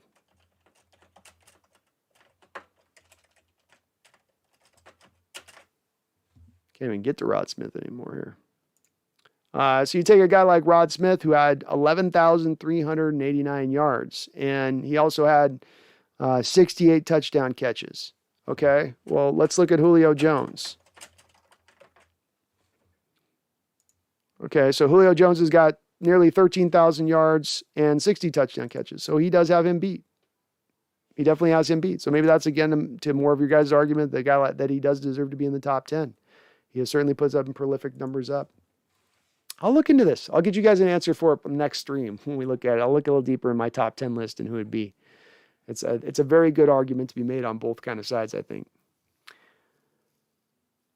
3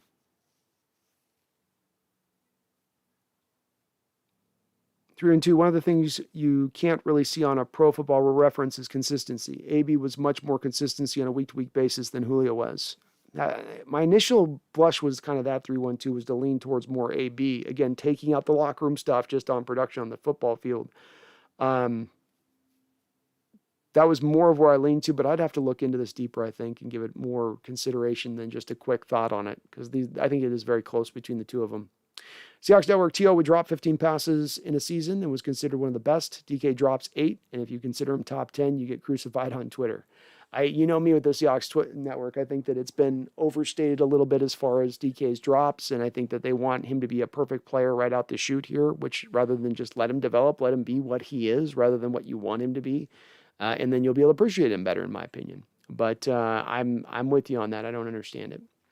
Landon Edwards, I love DK's aggressiveness and confidence. You can see he's hungry. It gets me excited. Yeah, he wants to be great, and not say it in terms that sound fancy on Instagram where you're posting a bunch of workout videos, but truly be great, that he understands the value of it. And I love that in him, and it's part of why I literally see all the potential in the world in this guy, and I don't readily apply that to players all over the place. I'm very selective in that. But this is a special talent with attributes you can't teach, and by all accounts, a work ethic that doesn't commonly just come down the path with every other player on the block. And that's the type of makeup that gets you the special player, that gets you the Hall of Fame player, that gets you the player like we just saw in Steve Hutchinson that just got put in the Hall of Fame. And that's part of why I get so excited with him. Oxo says outside runs are awesome as long as the play sideline can seal the edge. The backside can get out in space and start making touchdown blocks. That's how it works on it. And yeah, the key on it is going to be the reach blocks, because the reach blocks allow you to allow the extra pull defender to get down the alleyway, to get an extra man on an extra hat, to make one less guy that the running back has to then break as far as a tackle in space, which then, i.e., creates more big plays, theoretically speaking. So, yep, that's the key on this, is getting those reach blocks down. That's the new transition, at least on the offensive side of the ball in the run blocking game, that they're going to have to kind of learn. SMS Carpenters, do you think Jordan Brooks is the clear replacement for Wagner? And if so, how much will his next contract demand given his play? A little early on the contract front of things with him, SMS Carpenter. He's got to play 2 more years before he can even talk about doing a contract extension. That's per the new CBA rules. So he's got to wait, Jordan Brooks does. Certainly the new deals being signed by guys like Fred Warner and Darius Leonard in this league that are pushing the middle linebacker market up into the $20 million range. That's where you're going to be seeing new middle linebackers being paid at. That's with the cap starting to slowly raise here in the next few years. So I do see Jordan Brooks as the clear replacement for Wagner. My instinct on this SMS has been that when he was part of the reason that they drafted Jordan Brooks where they did is that they had indications from Bobby Wagner that he was going to be gone within a couple of years, or looking at retirement within a couple of years. And then that had them leaning towards Jordan Brooks because of that. And they saw a lot of Bobby Wagner in Jordan Brooks, and that drove a lot of that pick. I think he does struggle a little bit at the will. Specifically, he gets put out on an island as in coverage, and that kind of shows up the worst traits of his game. And he's got a lot of great traits in his game. It's just the things that he doesn't do well are now kind of put on more of a display at the will, in my opinion. But with that said, I think he'll be still a solid player for us. And yes, I still think within about a year from now, I think he's your starting middle linebacker after this season. I think this is, I really could see this being Bobby's last year. I'm not hopeful in that respect. I could just see it naturally playing out that way. Landon, do you think Chris Carson will thrive in this offense like Todd Gurley did? Might be a huge pick in fantasy. Not quite what Gurley did. No, Gurley was a 4.4 guy coming out of college. Chris Carson's like a 4.58 guy. They don't have the same kind of explosiveness or speed to their game. I think he can be a 4.5 to 5 yard carry per average running back. He's been more of a 4.2 guy, 4.3 guy here in Seattle. Carson has, so he can add another layer to what he's done previously. I do think that in this offense, but he won't take some huge step forward and be this game wrecker at the running back position. And as well as I think they'll do a little bit more of the rotational snaps because they'll be playing, it seems like, so much up tempo. And I do think that taps your running back out a little bit more. When you've just been running 3 straight plays over and over again, you got to get your bull on the sideline, which is going to get the other running back out there. But a little bit of improved. I could see the best season of Carson coming up here because of the new scheme, and he's not just being the one trick pony that he kind of was before in the old offense. GoX05, going to be a fun week for me to try my coaching skills. We're going to be running a kids camp at my school. Awesome, man. Good luck with that. I hope it goes well. Seahawks Network, Rod Smith is such a cool story, unless I'm thinking of someone else. He started out as an undrafted free agent and a special teamer. No, he's one of the great special undrafted players in NFL history. Hall of Famer at that. So, great player. And yeah, great story. Michael Bakimo, I don't think Jalen's going to be able to deal with all the slant and drag routes DK is going to make him eat in this new offense. It's going to be a lot less tough. It's going to be a lot harder for cornerbacks to predict what the receiver's doing pre-snap than it was last year, than it has been in recent years, to your point on that, Michael. 100%. A very salient point at that. Randall McDaniel, if Andre Johnson had Matt Ryan, he'd have Julio stats. Yeah, see, that'd be great. That's a great guy you just pointed out there, Randall. That's exactly to my point on what I'm saying. Like, Andre to me is... That's hard to say that Julio is absolutely better than Andre. Andre not having the quarterback play. You know, he had Matt Schaub, not Matt Ryan. There's a little bit of a difference between those two guys, even though Schaub nearly put 500 on us a couple of years ago. Jeffrey, you're with me? You still believe in Penny? Awesome, man. I'm with you on it. Goax, every time DK is in an interview, he says he's hungry to get ready. He's hungry to get ready. Every day is humble and never boasts. And some people think he's a diva. Shaking my head. You'll not hear me as saying he's one of those people. I've pushed back against that from the second it was presented to me as well. I don't buy him as being a diva. I think it's maybe a fine line. I don't understand. Why in the hell you got to do this constantly, cat? Sorry, guys. Lost my deal for a second there. My cats are freaking out. Okay. Well, we're 4 hours just about here in the stream. I think we have hit the end of the chat.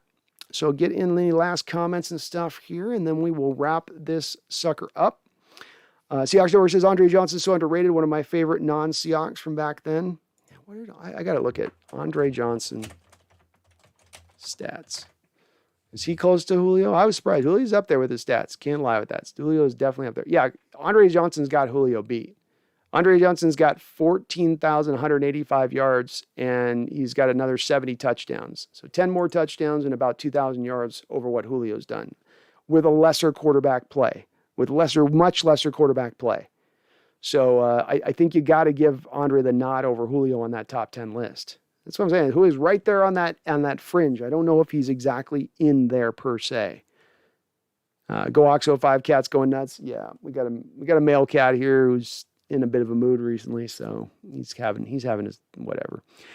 Esmond Carpenter, I still dread how the Hawks make the subpar quarterbacks look like stars and great. They tend to shut them down. Yeah, we had our issues with backup quarterbacks last year, SMS, which certainly doesn't bode well for us as we look like we're going to be entering the first game of the season against the Colts and playing a backup quarterback.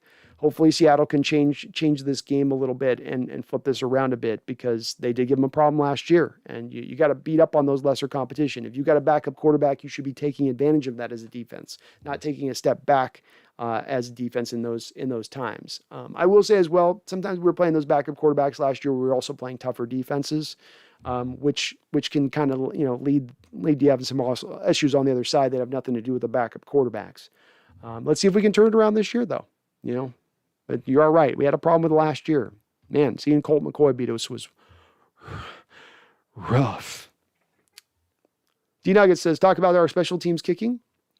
Well, hey, Jason Myers today was 4 of 4. You can see it on the scroll beneath me. He hit a 50-yarder and a 44-yarder, so it wasn't just a bunch of chip shots. Didn't miss a kick last year.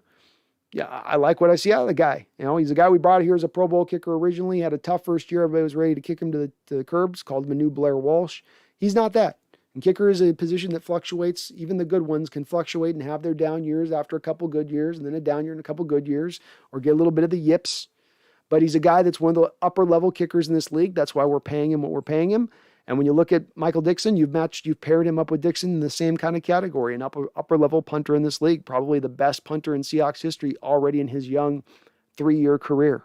So I think we're going to have the best special teams unit in the league, if not a top 3 special teams unit. And that's not just in the kicking game, but also in the coverage game. And it's going to be a big component to driving actual wins. It's not going to drive 4, 5, 6 wins in a season, but you're going to get a couple extra wins in the course of your year because you're that much better on the special teams side of the ball. Because so many teams just kind of ignore it, consider it just this also ran part of your football team, which it's not.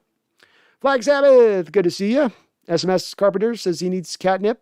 Now, I put some catnip down before the show, SMS. So the catnip, we used to have a couple cats that just don't get along. So it's just a thing, I guess. Michael Bakimo, I believe in Penny too. I have him over 600, more like 750. It wouldn't shock me in the least if he got to that mark, Michael. Wouldn't shock me in the least if he got to that mark. So he has it in him, and this scheme fits him like a hand to glove. D-Nugget put the cats on stream. I'll get them on the next one. They're a little bit in a mood right now, so I got to let them be a bit here, but we'll get them on there. Jaboy Michael, great stream. Happy my notifications work this time. Awesome, Jaboy Michael. As well, follow me up over on Twitter if you do have Twitter, Jaboy Michael, because I do try to, for those folks where I know the notification can kind of go in and out on Twitter. So when that happens, or on YouTube, so I do it on Twitter too and post when I'm going live over there just to get people, if it's not showing up on one, it'll show up on the other kind of thing. Todd Gurley's knees are shots, as Benelli. You're absolutely right.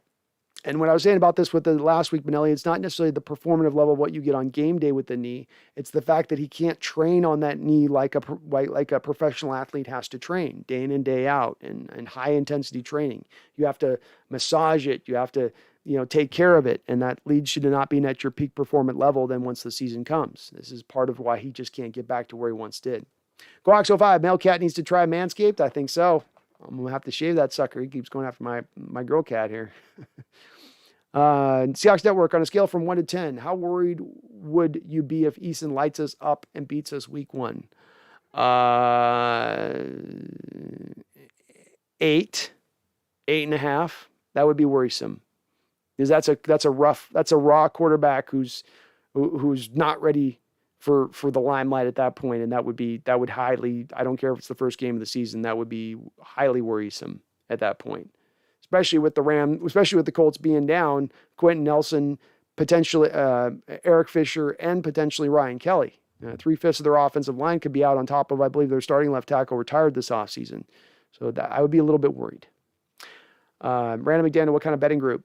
I don't know. I haven't done a lot of betting group. I'm open to suggestion on that one. MSR Rook, I think that Witherspoon will pop big time in the preseason and then the regular season. Me too, MSR Rook. I think it's his time. 25 years old, just about to slide in. He's ready to hit the ground running. It's time, in my opinion. He's playing for a new deal next year. He understands, the stakes that are at play. I think everything is set up right now for him to come out and ball out and earn that next new deal.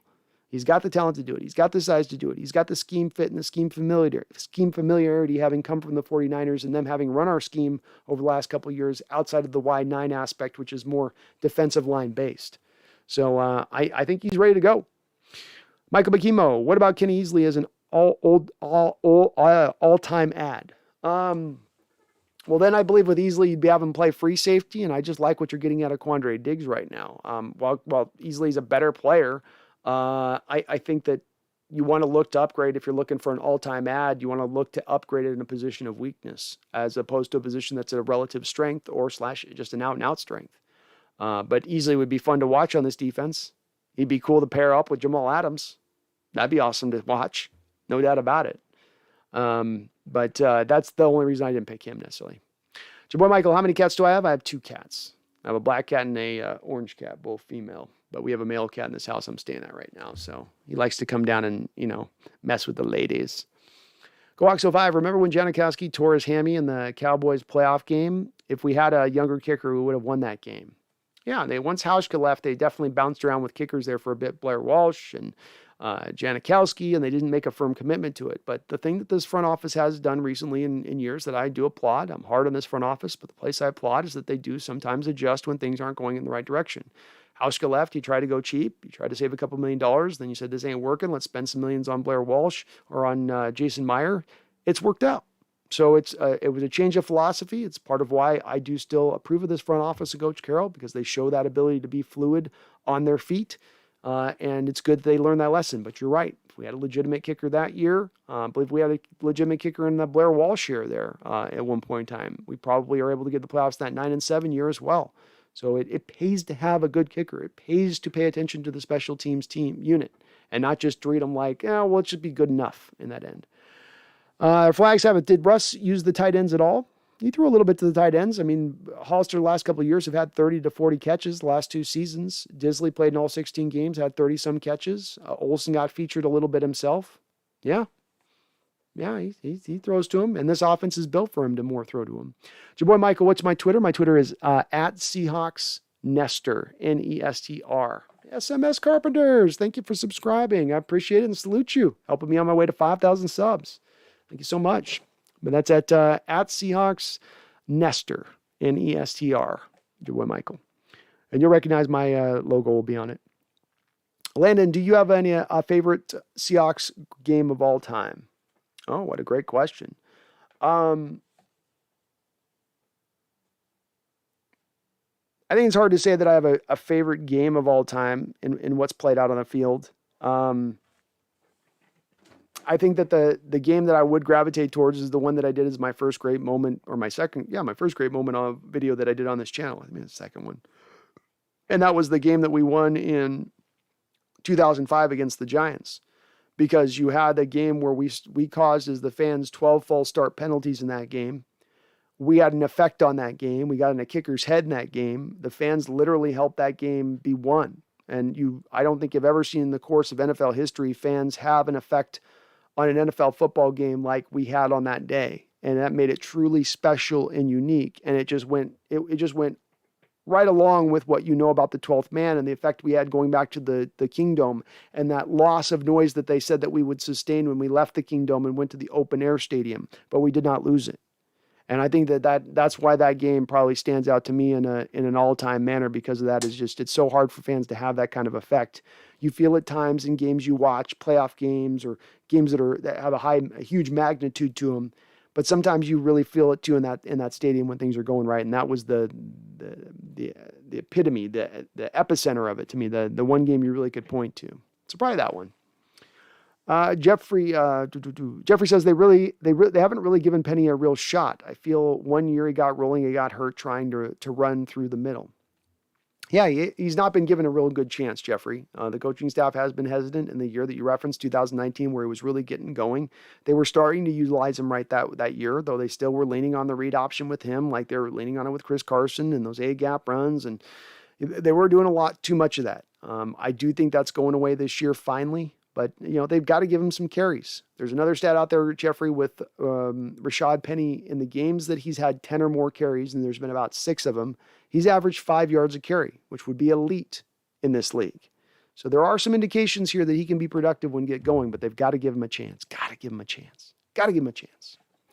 SMS Carpenter says, certified last message of the stream. Thank you for your time. Well, thank you, SMS. I appreciate you subscribing and you're jumping in the chat here, interacting. This is what makes the show go, is what you guys do in the chat, what we talk about, how we flow here. So thanks for hopping on in, and I appreciate the sub.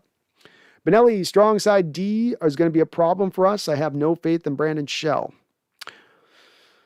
I don't have a huge amount of faith in Brandon Shell. He did all right through the first half of the season, but it certainly is an indicator when Cedric Abuji is pushing him for playing time in this preseason that maybe the coaching staff's not loving what they're seeing from Shell either. Would love to see an upgrade there, Benelli. would love to see an upgrade there. No doubt about it. Whoa, about it. Landon Edwards, thanks for the stream. Great job as always. Thank you, Landon. Go Hawks 05, even though 2019 was rough for Myers, he was still clutch in the 49ers game winner in overtime. Absolutely awesome. He has been clutch. That's another part of his game that he does bring, and kickers do get some fluctuation, but he's normally pretty darn solid, which I will take. As kickers go, I will take that. So, yes.